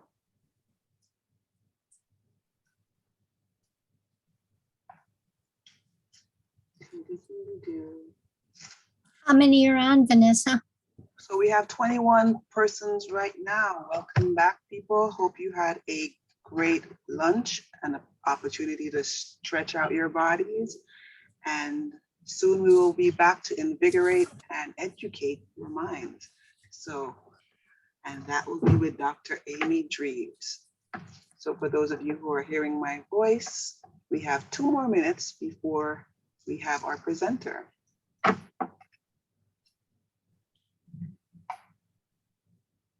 And for those of you who think I'm going crazy by looking on this side, I actually have 2 monitors. So no, I have not lost my mind. I'm looking at the second monitor.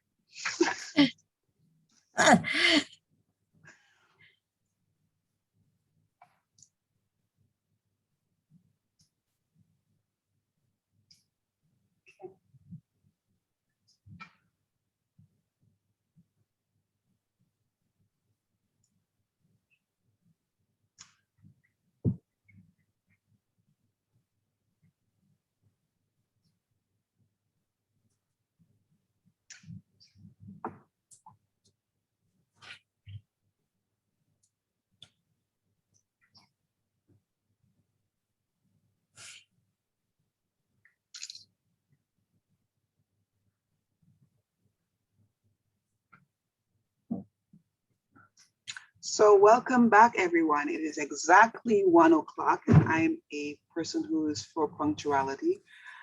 So according to our agenda, we have Dr. Amy Dreves from Cooperative Extension Service, our entomologist, and she will be delivering to you farming for pest management. Take it away, Dr. Dreves. Thank you. Good afternoon, everybody. Yes, my name is Amy Dreves. I'm an extension specialist and in the field of pest management. I'm with the Cooperative Extension Service at UVI. If you ever want to find me, you can go up west of campus in Building D. I'm housed on St. Croix. It's my pleasure to be speaking today. However, too short, but sweet. No siesta. It's all about absorption of material this afternoon. If you hear something that you like today and you'd like to incorporate on your farm, then consider the webinar a success. That's very important. Even picking up one little thing that adds to your farming system is a great thing. So let us begin.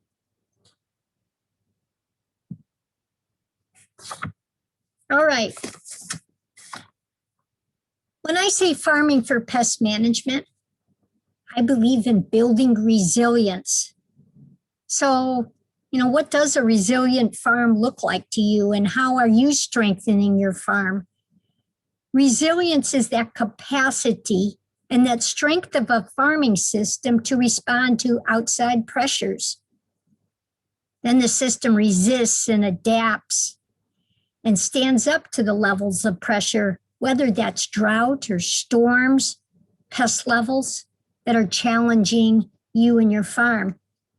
I'm going to talk about how a few best practices, should be best pest practices, will make a difference in your farming.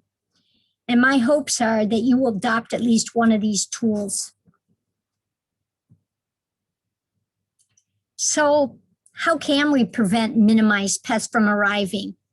There's a lot of essential steps to resilience and appropriate time to consider something like a reduced risk pesticides. Many steps before we ask that question. It takes thoughtful planning and preparation on and around your farm. I always say observe more closely or take a close look and then take a closer look, I suggest you get a record book. Very important. If you don't have one, get one. Every component of your system plays a part in producing quality foods, and it's good to actively engage to see what you're doing is actually working. So I'm going to bring up a few things before my main focus, which is going to be reduced risk pesticides and how do you know if a pesticide's toxic and ways to read a label to understand that better. So to begin with, what practices can we offer to increase the chances for a seedling to survive and produce? And I'll talk a little bit about, searching for appropriate seeds for the type of environment. There's studies going on with the farmers right now looking at the seeds that I'm buying working against heat or virus or fungus and meets the needs of our environmental conditions. I think when we think about not only a pest-resistant seed, but we look at how healthy are my plants. Am I honoring a plant's needs for space? When I put in like a cucumber, should I put it at 4 feet or 5 feet? Giving them a lot of aeration, the amount of water, light, appropriate soil conditions, and knowing what kind of nutrients they require.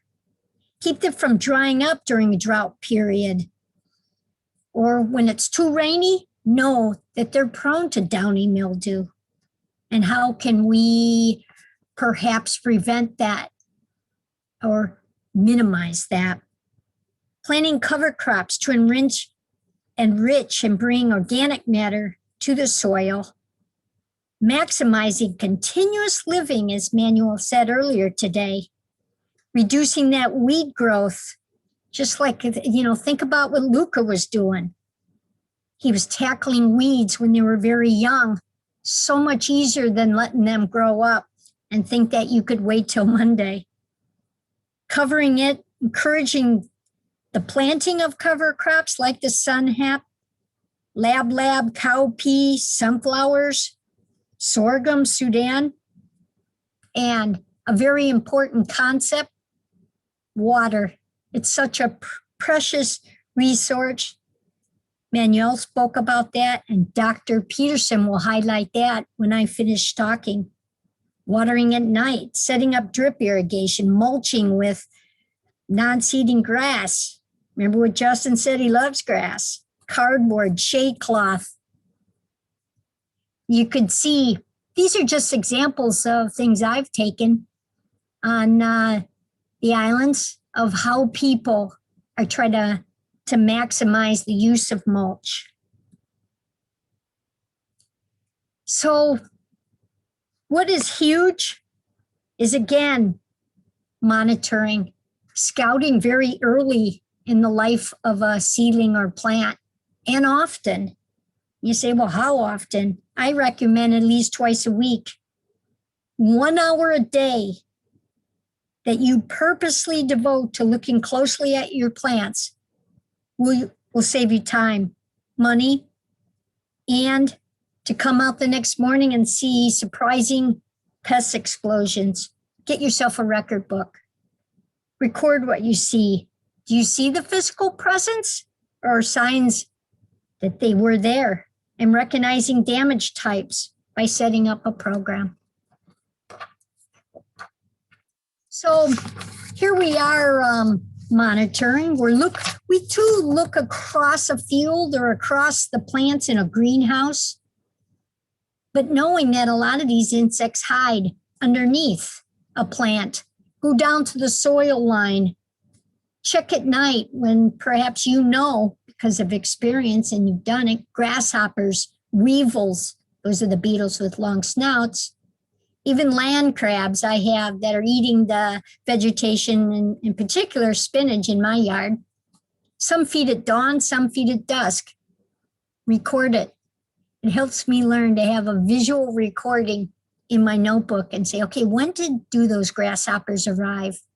It's dry, just like mites, dry and dusty. So to help in identification, remember, I'm really putting a lot of emphasis on this recording and correct identification, because you don't want to waste the money and spray for something that you misidentified. When you see signs and you're out there in the field and you see something like that cottony material and wax under a leaf, or you see black sooty mold growing on top, or webbing and frass, and the pest itself, it really helps in pest ID. It takes, though, detective work. Do you see shiny stickiness, the honeydew that it's excreted from, like a soft-bodied pest such as scales, mealybugs, aphids? And there's symptoms. These are visible effects or physical changes seen on a plant that's caused by either a non-living or environmental factor or by a pest. You can see drying, wilting, curling, cupping, spotting, distorting. It's amazing. I could write a good song about that. Then there's factors out there that affect pest populations. There's some that are non-living. That includes environmental conditions. You see that chemical injury? That's called phytotoxicity. That's from spraying and the wind carried the spray or the dried powder and hit a very sensitive plant, a leaf perhaps that was developing, causing spots. Look on the right. We grew some bell peppers and the sun was so immensely hot, it was browning it. There's no pesticide that will take that away. It's from the sun. And there's living. We talked a lot about having predators like a spider, having lizards out there, toads, parasites, and we'll talk a lot more about them in a minute. But knowing it's hard to think of all the things that you need to know and really IDing who is my pest or who are my pests. So monitoring closely, in this case here, there's a world of beneficial predators and parasites and a lot of pests, but there's only 1 to 3% pests out there in the world of all the animals, which is pretty amazing. But it's really establishing, too, a little bit of tolerance for some of these bad pests, so the good ones will stick around. I'll introduce you to them next. But identifying places amongst your farm or margins, ends of rows, blocks, crop borders, and intercropping, where you're really encouraging your beneficial organisms who work for you. These beneficial enemies, you can see up there, assassin bugs, flower wasps to the left right corner, lace bugs. Down below, one of my favorite, I call the white rasta, which is the mealybug destroyer. Ladybugs. Down on the right, parasites, tiny wasps. If you look really closely there, you will see little larvae. Those were eggs from the wasp that developed inside the body of a larva. And that list goes on, and it's really up to us to keep those beneficials strong and protected, to help provide them food and pollen and nectar and honeydew. That is something that Vanessa said earlier. That has been relayed to us. Give them the water and shelter they need. They need a lot of these foods for egg vitality and longevity to help you. And manipulating the behaviors, sometimes people put attractants out there, but supporting seasonal plants or non-competitive weeds It's so true. We had grasses between citrus, and we would just mow every other row. So the lacewings, the beautiful lacewing up there on the left, that's her eggs. She could feed on the pollen. Then she moved over and was feeding on the soft-bodied pests of the citrus. We witnessed this. Avoiding excessive cultivation and deep tilling. Think what Grantley said and Luca. Keeping that structure, not disturbing those microorganisms that actually help degrade some of the pesticides that you use, as well as your temperature in the sun. They're always working to degrade the pesticides that are left in the environment. So enhancing that habitat for those that help you. Once you kill them, let's restate that. If you kill them with a broad spectrum pesticide, you inherit the work.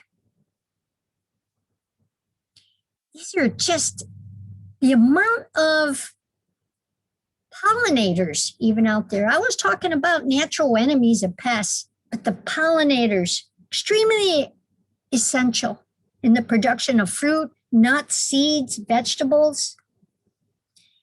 They create those new seeds that grow new plants and new crops. Okay. You can make solitary, these little bee abodes, these condos. And we have directions for those. If you want a one-page sheet on this, doing a bulletin at this time, but I can give you that one page to develop your own. Encourage the solitary's presence out there. They're solitary bees. They don't produce honey, but they like holes and they lay their eggs in there and their whole family's in there and they cap them. You'll see them out and about and helping pollinate along with those bats and moths. It's the hoverfly down there in the right corner. So another important piece, again, I'm barely going to be able to touch on this, but it's important that you rotate crop families. I feel you need to get on to us because we just finished two bulletins and one poster just on understanding the amount of crops and the vegetables in each crop family. And what it means here is it's moving vegetable families to a new ground after you plant, away from plants in the same family. If you have tomatoes in there on your field, you don't put eggplant and peppers. They are in the same family of Solanaceae. And the thing is, in that same family, they have the very similar chemical odors. They have similar pest types. They have same growth needs. So if you move them around, it will greatly benefit production. That takes a little drawing in that record book that you are going to get. What are the benefits? Interrupts a disease or a cycle. It reduces pest buildup. If you have a fungus or something on a tomato plant and you leave that in your field, that is waiting for the next plant to attack. So it's good. It's called sanitation. It means to clean up your fields from infested plant parts. Also, you can improve your soil fertility. Remember Justin talking about these companion plants or cover crops. And I think like the beans, the peas, the clovers, legumes, nitrogen fixers. Remember, they have to have their rhizobium with them. But it also stimulates the growth of beneficial soil microorganisms from each plant family. Encouraging companion planting. This was brought up. We like to reiterate our are good points, but mixing plantings that grow well together. They influence one another. Each plant can inhibit or enhance the growth of another plant, improve soil, provide food resources, increase natural enemies. I think one of my favorites really was this large multi-stemmed marigold. You can get this seed, Tagentes. It's planted near bananas and plantains, tomato eggplant, broccoli. It helps repel root knot nematodes. Okay. Also, I think Vanessa brought up about mustards. That is a great thing to plant, even radish or mustard greens that will help repel nematodes. If you find a bed as nematodes, plant that and incorporate it. How about basil with tomatoes, dill, sage with lettuce, sunflowers, nasturtiums with peppers, zinnias, garlic with kale. There's a lot of information out there. We have a bulletin started on this as well, and there's a lot of information out there. This is out at Lucas Farm. Very impressed by the combination of plants at his place in each row. Now, getting closer, identify the correct problem before deciding if a treatment is necessary. Who's doing the chewing, sucking, scarring? Who's mining the plants? Can I just prune off a few of those versus reaching for a spray?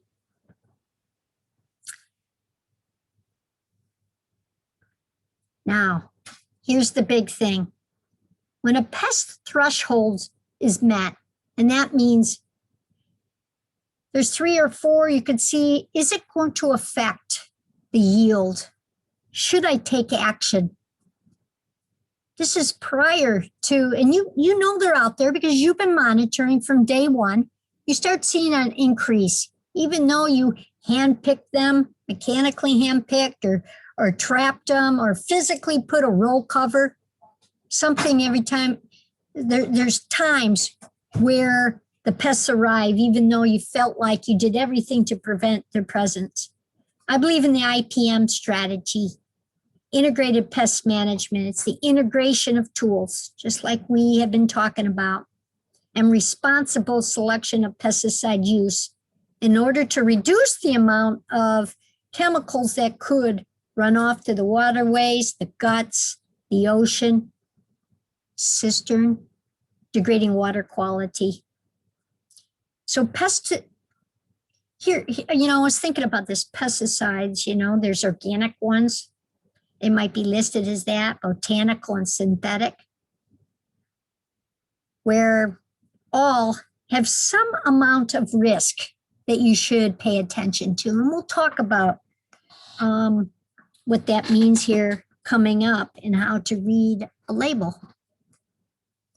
I do want to say at this point that pesticide information presented was current at the time of me producing this. The user is responsible for determining that the intended use is consistent with the label. Use them safely, follow directions. And everything, if I reference a commercial product, trade name, or active ingredient, I want you to understand that there's no discrimination is intended, no endorsement by UVI Cooperative Extension Service. So before you apply a pesticide, ask some of these questions. Have you accurately identified the problem? Do you know where Dr. Dreves lives on St. Croix? I will help you. It's my job. I want to. I can help give you and talk to you about any future problems you have. What is keeping it in check? Are there any natural enemies out there? Can the problem be fixed by preventative measures? Cultural practices? Maybe you should have increased the spacing so they have a little bit more room to wander. What is the safest pesticide? How do I know if it's safe? Have I identified a combination of products with different ingredients for the targeted pest? By that, I'm going to talk about that coming up here. You don't use a pesticide over and over again. And do I have the proper protective gear. Once you get there is how much product should I apply? And following the label, it's the law. So this is a key part of my talk, although the rest was pretty key. But there are 7 ways that I'm going to help you measure toxicity of a product. And let us begin. Classification of use, signal word. I'll point what that means. Some of this you won't know. Group number, precautionary statements, restricted entry interval, and pre-harvest interval. So here's a package label we made up. We just made this up, okay? And pest control that's considered low risk, remember, comes when deciding to use no pesticide at all. Some pesticides are giving a status of minimum risk. They don't have to be registered. They pose little to no risk to human health or the environment. EPA exempts them, okay, through a FIFRA Act, and just puts ingredients on a list. Another classification could be general use. A lot of you over-the-counter will be general use. It won't say anything. It'll always say restricted use if it's a restricted use pesticide. And those general use have to be registered. It takes about 10 years for that to happen, but will not generally cause unreasonable adverse effects on the environment. RUPs have more of a potential to cause unreasonable adverse effects. Let's go ahead and put some arrows right there so you're seeing where I'm going here. So that's one thing that'll help you decide how toxic we're at risk. When it says restricted use pesticide, you have to have a license. You have to have an applicator's license, the VI code and regulation, okay? And only those with license can purchase restricted use pesticides. Then there's a signal word. I want you to look down and it says caution. Okay, on the front panel, it's typically right there on the front panel. When it says caution, that is the lowest toxicity rating you can get. And there's 4 signal words. Okay, it's telling you a signal word will indicate the toxicity over a 24-hour period. And it will be tested on 4 different routes of exposure. And you're going to see that on the next slide coming up. Just remember that. Okay, 4. Caution is the least toxic. Then I want you to just note that, when I show you a chart coming up, I'm going to be referring to an active ingredient, not a product name called PestRid. Okay, this is PestRid 4S. And so let's go to this next one. Let me just move that. I went ahead and went inside the label, okay? And you can see there's a whole section just on first aid. And there's 4 routes of exposure. If it's swallowed, if it gets on your skin, that's contact in your eyes, or perhaps you inhale it, even by drift. That's why some people will wear masks, even though it might not be in the PPE, which is your personal protective equipment. Now, here's another, and you can read that, the first aid. And it will tell you, is there something you should be aware of? But I think a huge one is in that second column is precautionary statements. It lists human health and environmental hazards. It will tell you if there's hazards to natural enemies, birds, bees, pollinators, fish, aquatic invertebrates. It's like the insects, okay, that live in the water, pets, water sources.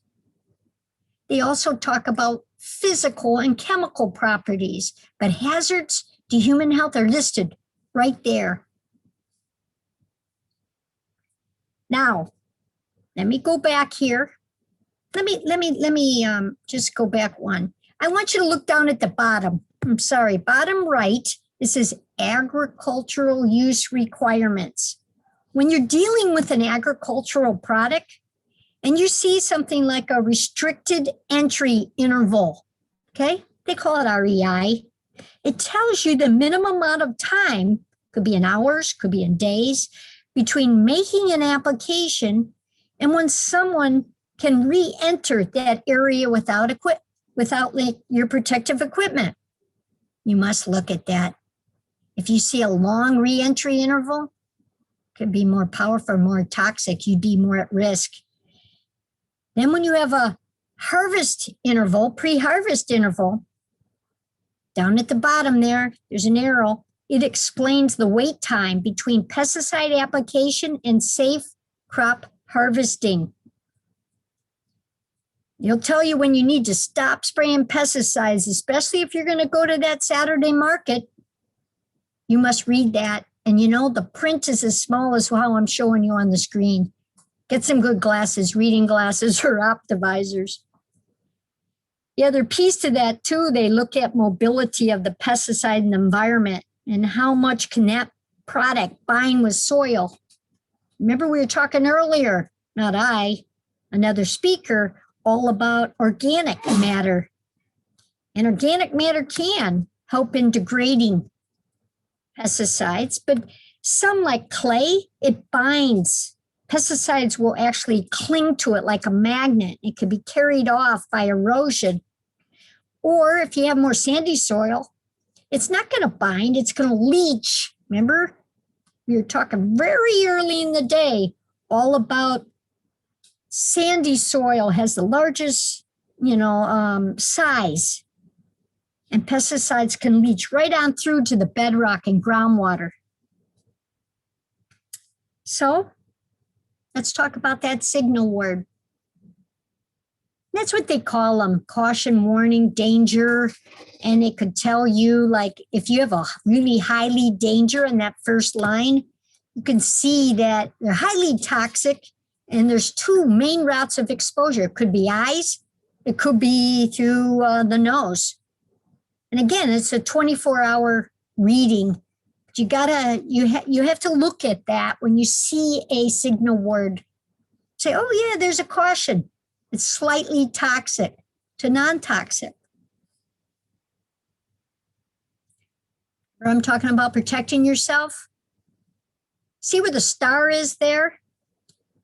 There's a minimum requirement really when you go out in the field, whether it's a minimum pesticide, a general use, you got to wear gloves, long sleeve shirts, long pants, rubber boots, and socks. This is a must. And then some of the labels will say, hey, you need a respirator, okay? Or you need to wear goggles. All right, especially if one of the exposure types is eyes. So I wear glasses. And sometimes if it doesn't require a respirator, it's wearing some sort of mask. We're so used to wearing masks, just, it's an important thing. Some kind of a filtered mask. Pesticides can travel, whether they're liquid or dry. One has to especially be careful when deciding what time of the day to use them, especially in an environment we get these easterly winds. Also, make sure the bees aren't active and flowers aren't in bloom. Bees will be present. You could see here this guy spraying out there, and it's hitting the neighbor's most sensitive plants. And they can be very effective. It could be a school next door. Pay attention to that. Take a closer look. Avoid spraying on when, high winds. Spray speed should be less than, the wind speed should be less than 10 miles per hour.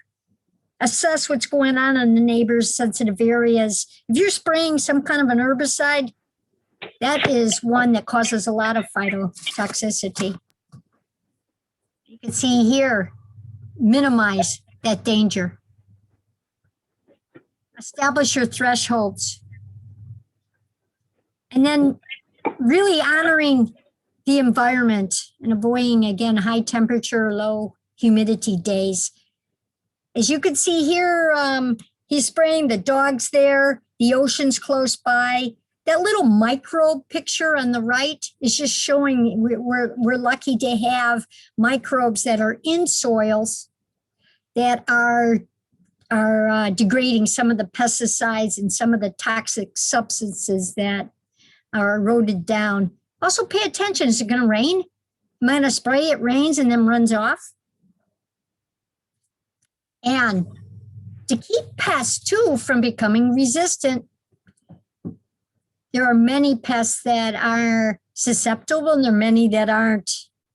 And then they start building populations, all right? And then they survive and the pesticide no longer works. So the red bugs were more susceptible to the pesticide product and died.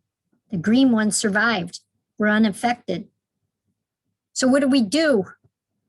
What factors can increase a pest resistance? If you have a pest with a lot of generations and a very short life cycle, like they can produce from egg to adult with less than 30 days, they can develop resistance. They have high offspring. And when you're not rotating your products with different group numbers, remember a group number, which was on the first label, is how a pesticide works on an insect, okay, or a mite. And by that, I mean, maybe it's a nerve poison. Maybe it attacks an enzyme that runs photosynthesis. It could perhaps desiccate an insect or suffocate them. So you must rotate with different compounds and treat only when necessary and avoid that repeated use again and again. Have a plan if you have a soft-bodied pest like an aphid, scale, mealybugs. So we have a document out there, and it's best if you get that. It just came hot off the print yesterday. It's all on pesticide products and some that you should or can consider. And I think it's good if you look at that document. And in that document, we'll talk about, what is Bavaria? And, it's a fungus and it makes contact with pests. It works on thrips and aphids. It is one of the less risky of ingredients, as well as something like pesticide active ingredients. These are active ingredients. And you can look at even soaps, look down at the bottom on that list. It targets aphids, whiteflies. It has a long chain fatty acid. It doesn't have degreasers in it, but it penetrates insect cuticles, their skin, and desiccates them. But understand that you could start thinking, what is the combination? I use soap this week and maybe 10 days later, you use a spinosad, a bacterial byproduct.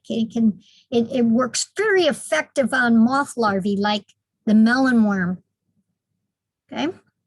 BT, which was on the first one, which is Bacillus thuringiensis, it needs to be moved over there, but that is a bacteria. It releases toxins. It works specifically well on moth larvae.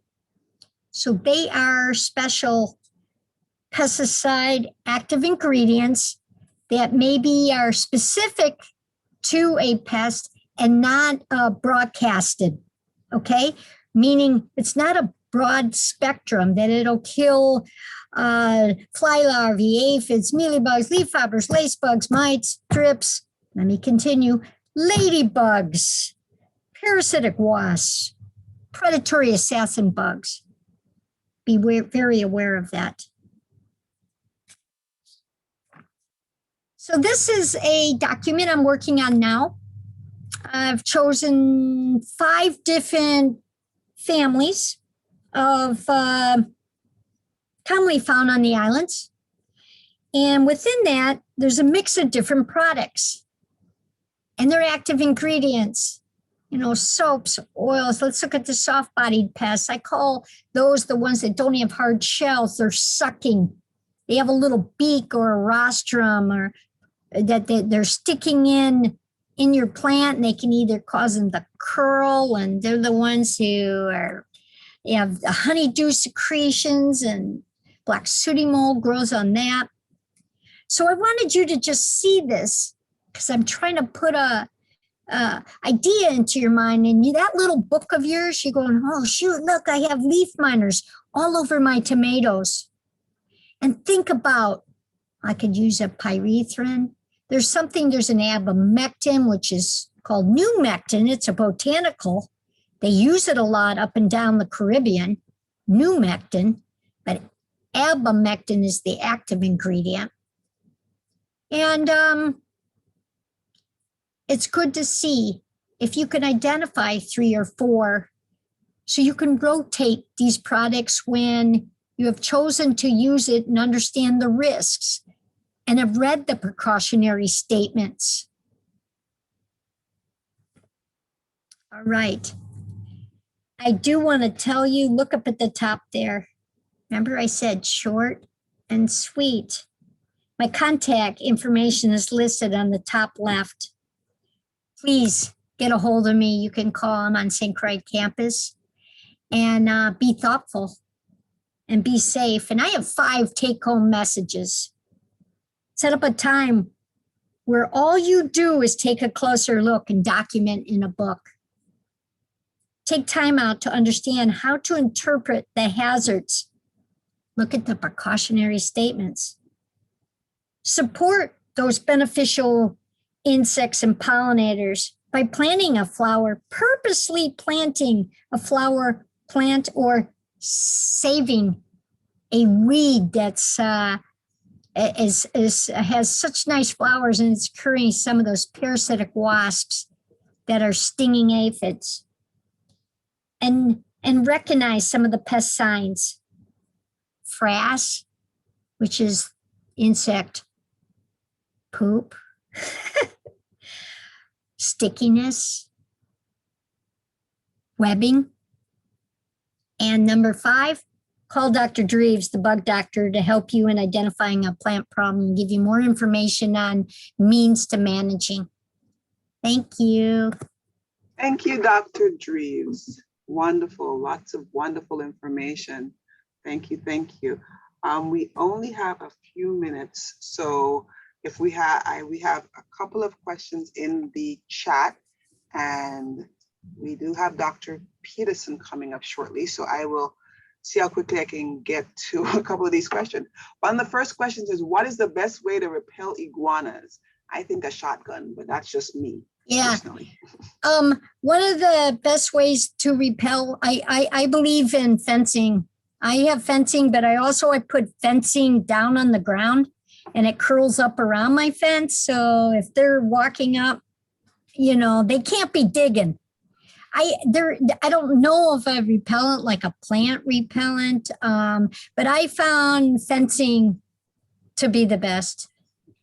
Okay, wonderful. Another quick question, we have a couple more minutes. Is there any way to distinguish good from harmful pests and insects? I think the best way is taking a closer look and sending me pictures. I'm doing a field guide, and it's going to be a lot of your beneficial organisms in the field of the cucurbits and what I'm seeing in the Solanaceae. That's your group of tomatoes. It's starting to get to know them and wanting to get to know them. And by looking at a field guide with pictures, and then say, hey, you not only need to know the adult, but you need to recognize the egg and where they are on the plant. They come in masses, or they laid singly? And what's the larvae look like? Like, I think of that beautiful green lacewing, and to think that there's this alligator-shaped little organism that has fierce mouth parts for feeding. So I think that field guide of pictures, and it's going to be spiral bound, and it's going to be a pocket guide, I think will help you a lot to really tune into what's going on in the Virgin Islands. Okay, great. Someone else says they love your humor, Dr. Dreves. I'm not sure to which section they're referring, but yes, I love her humor as well. Another person is saying that they would recommend that the other farmers on the chat, on the presentation, get Dr. Dreves out. She has an eagle eye. And they said also to bring kids, it's fun. Yes, I agree. We do enjoy going out there and being investigators for the good and the bad bugs and organisms that are out there. It is important to know the difference. Yes. Because think about the leaf-footed bugs, the stink type bugs you talk, that young looks very much like the youth of assassin bugs. And I could point out right away and say, oh yeah, I see it now. And it's getting some good glasses and maybe taking some notes. So yeah, it's good. So there is another question here. Bavaria? Yes. Yeah. So Justin, JCD8 is asking about Bavaria and metharsonine. I can't pronounce that. Yeah, Metarhizium and Bavaria. They are products out there. What is the same? They're two different products, two different funguses, okay? Two different funguses. And they are, they work on different organisms, okay? Bavaria bassiana and the Metarhizium. So they're in different genera, exactly with you, but they're used similarly. So what you said is right on. There's a product called F52. I worked a lot with these in Africa, and it was needed in greenhouses. They didn't want to use a pesticide that had any risk because they were sending flowers out. These are two great products, and I'll include some of those product names, but again, I'm not endorsing anything here. That's I'm just giving you suggestions. Wonderful, Dr. Dreves. Thank you very much. You're welcome. We will address any other questions at the end. We do have some time for question and answers, but now I would like to welcome Dr. Lewis Peterson to present his presentation. Time for you, our viewers, and please let's welcome Dr. Lewis Peterson. Welcome, Dr. P. Take it away. Thank you, Vanessa, and good afternoon, everybody. Dr. Dreves, I also like your sense of humor. I appreciate, thank you. I appreciate all of you taking time with us today. I hope you found every minute of it to be worth your while. And I'm Lewis Peterson. I already introduced myself earlier, but again, I am one of the assistant directors with the Cooperative Extension Service. I'm also the state coordinator for the Sustainable Agriculture Research and Education Program. What I would like to do today is to discuss another input with you, and that input specifically is water.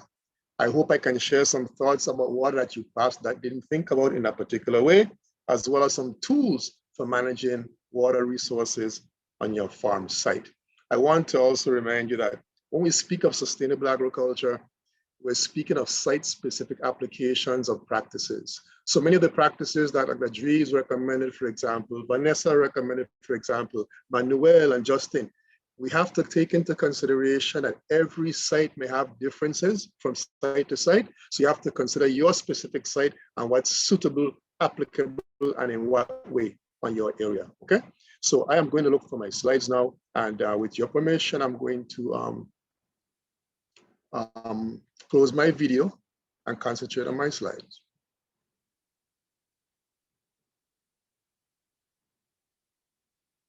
All right. So as I said, I'll be speaking about water, which is another essential input in sustainable agricultural practices. I thought I could, it's not advancing. I seem to not be doing something right.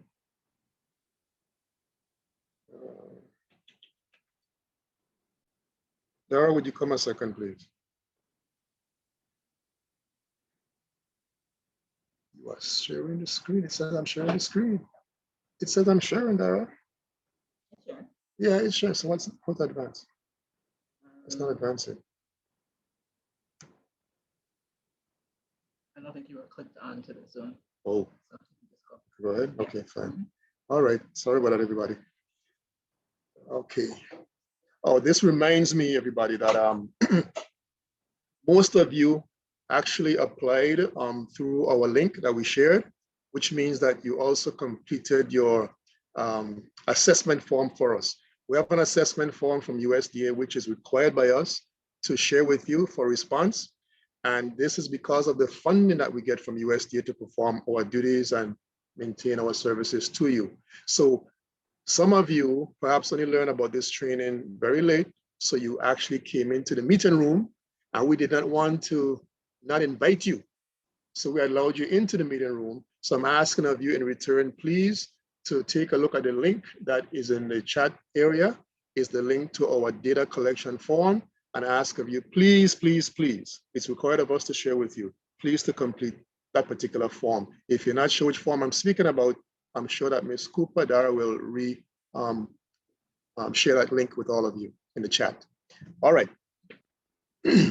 As we all know, water is a very critical input for agricultural production, and without water resources, we simply will have no food production, but not just no food production, we'll have no means of food security, none whatsoever.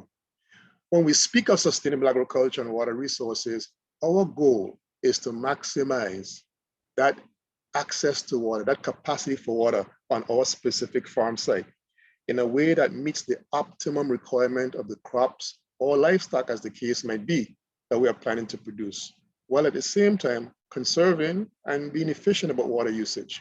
You know that I have optimum in bolded letters, and there's a reason for that. That is to say that too much water is just as bad as too little water.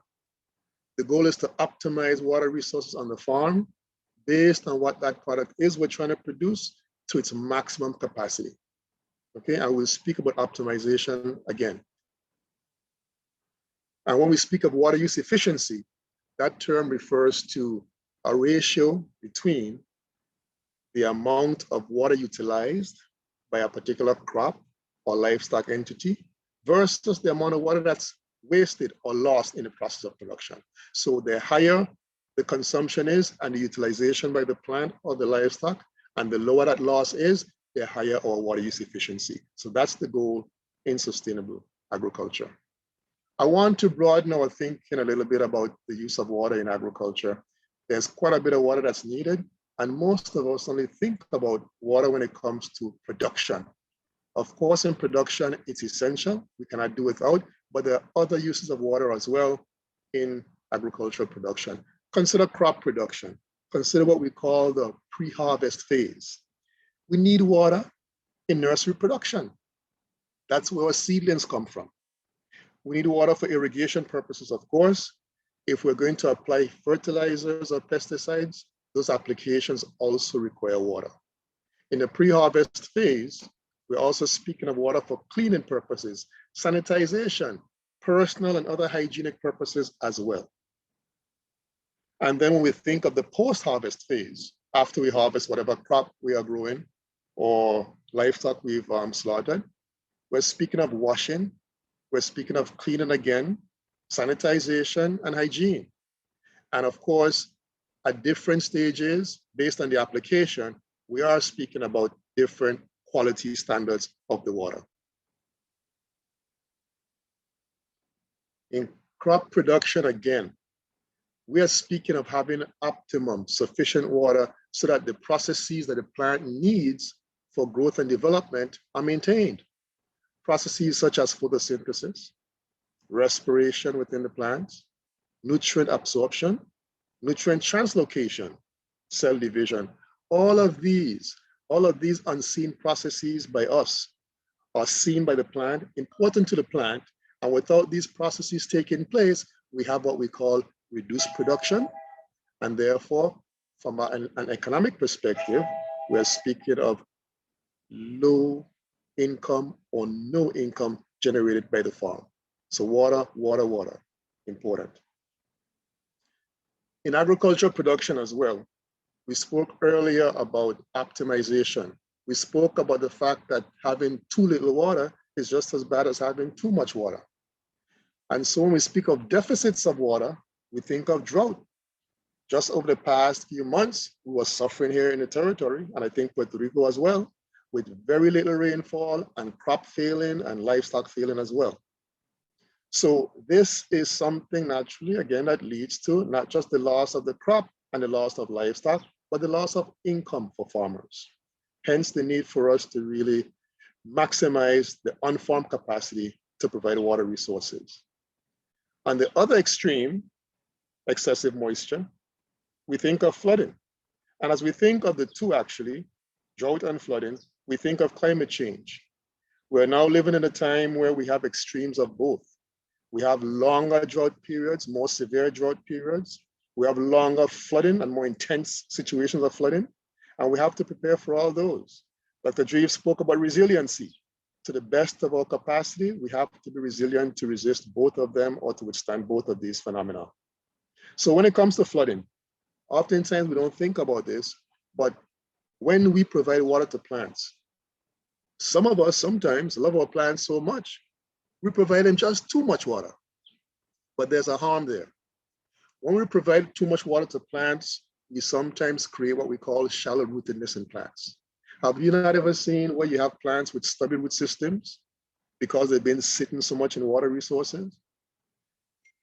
That type of development leads to plant failure because the roots don't develop properly. And when the production phase sets in, we sometimes have the lodging of plants, the falling over of plants, simply because the root systems were never well developed. Excessive moisture as well leads to soil-borne diseases, fungi diseases, bacterial diseases that destroy plants. Excessive moisture as well leads to nutrient leaching. When we have too much water in the soil profile, we have a loss of nutrients out of the root zone area into the soil profile, which means a loss of nutrients, a loss of investment, but sometimes it also means those nutrients getting into our aquifers, our underground resources, which of course are not sustainable, and we recommend strongly against that. When we speak of water usage, likewise in livestock production, poultry production, water is essential. When we think of water usage in livestock production, think about these for a while. When it comes to livestock production, an even higher quality of water is needed, oftentimes compared to crop production, for producing livestock and for producing healthy poultry. It optimizes their health. We're either speaking of good health or poor health when it comes to livestock. Dry matter intake is directly also related to water intake. It means that the less the animal drinks, the less the animal will feed. And if the animal feeds less, we're speaking of lower weight gain. In the case of milk producing animals, lower milk production, overall lower performance, and of course, lower profits. Other aspects of water usage in livestock and poultry production include the fact that water is essential for regulating body temperatures. Without these, animals may overheat, they simply will not perform, their production will their reproductive capacity will shut down.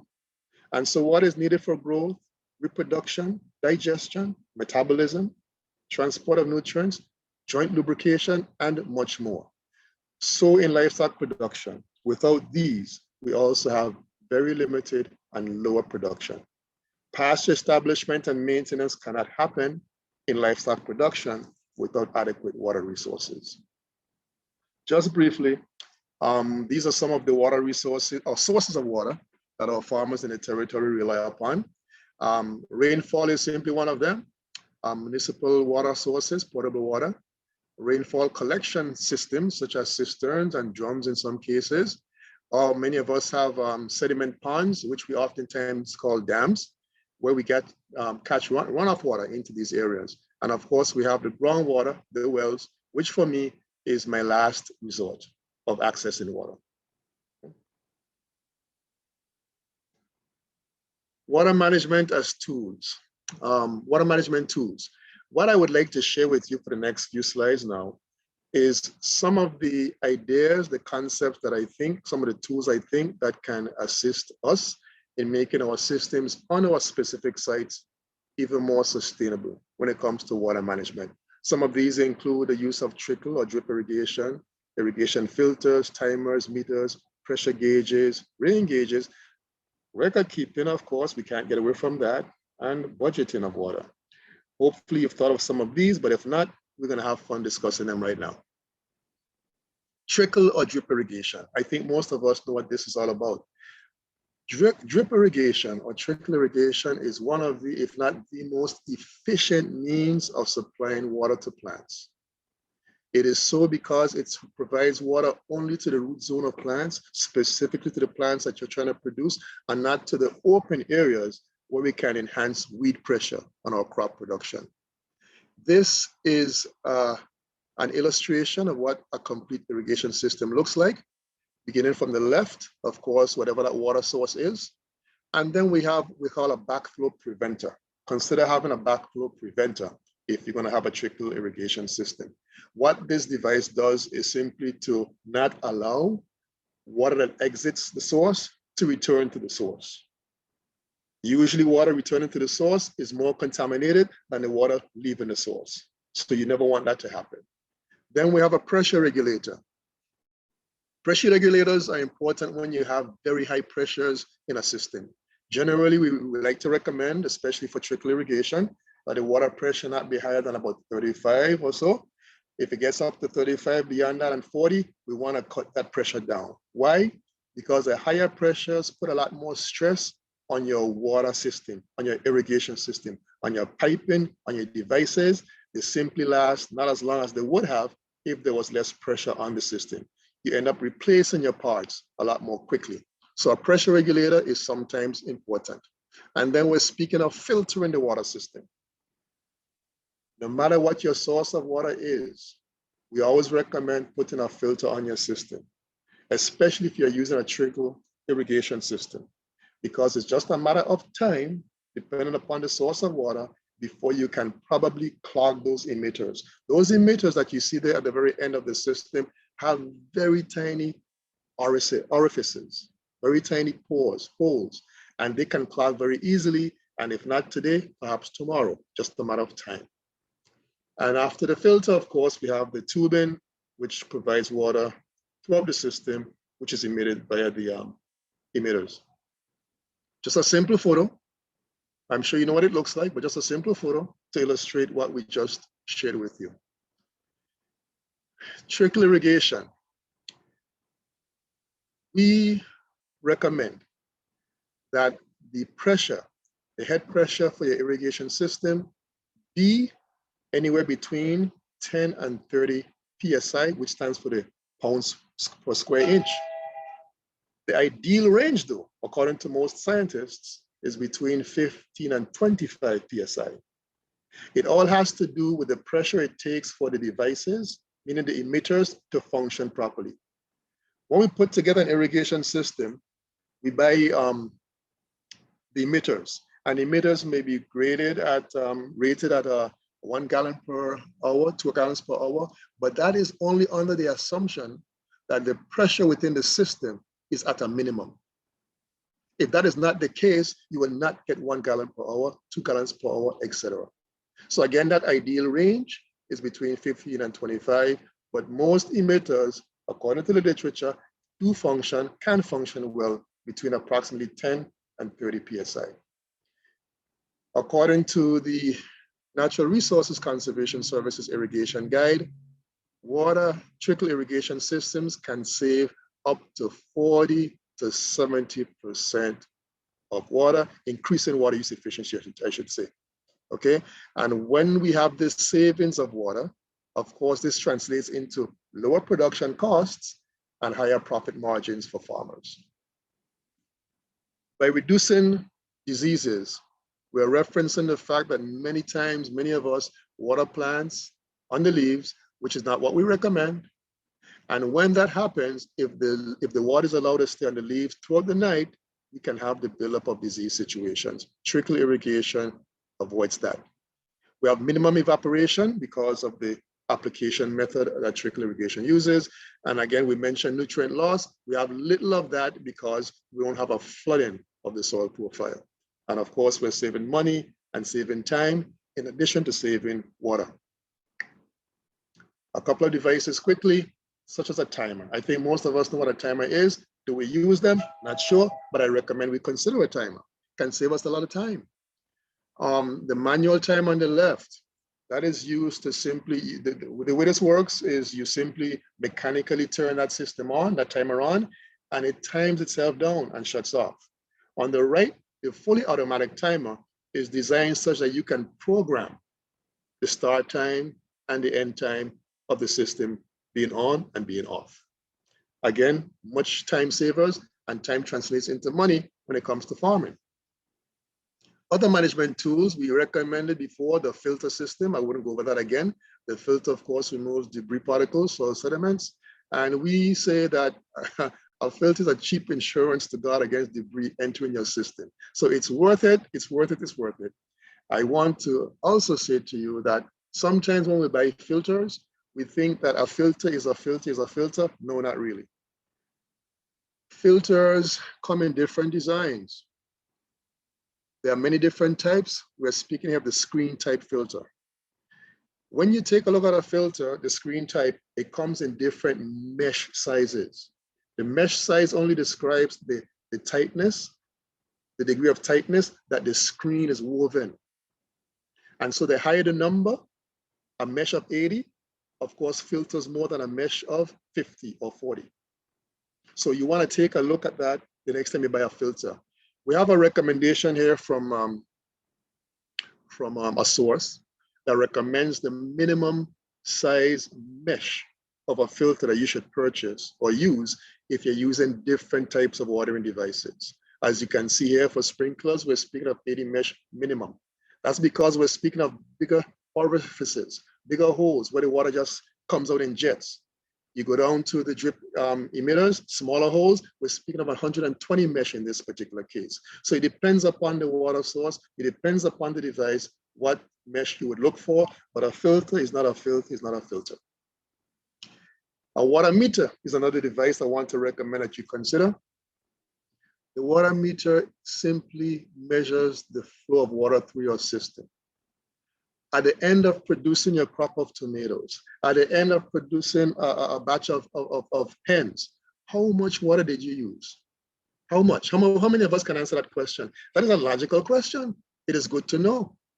We need to know ahead of time what the capacity is that we have versus what did it take to produce. And the water meter does that, not by itself, but of course in conjunction with record keeping. It's an efficient means of monitoring the water use. We said that before. It can help to detect system leakages and losses. If, for example, you have your system shut off, at least you think it's shut off, what your water meter is reading, something is wrong somewhere, and you need to check it out. So in that way, it saves you money, saves you time. The water pressure gauge. Again, another device that's useful. It measures, of course, the force of water in the system. If your system is off, as an example of many examples, and your gauge is reading less than it should, because by now you should have an idea of what your system gauge reading should be when it's off. And if your system is reading less than, it means, again, you probably have a leakage somewhere, saves you time, you need to go and check it out. So good devices, good tools to add to your production systems. The pressure gauge keeps a good check of the water pressure before it notifies a farmer of potentially damaging changes. Saves you time, saves you money. The rain gauge, very cheap and can do so much. This is an instrument, of course, that measures precipitating rain in a given amount of time in a given area. I use my rain gauge a lot and I love it. And I'll tell you what it does for me. You know, sometimes it rains and you're wondering to yourself, I wonder how much did that really penetrate the soil? I wonder, do I have to water the plants today? You get accustomed to your particular locale, your specific site. After a while, you get a feel for, if my rain gauge reads at this particular level, That means then I have at least 2 inches, 3 inches of water in my soil profile.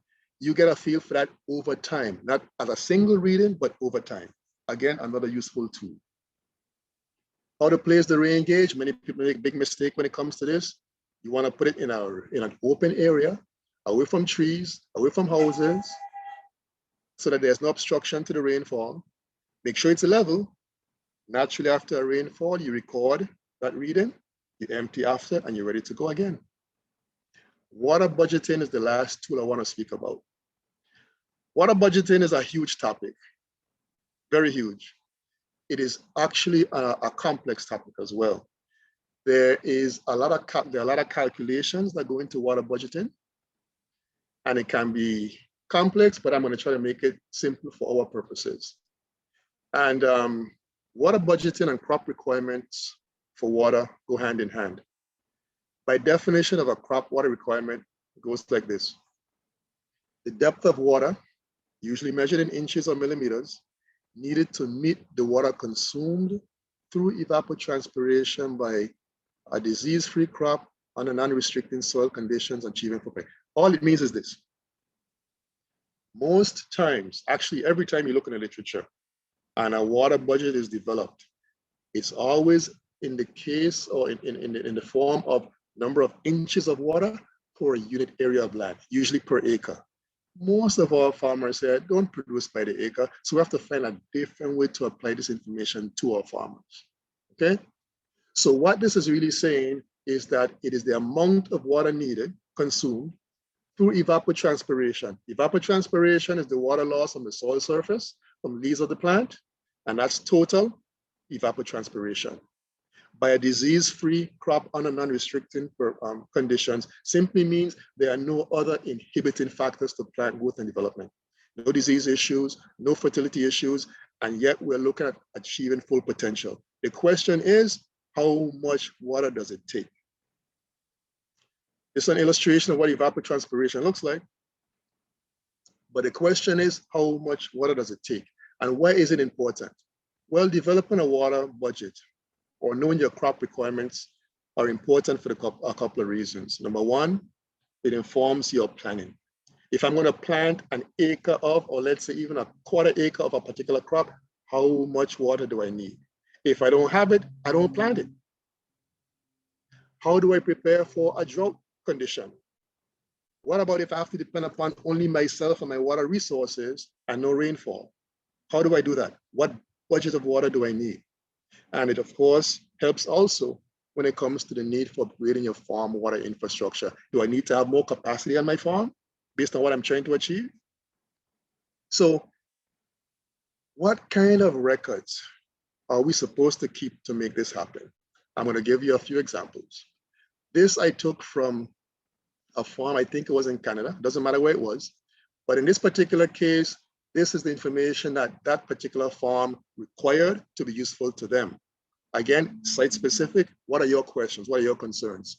Although it says here meter number, that could be your pressure gauge reading. It could be your any other reading, your rain gauge reading. It doesn't matter. It's a matter of tracking your water use. And then in this case, we're looking at the start time of the reading, the end time of the reading, the consumption for that particular day. Any comments that you think are useful to you on your particular site. That's one example. Second example is from a livestock producer who kept records as well. This is in the case of a producer wanted to know what was the peak consumption of water on his or her farm by his animals and what was the daily average. I'm going to draw your attention to line 1, 2, 3, 4, and 5. 1, 2, 3, 4. Yeah. Dry cattle and lactating cattle. That's useful information. The dry cattle, meaning the cattle that were not producing any milk, they were consuming at a peak 100 liters per head per day. Of course, the lactating cattle on the next line are going to need more water. How much more? 20% more. So having collected this information over time, you get a better feel for what your budget should be to produce that particular crop or cattle. Last one. I prepared this particular table because when I looked at what others do for water budgeting. Like I said, we don't produce per acre and all that. So I decided to share this with you, and you can modify it as you see fit. Crop. What variety of a crop? Different varieties of the same crop can be more drought tolerant than others. So you want to put the variety as well. Then the third column, the square area or the number of plants that you are going to produce based on our local production system again. Am I going to plant on a per acre basis or a portion thereof? Or am I going to plant on a number of plant basis? That's up to you. And that's what information you put here. And then over that period of time, if it's a 30-day crop or a 90-day crop, this number needs to say something close to that, 60 days or 90 days, not 100 days. If it's a 60 or 90-day crop, this number should read by the end of that process, perhaps 1,000 gallons per 160 days. By the end of that particular period, not just once, but over time, because most of us go the same type of crops over and over, but over time, your data should tell you, give you a good feel for what budget of water do I need to produce that same area of cropping. But keep in mind as well other factors, such as the time of year. You may want to put it in your comment section, but keep in mind as well any rainfall. In the comment section, you may want to indicate the number of days of that period that you did not have to water because of rainfall. But at the same time, if you keep a track of the number of days that you did not have to water, that window just before and just after gives you a feel for what you may have to have supplied to the plants during that window of time when it did rain. So just giving you some thoughts and ideas which I think are helpful, and I hope that they are. And please, as you leave this session today, consider on your specific site the types of management tools and practices that may be beneficial to you. Consider the types of records that promote sustainability on your particular site. And don't forget, we're all asking you to do some things differently, and it does take time. So do not forget that time is also a valuable farm input. So I thank you. Wonderful job, Dr. Peterson. Love the bowl of sorrel. Is this from the I love it too. I love it last year? Last year's harvest, correct. Thank you. Wonderful. Dr. Reeves says, great, Dr. Peterson. I think it would be great to create a practical, water-wise document specific to the VI farms and tracking water use, which will share all that you talked about regarding tools to help in water budgeting, preparing for drought, flooding, records, keeping template, etc. I agree. Thank you very much. As well as making our persons aware, our people aware of the fact that wells during dry periods should be used less. Due to the fact that not as much water is getting into the well during the drought period, the dry periods. So yes, I agree with Dr. Dreves. That is something that we should spend some time working on.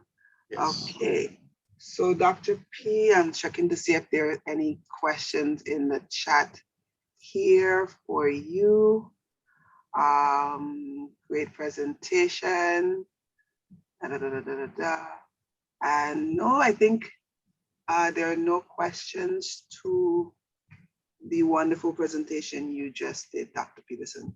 I enjoyed it. I actually learned quite a bit just now. I actually did not realize that the filters, even though I've used filters, had ranges of mesh sizes, even though I have opened them and had to clean them out. I just learned something. So you're never too old or too knowledgeable to learn something if you want. I agree with that. I agree with that as well. Thank you, everybody.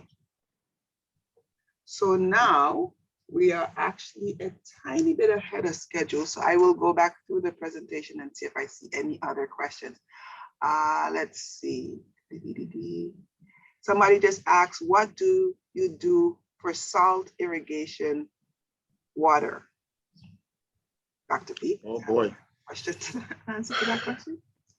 That is not easily addressed. If we're speaking of salty water, brackish water along the seashore or something, that is very, very difficult to correct. And I'm assuming that's what we might be talking about. If it's brackish, extremely hard to correct. I know of a few places where wells, again, since you made reference to wells, where the wells were overdrawn, the aquifers were overdrawn, and the water became brackish. It takes many, many, many years before that can be corrected, or a flooding situation before that can be corrected. So that's the case, not easily done. If we're speaking of salty water near the seashore, again, not easily done, short of desalination, which is an expensive route. So my recommendation simply is, if someone has a salty irrigation system and that is their source of water, try to harvest water when it does rain. I'm convinced that it rains enough, perhaps not at the right times, but it rains enough over the period of a year that if we do a better job at harvesting and storing, we'll be better off for the rest of the year when it does not rain. So I want to strongly recommend rainwater harvesting. Agreed. Agreed. Right. So I was wondering what crops do you recommend for like when there's saline irrigation water or saline soil? I actually have none to recommend. Neither do I. I actually have none to recommend. I'm thinking of the crops that our farmers grow for profit, and I cannot think of any of them that are very, very much conducive to being grown in saline conditions. I'm speaking of the cucumbers and the tomatoes, all the crops that our farmers make money from. Only thing I could think of, Dr. P, is coconut, which is the only one that I think does well when it has some salt, because it is a plant that can grow in a saline environment. Agreed. That we do sell. So that's the only one I can think of off the top of my head. Agreed. So that's a good question, Justin, but that's challenging, very challenging. Thank you for stumping us, Justin. I'm going to get you back. Okay, someone wants to know where they can purchase the filters on St. Thomas, Dr. P. Any suggestions? Yes, I do. Let me see. We're not really here to promote businesses. Let me put my contact information in the chat, okay? Okay. Let me do that. Okay. And then let's see. Someone has another question. She said, agree. Can you share your favorite natural cover products? Sis Haria. I'm not understanding the question. To what are you referring about natural cover products? I'm not sure what that means. Neither do I. If the person who's asking the question can clarify so we possibly can answer it if possible. Right. Someone in the chat also asked, or is expressing that they use cistern water, and because of it, or the drought on the island, and would I recommend them purchasing regular rainwater or distilled? When your cistern goes dry, there's no need to purchase distilled water. The water delivery services do a really good job of giving you adequate quality water for crop production. Okay. All right. It's kind of pricey, but it's good. Okay, I think that is it. Someone is saying, are you talking about row covers or cover crops? Oh, that's asking about the same. Can you share your favorite natural cover products? Okay. Not seeing any clarification on that question. Okay, so it is now. Wait, I think that person asked earlier about the Tully or the tool. Okay, so tool is similar to row cover, and I think our next presenter may be covering that. If he doesn't, we will come back to it. So our next presenter is Wes Palmer, and Wes is a graduate from. Okay, forgive me, I don't have on my glasses. I'm trying to get really close. Valdosta State. Thank you, Wes, for coming on. Valdosta State University with a bachelor's degree in biology and environmental geosciences. He worked as a civilian contractor for the Air Force before moving to the Virgin Islands, where he began his career in agriculture. After Hurricane Maria, that bad hurricane, Wes moved back to Maine, farming for a few seasons at Johnny Selected Seeds Research Farm before transitioning into sales. Welcome, Wes, and take it away. Thank you, Ms. Forbes, and thank you, UVI, for having me. Very excited to be here. I'm gonna go ahead and share my screen here. I love the Virgin Islands. I love all the people in it, and am really excited to be able to kind of come full circle and be able to work with the Virgin Islands now, as it's part of my territory for sales at Johnny Seeds. So yeah, today I'm going to be talking about cover crops and hand tools for the sustainable agriculture systems. Can you guys see my slides? Just a quick yes or? Yes, yes, yes. Okay, great. So I'm going to move pretty quickly through this. But yeah, here's my contact information. If you have any questions, please reach out to me, phone, email, whatever's easiest for you.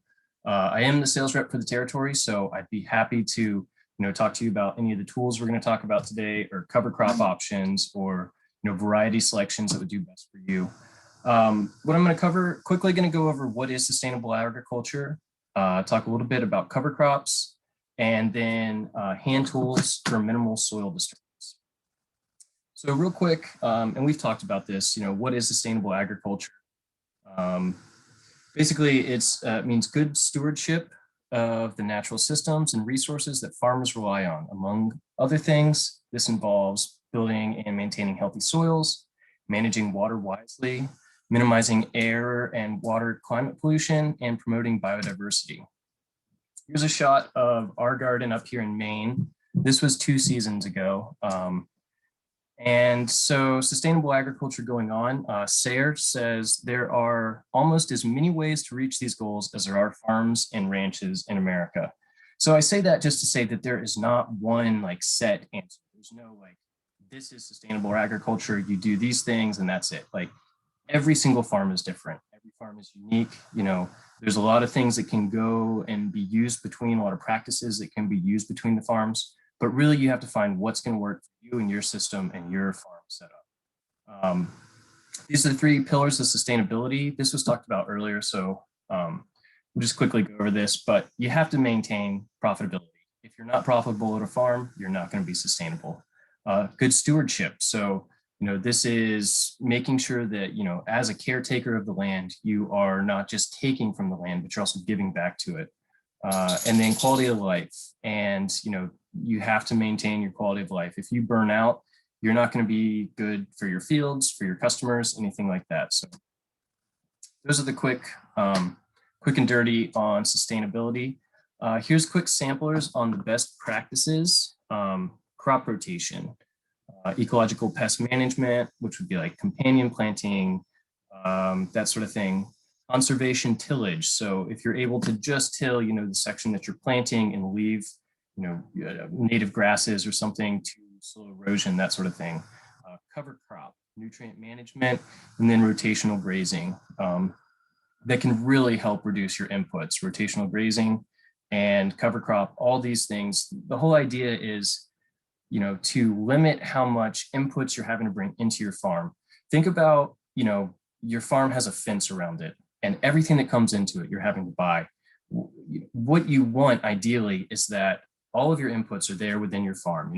If you can get to where you're producing your own compost, you're using animal waste, you're maybe producing, cover crop seed, saving seed or something like that to replant. That's the idea there, is just, minimize your inputs, and that's the, and tighten up your efficiencies is the best way to stay sustainable. Real quick on cover crop, we've talked about this, but cover crop is a plant that's used primarily to slow erosion, improve soil health, enhance water availability, smother weeds, amongst a host of other things. It's a great thing, and I think most people should be doing, cover cropping. We're really just scratching the surface on learning what all cover crop is for. It's a carbon sequester, so it's taking carbon out of the air, putting it into your soils, and making that available for your plants to use. And we're just really now starting to understand all the benefits of it. SARE was quoted, and they said, cover crops can pay for themselves within the first few years by cutting input costs and providing modest yield boosts. Their value increases when grown for seed and as a forage crop for livestock. So, this is a plot of my garden here. You can see there's buckwheat growing in this right next to my eggplants here, and then peppers on down the way. Or no, these are tomatoes down the way here. But if I was to section this off and, bring my goats in there or something, that would be a great use of the cover crop. They're going to eat it down. They're going to poop and fertilize the soil. Cover crop is not only great for improving your soil, but it can also feed your animals. And there's just a host of benefits for it. Here's some cover crop options. First, you have, and these are ones that are going to work great for the Virgin Islands. That's why I picked these options. When you're deciding what you want to use for a cover crop, first, you really need to identify the goal that you're trying to achieve. And then from there, figure out what cover crop is going to be best for you. So, if you have soil-borne pest issues like root knot nematodes, you would say, okay, this is my problem. Now I need, what's going to be my cover crop? What's the solution? So for that, you would want to use mustard. We've talked about how that's a biofumigant. It puts out, these toxins that are not toxins, but it's toxic to the root knot nematode. Essentially, it just, you work that into the soil and it drives them out of your soils. If you want to increase your soil's organic matter, a quick growing crop like buckwheat or Sudan grass, something that's going to have a lot of organic matter, a lot of mass, that's something that you would want to grow to smother weeds and then incorporate into the soil. If you're looking to aerate your soils, this crop right here, oilseed radish, it's a fantastic crop for that. It puts out this long, almost foot-long taproot that drills down into your soil and actually will pull nutrients in your subsoil up to make it readily accessible for your crop. Oilseed radish is an awesome forage crop. If you were to work goats through that area afterwards, they'll eat it down, or you can just let it die naturally. And where that root was growing, once it breaks down into the soil, you're going to be left with a big hole there that water can then penetrate and permeate down into your soil. So, it's also a biofumigant as well. So that's going to help drive out nematodes. There's a whole host of benefits for cover crops. And if you have any questions on specifics, definitely give me a ring and we can talk about that. Let's see. Real quick on catch crops and companion plantings. So catch crop, Justin talked about this a bit. So a catch crop is a fast growing crop that is grown between successive plantings of a main crop. So here, this is an example that I grew this spring in my not my high tunnel, but my hoop house. And essentially I seeded in spinach here in the middle. I planted a sprouting broccoli on the outside. I picked sprouting broccoli because they can take the heat a lot better than a traditional broccoli head. So these sprouting broccoli would work really well in St. Croix if you are looking for a broccoli crop. But as the crops grew up, the spinach is going to shade out the soil here in the middle. It's going to keep that nice and moist. It's going to suppress all the weeds that might grow up underneath your broccoli crop.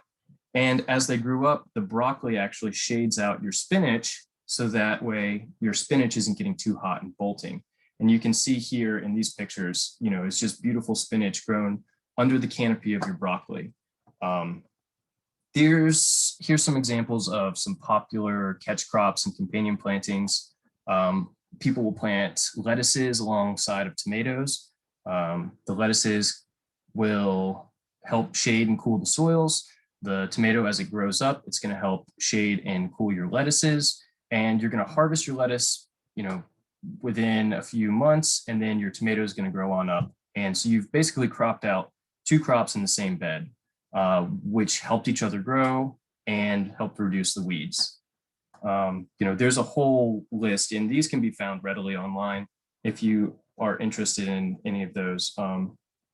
But here's, spinach and broccoli, as you can see pictured. That one worked really well for me this season. All right, now we're going to talk about hand tools for minimal soil disturbance. These are the hand tools we're going to talk about. Not all of them are pictured here. This is just a picture I grabbed off of our website, johnnyseeds.com. And so we're going to talk about silage tarps, ground cover, broad fork, stirrup hoe, the whole list is right there. And let's dive on into it. Silage tarps. So silage tarps are basically, they're used widely in the States to cover up silage, which is when farmers will plant out a field of corn, then they come in, harvest all that with a combine, they break it all up, and then it sits in these big piles covered with these silage tarps, and it kind of ferments, and then they feed that to cows. More recently, farmers of vegetable crops have started taking these silage tarps and use them to help prepare a bed for like a no-till system. So you can take and lay these out over, if you have a field that's gone fallow, you'd want to mow that field down really low, deploy the tarp out over the top, let it sit for a few weeks, and that's going to break down all the soil up underneath there, break down all the plant matter up underneath there. And when you take it off after some time, you're going to be left with this really nice bare soil. You can also use it if you want to go out and till your field and get your beds all prepared. You lay the silage tarp over top of that prepared bed. It creates an ideal environment for seeds to germinate in. They're going to germinate. There's no light. It's too hot for them. So all those weed seeds that are just brought up from your tilling, those are going to die. And then when you remove the tarp, you've basically just exhausted the weed seeds that are in that bed and at the soil surface. So it pre-germinates the seeds, they come up, there's nowhere for them to go, they die, you rip the tarp off, and you've got beautiful bare soil to plant right into or direct seed into. You can also put this over top of your compost beds or compost to help increase, the rate at which that breaks down. But basically it just kills weeds by oculation, which is just a fancy word for saying hiding it from view. So it smothers your grasses and the weeds. Now here, this is another shot from my garden last year up here in Maine. And I do these next couple slides to show the effects of cover cropping and tarping and how they can be used hand in hand to really get a bed prepared. So here I grew carrots in this bed last year. This is plot 1 here and plot 2 that we're calling it.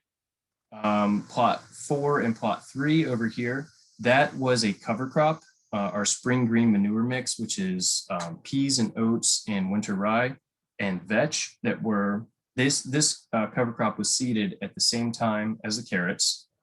And so this is just a picture to see, what this next slide is going to look like. Over here on the far right of the picture, you can see an emerging cover crop. This is, again, the spring green manure mix that I've planted in there. And so that's just, this slide is here for a reference for this next one. All right, so here we have, this is this spring and what the fields look like after I've cover cropped it and tarped it. So plot 1 and 2 here, you can see this is where my carrots were growing. In plots 1 and 2, there was no cover crop put down. After I harvested my carrots out of there, I just left it bare soil because it's not great practice, but the summer got away from me and I just never got back to planting it again. Ideally, I would like to cover crop that, but I didn't. So we ended up with this little interesting experiment that I accidentally did. So that was plots 1 and 2. Plot 3 and 4, you can see that was cover cropped at the same time as the carrots. That grew all summer, and then the cover crop was terminated in the late fall. I have this big tarp here, and basically I took the tarp and laid it out over this section. I would have loved to lay it across the whole thing, but that's as big as my tarp was. So that's what we ended up with. But basically this spring I came back, I removed the tarp, and you can see how good of a job it did at suppressing the weeds here. And I just thought it was very interesting that you can see plots 3 and 4 where it was cover cropped. There's much less weed pressure back here in plot 3 that had the cover crop than plot 2 that was just totally bare soil. So plot 2 had no cover crop, no tarp, it was just bare soil. And it's definitely the weediest of the plots. Whereas you can see here, once this tarp was removed, this is ready for planting. You know, there's minimal work that you have to do to get these beds ready. And so it worked out really well. This picture here shows the points where all 4 of my different plots came together. You can almost see, I mean, it's like a clear-cut line here. This is plot 2. This was bare soil. There was no tarp, no cover crop. Plot 1 was just tarped. Plot 3 was just cover cropped. And plot 4 had a combination of being cover cropped and then tarped. And this is ideal. Plot 4 is exactly what you want. You know, it's very easy to come through, rake this old cover crop away, and that soil is ready to go. I mean, just look, which of these would you rather plant into? Definitely not plot 2, which I just left bare soil. And now most people, this is terrible farming practice. Don't just leave your bare soil bare.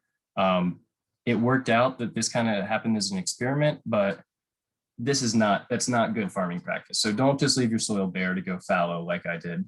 But for the sake of this experiment, it was awesome.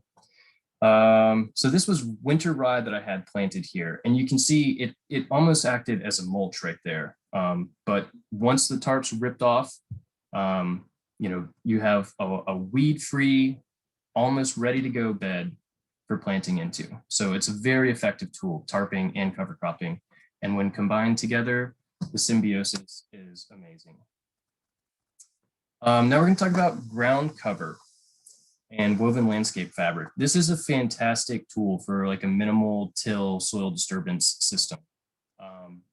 This new one that we picked up this year, it's got 2 different colors. The top is white and the bottom is black, which is exactly what you would want in St. Croix or, you know, anywhere in the Virgin Islands, even in the southeast. The black side is going to obviously absorb more sunlight than the white side would.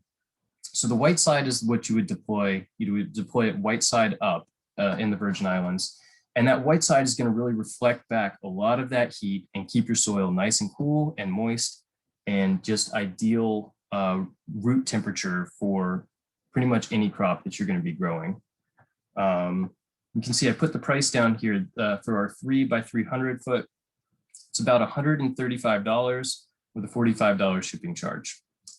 So this is a very effective tool to use to keep your ground covered. This is a mulch hole burner. This can be used to burn the holes in your plastic fabric. There's essentially a propane tank that attaches here. It heats this and you go along and burn holes through your fabric. This is a broad fork. This is my absolute favorite tool for a minimal till system. And I would recommend buying the hard pan broad fork. It's got much thicker tines than traditional broad fork. But essentially, this is used to loosen and aerate your soil without totally destroying your soil structure. So you kind of work it into the ground, you grab the handles, lean back, and it sort of just cracks the soil. It's going to lift and aerate, but not just totally, you know, destroy the plant life or the biodiversity and microorganisms that you have in your soil. Next, we have a stirrup hoe. Some of you may recognize this handsome gentleman. That's Dale Brown from Sage Farm. And I was down in St. Croix from December until almost April this year and sent a bunch of tools down and was able to go out, you know, to farmers in the area. And this is Dale trying the stirrup hoe. This is one of my absolute favorite tools. It's really great for aggressive weed. It's great for nutsedge, something that's really difficult to pull and that's really well rooted. It's got a cutting edge on both sides, so you can use it as a push and a pull motion to cut both ways. And it pretty much just lets the soil pass through and just cuts the bottom of the weeds. So unlike a traditional hoe where you're moving a lot of soil, you're just undercutting the weeds and leaving the soil in its place. There's a collinear hoe. Luca touched on this a lot, so I'll pretty much, you know, there's not too much that I can talk about that he didn't. It's meant to be used in a stand-up, thumbs-up position, so you kind of hold it like this and shuffle along. Luca had the 7-inch and I use a 3.5. That's my preferred because it's just like a ninja assassin when you're up underneath lettuce heads. It's just phenomenal for moving in underneath those. Just great for precision weeding. Here's a tine rake. This one is really good for thread stage and cotyledon stage weeds. It's meant to be used about every 7 days, and really it's only for thread stage weeds, ones that have just come up that are very small, and you can pass, generally the idea is that you can pass directly over top of your cash crop and with minimal damage to the cash crop, and you just take out the thread stage weeds. This is really only effective on thread stage weeds. Anything that's like well established, it's just gonna laugh when you hit it with a tine rake. But when you're using it how it's meant, it's really effective to just get out there and quickly pass over the fields. This is the tine harrow, the tine rake's big brother. This one's made by TerraTech. It is just a big, beefy, phenomenal tool. I love it. It's 30 inches wide, so you can pass over a 30-inch bed and cultivate the whole bed in one pass. Again, it's meant to kind of pass over top of your crop. It's really great for crops that don't have a canopy, like onions or chives. It's got dual staggered springs, so they sit a little bit off from each other, so they make sure that they get the entire bed. And these are available in 12, 24-inch, 48 inches. But it's a big, beefy, great tool. But again, only effective on little baby thread stage weeds. We have some wheel hose. Luca talked about these. You have like your more basic model, like the Glacier wheel hoe, which is very similar to what Luca uses. This is fantastic for like walkways, in between big crops. But if you want to really get in tight on a crop, this TerraTech double wheel hoe is phenomenal.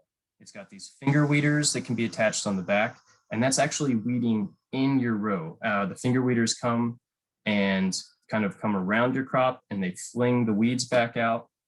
There's just a ton of attachments for these. I recommend you check out our website, johnnyseeds.com. There's tons of videos that you can look at. They go into a lot of detail about those. This here is a wheel weeder. It targets thread stage and established weeds at the same time. I love this one because you can adjust this toolbar here to bring it in tight on your crop or move it out depending on what your crop is. But essentially you can pass directly over top of your crop, weed either side of it. There's the single wheel for doing walkways. We have a number of different models like this on our website. And again, that's a TerraTech tool out of France. This is a 3-tooth cultivator. Again, it's a minimal till tool. It's used to kind of loosen the soil. You can weed with it. You can incorporate compost, but it's only designed to just go into the tilth, just the first few inches of soil to kind of break up that hard pan if you have that, or incorporate amendments. This is a tilther. This is a very popular tool amongst market gardeners. It's driven by a drill, a cordless drill, and essentially what it does is it's a miniature tiller for just the top few inches of soil, or the tilth. And basically you just, you would go through with like a broad fork, prepare your bed, and then you come with this and you just skim over the top, and it just gives you a really nice tilth for seeding into. This is the bed preparation rake, very similar to the rake that Luca used, but this one's aluminum and it's also 30 inches wide. So 30 inches is a pretty standard bed size for a lot of farmers to work off of. I like this bed rake because there's no guesswork in establishing a bed. As you're doing it, you're like, this is the exact size of my bed. It's also aluminum, so it's a really light rake and it's not going to wear you out. Here's some seeders. Right here we have the Earthway seeder. This is definitely the more economical version. It's aluminum, it's lightweight. It uses these seeding plates and is really great for seeding like cover crops, beans, larger seeded stuff. This is the Jang seeder. It's the Cadillac of seeders. It's very heavy duty. It's got a gearing system very similar to a bike. It allows you to really get precise on singulating seeds that you're putting into the ground and also the spacing in between those.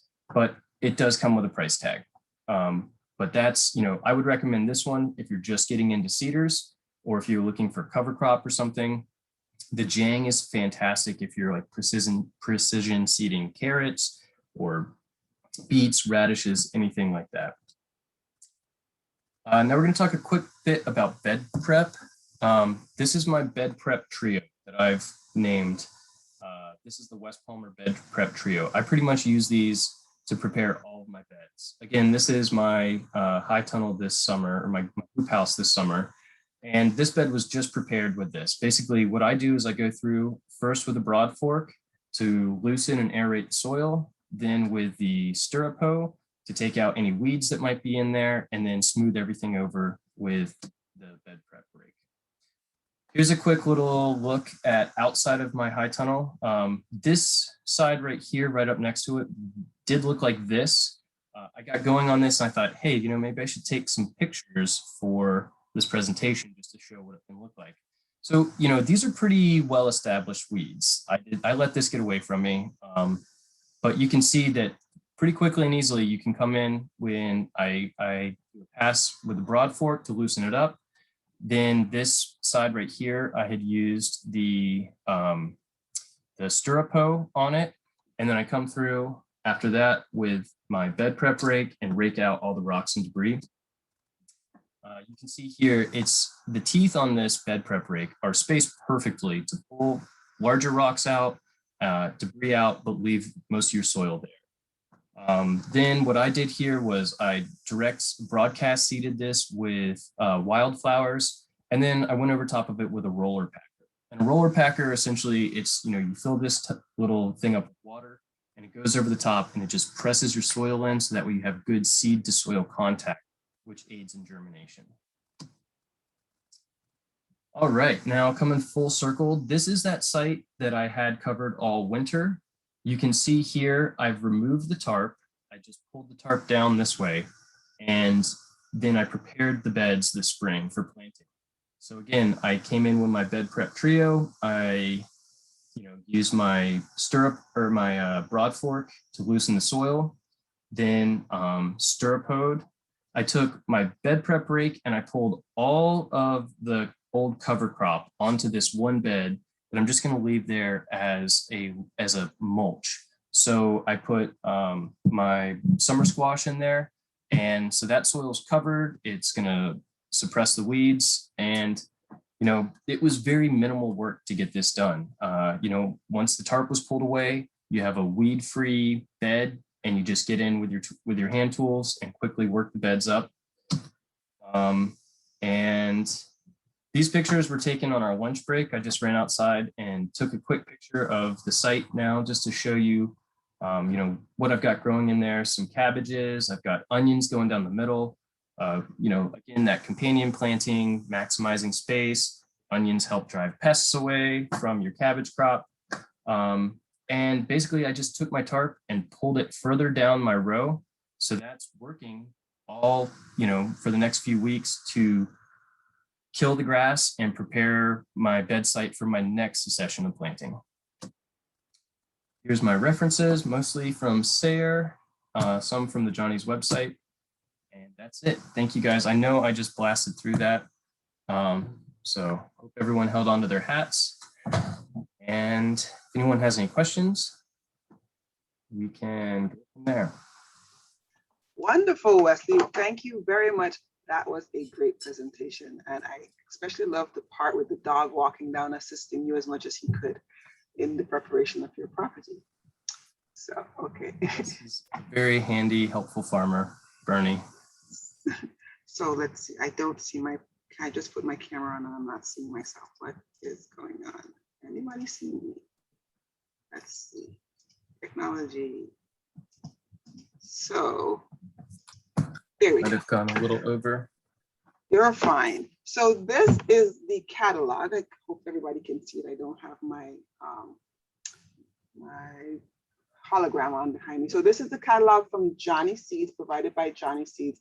And for those of you who are interested, on St. Croix. We currently have them, and we will be sending some over to St. Thomas for the St. Thomas farmers and home growers as well. So this magazine is quite a beefy catalog. It has over 100 and something pages of information in there. I personally order seeds from Johnny Seeds as well. And as Wesley just said, a lot of the information that he just provided on his presentation could also be found in here. So if you are a technophobe or not as adept with technology, I do have the hard copy catalogs, which you can just reach out to me. I placed my contact information in the chat pod already, and you can always arrange to come and get a copy for yourself. On St. Thomas, we will also be making them available to you all as well. Okay, so are there any questions? I actually have a question for you, Wesley. Yes, ma'am. Did you look at the soil microorganisms or the life in the soil after you remove the tarp to see? Because I know those tarps allow for a lot of heat, and that's how I solarize my soil, but I use a clear plastic when I'm killing like root knot nematode. So I've not used the silage tarp. I know those things are heavy and bulky for our conversation. So I didn't do a test, but when I pulled it back, I mean, there was tons of earthworms at the top there.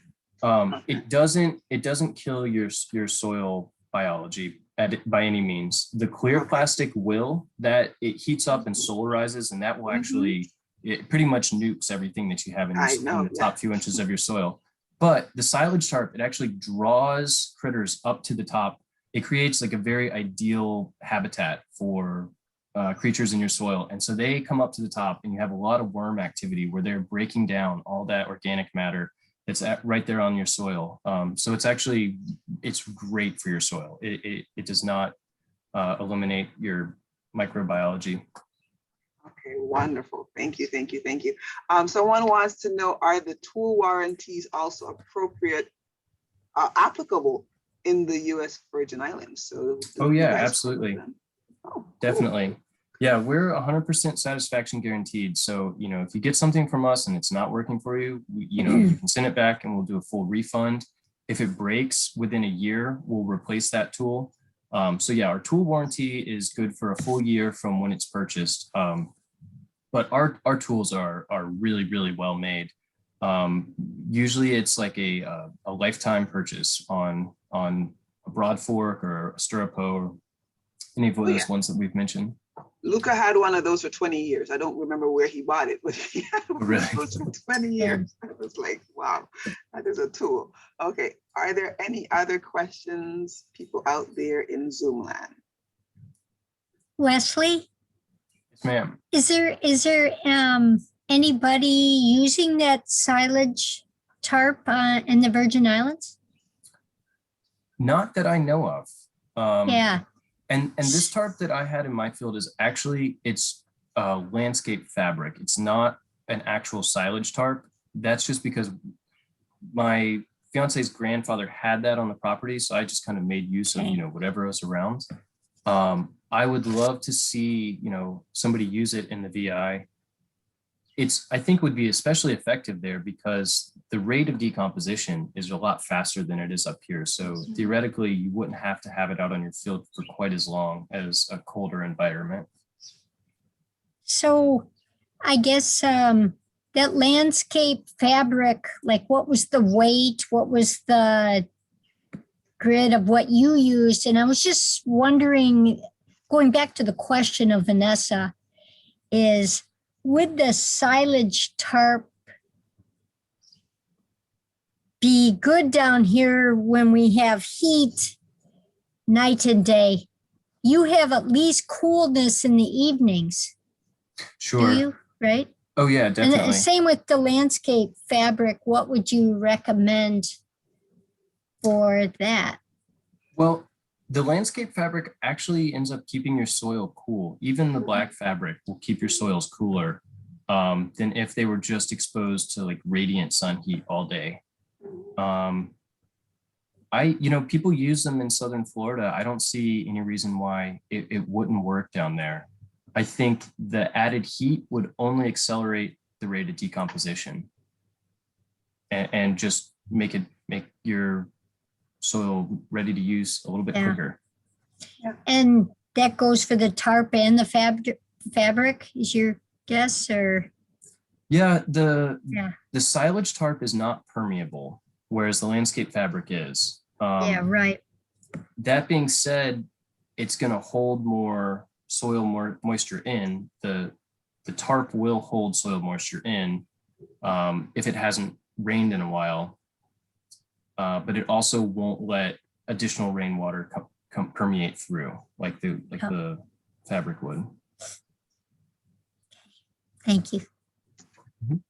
And we actually have used landscape fabric on the university's research plots in the past. So we do, and we have seen the effects of landscape fabric being a positive, depending on which crop you're growing. And personally, I have actually used an older form of the white reflective and black landscape fabric and found very positive effects from it using both sides.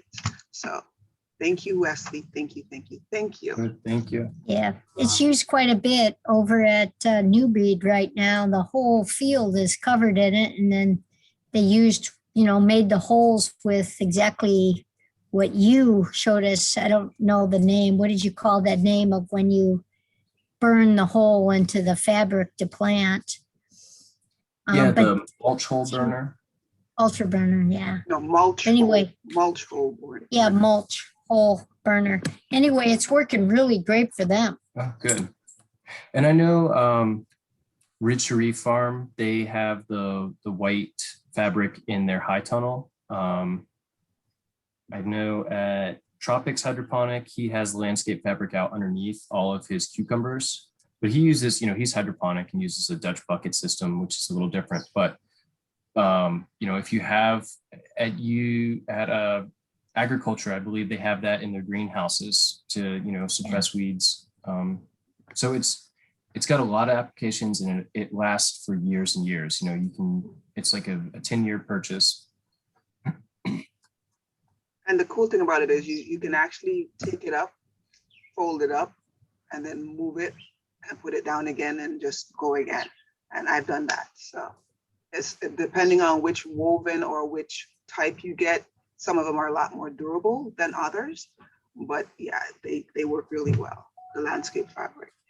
So Dr. Peterson, thank you, Wesley. Thank you, Dr. Dreves. Dr. Peterson, if you have any closing remarks, now would be a good time to come on and give them.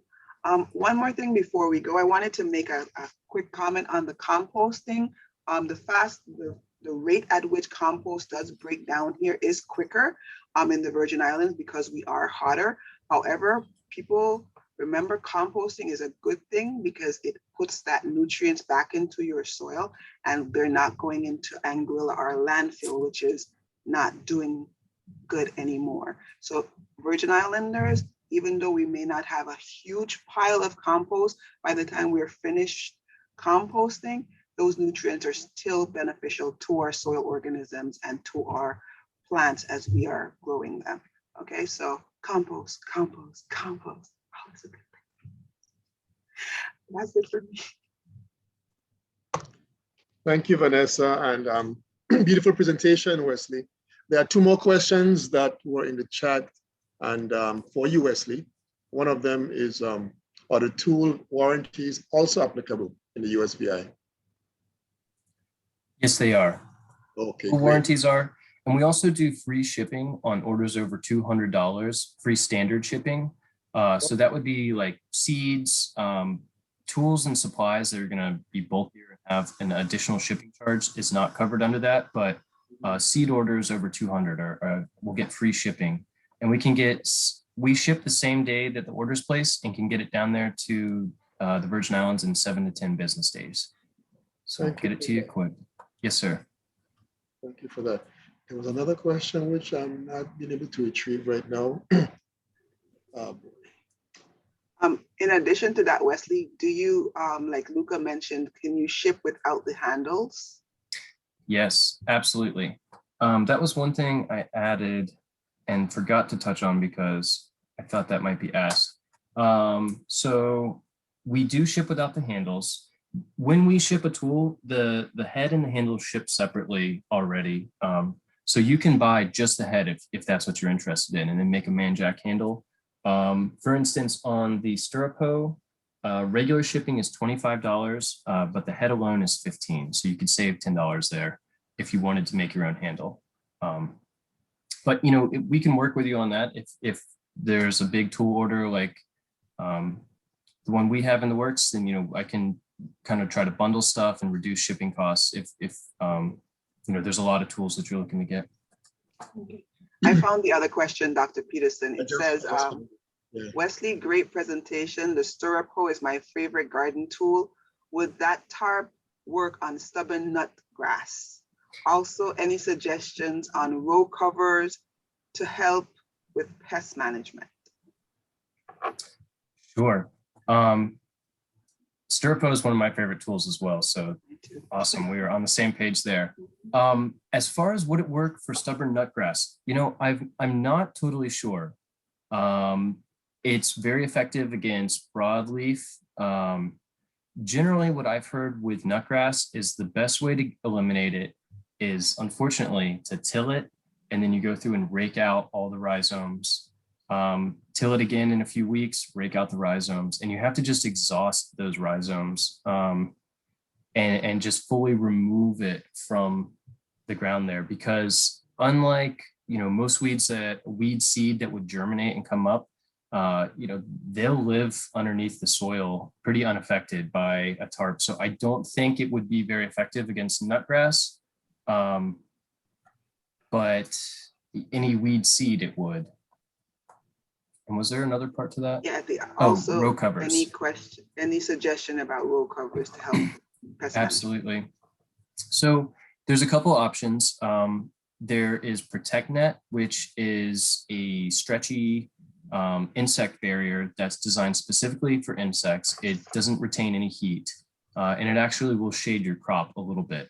That's a nice option there, but it's quite expensive. The cheaper option would be Agribond, and we saw this, you would want the lightest weight Agribond, Ag 15, and it's much more brittle. It can be used again for maybe 2 seasons, but beyond that, it probably won't last. But yeah, exclusion is an excellent way, excellent organic way to manage pests. Just keep them out, especially on stuff like cucumbers or watermelon, or you know, something that you can let grow up underneath that until it starts to flower and needs pollinators. Then you rip that cover off, let the pollinators get to it, and the plant is going to do really, really well. We also sell shade cloth. That was one thing that I forgot to mention. And that is a huge tool for the Virgin Islands. And that can be, you know, we have 50% and 30% shade cloth. So I would recommend checking out the website for the row covers and shade cloth. Okay, you have another question. Is the information on companion farming of crops on your website? There is some. On our website, it's an excellent resource for farmers. There's this, if you get on the website, there's what's called the Growers Library. And in the Growers Library, we have tons of tech sheets and PDFs and comparison charts and all this different information that some is crop specific, some is on ideas and cultural practices. So definitely check that out, the Growers Library at johnnyseeds.com. But if you have any specific questions, you know, give me a ring or shoot me an email, and I'd be glad to chat with you. Okay. Thank you again, Wesley. Look, the fact that the questions continue to come and that you spent the entire day with us tells me that you really enjoyed spending time with us. And we did as well enjoy spending time with you. We hope that what you've taken away from here today is something you're gonna apply, practice, and more than that, share. Keep sharing with others who are not here with us today. I wanna thank everyone who's been a part of making this happen. Our farmers, Luca and Christina Gasperi. Thanks. Mr. Grantley Samuel as well. Wesley, who just presented, Manuel and his office at the Caribbean Area Office of NRCS. We are thankful for your partnership. Dr. Dreves, Vanessa Vanessa was supposed to be the main host here today, but she couldn't speak for a while. But once she started, you see why we like her to be our host. Vanessa, you did a wonderful job. Thank you again. And Justin, thanks as well for being here with us. We are thanking all the members of our communications team, all of you who are participants here today. Mr. Crossman spent the entire day with us, although he's very busy. Thank you also. And our support within our School of Agriculture, all of you, thank you. I want to remind those of you who may have not completed the data form for us, please do so. It's a requirement from us to ask of you to please respond to that form. It's still in the chat section where we put it earlier this morning. I'm also going to remind you that another one of our, well, let me just call them all out. Our partner entities, including Southern SARE, the VA Department of Agriculture through its grant programs, the National Institute of Food and Agriculture, Johnny Seeds, of course, NRCS, and the UVI School of Agriculture. All of these came together to make this happen. And although we did come together, still would not have happened without your participation today, all of you. We are going to be having a practical on-site demonstration, as we said. We don't have a date, but we have your contact information, so we'll let you know. We have to acquire the tools and equipment. We're going to bring them into the territory and have a demonstration day on St. Thomas and on St. Croix. We also are going to be having this recording, this activity recorded. It has been recorded, and we are going to be sharing this with you so you can reference it whenever you need to. I don't know if I forgot anything else, but with that, I do want to say thank you again to all who have made. Sorry. Dr. Dreves, go right ahead. Don't we have a post question survey? Well, I did not forget, but I was speaking to the comm team while I was offline here, and it's not set up. It's not ready for us. Okay. Okay. Thank you. That's why we bypassed it. So it was the same question as earlier, and we wish we had it, but it is not available to us. So thanks for reminding. And unless there are any other questions or comment, I'm saying thank you again. We will be sharing with you the link to the recording from today, and we will be reminding you of when we do set the date for the on-site demonstration. Okay. Thank you. One person is unable to see the link, Dr. P. It says, the person says, I am not able to see the required form in the chat before, please repost. So just in case if we can get that reposted, or if we can email the form. I was about to say, would you please make contact with me? My information is there in the chat. 693-1083 is my number. And make contact with me. I will get you the form. If there's any of you who have not seen the form, could not get to it, please do the same. 340-693-1083.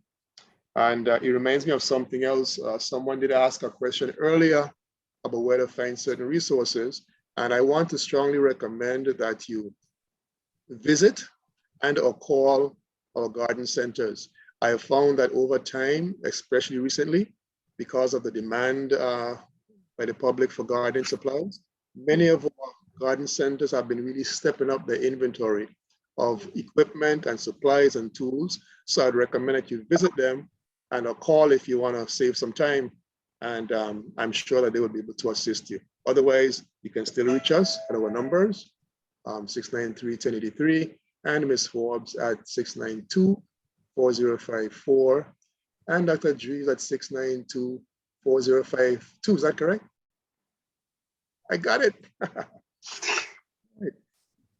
So thank you, everyone. Wishing you a pleasant evening and wishing you a sustainable ag production system wherever you are. Have a good afternoon. Have a good evening. Have a good one.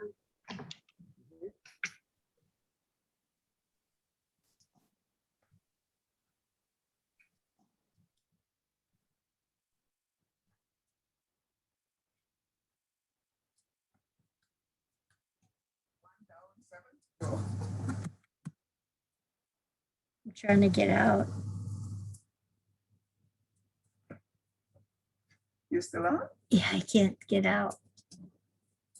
This came on and I can't get out. Escape. There. Yeah. Escape.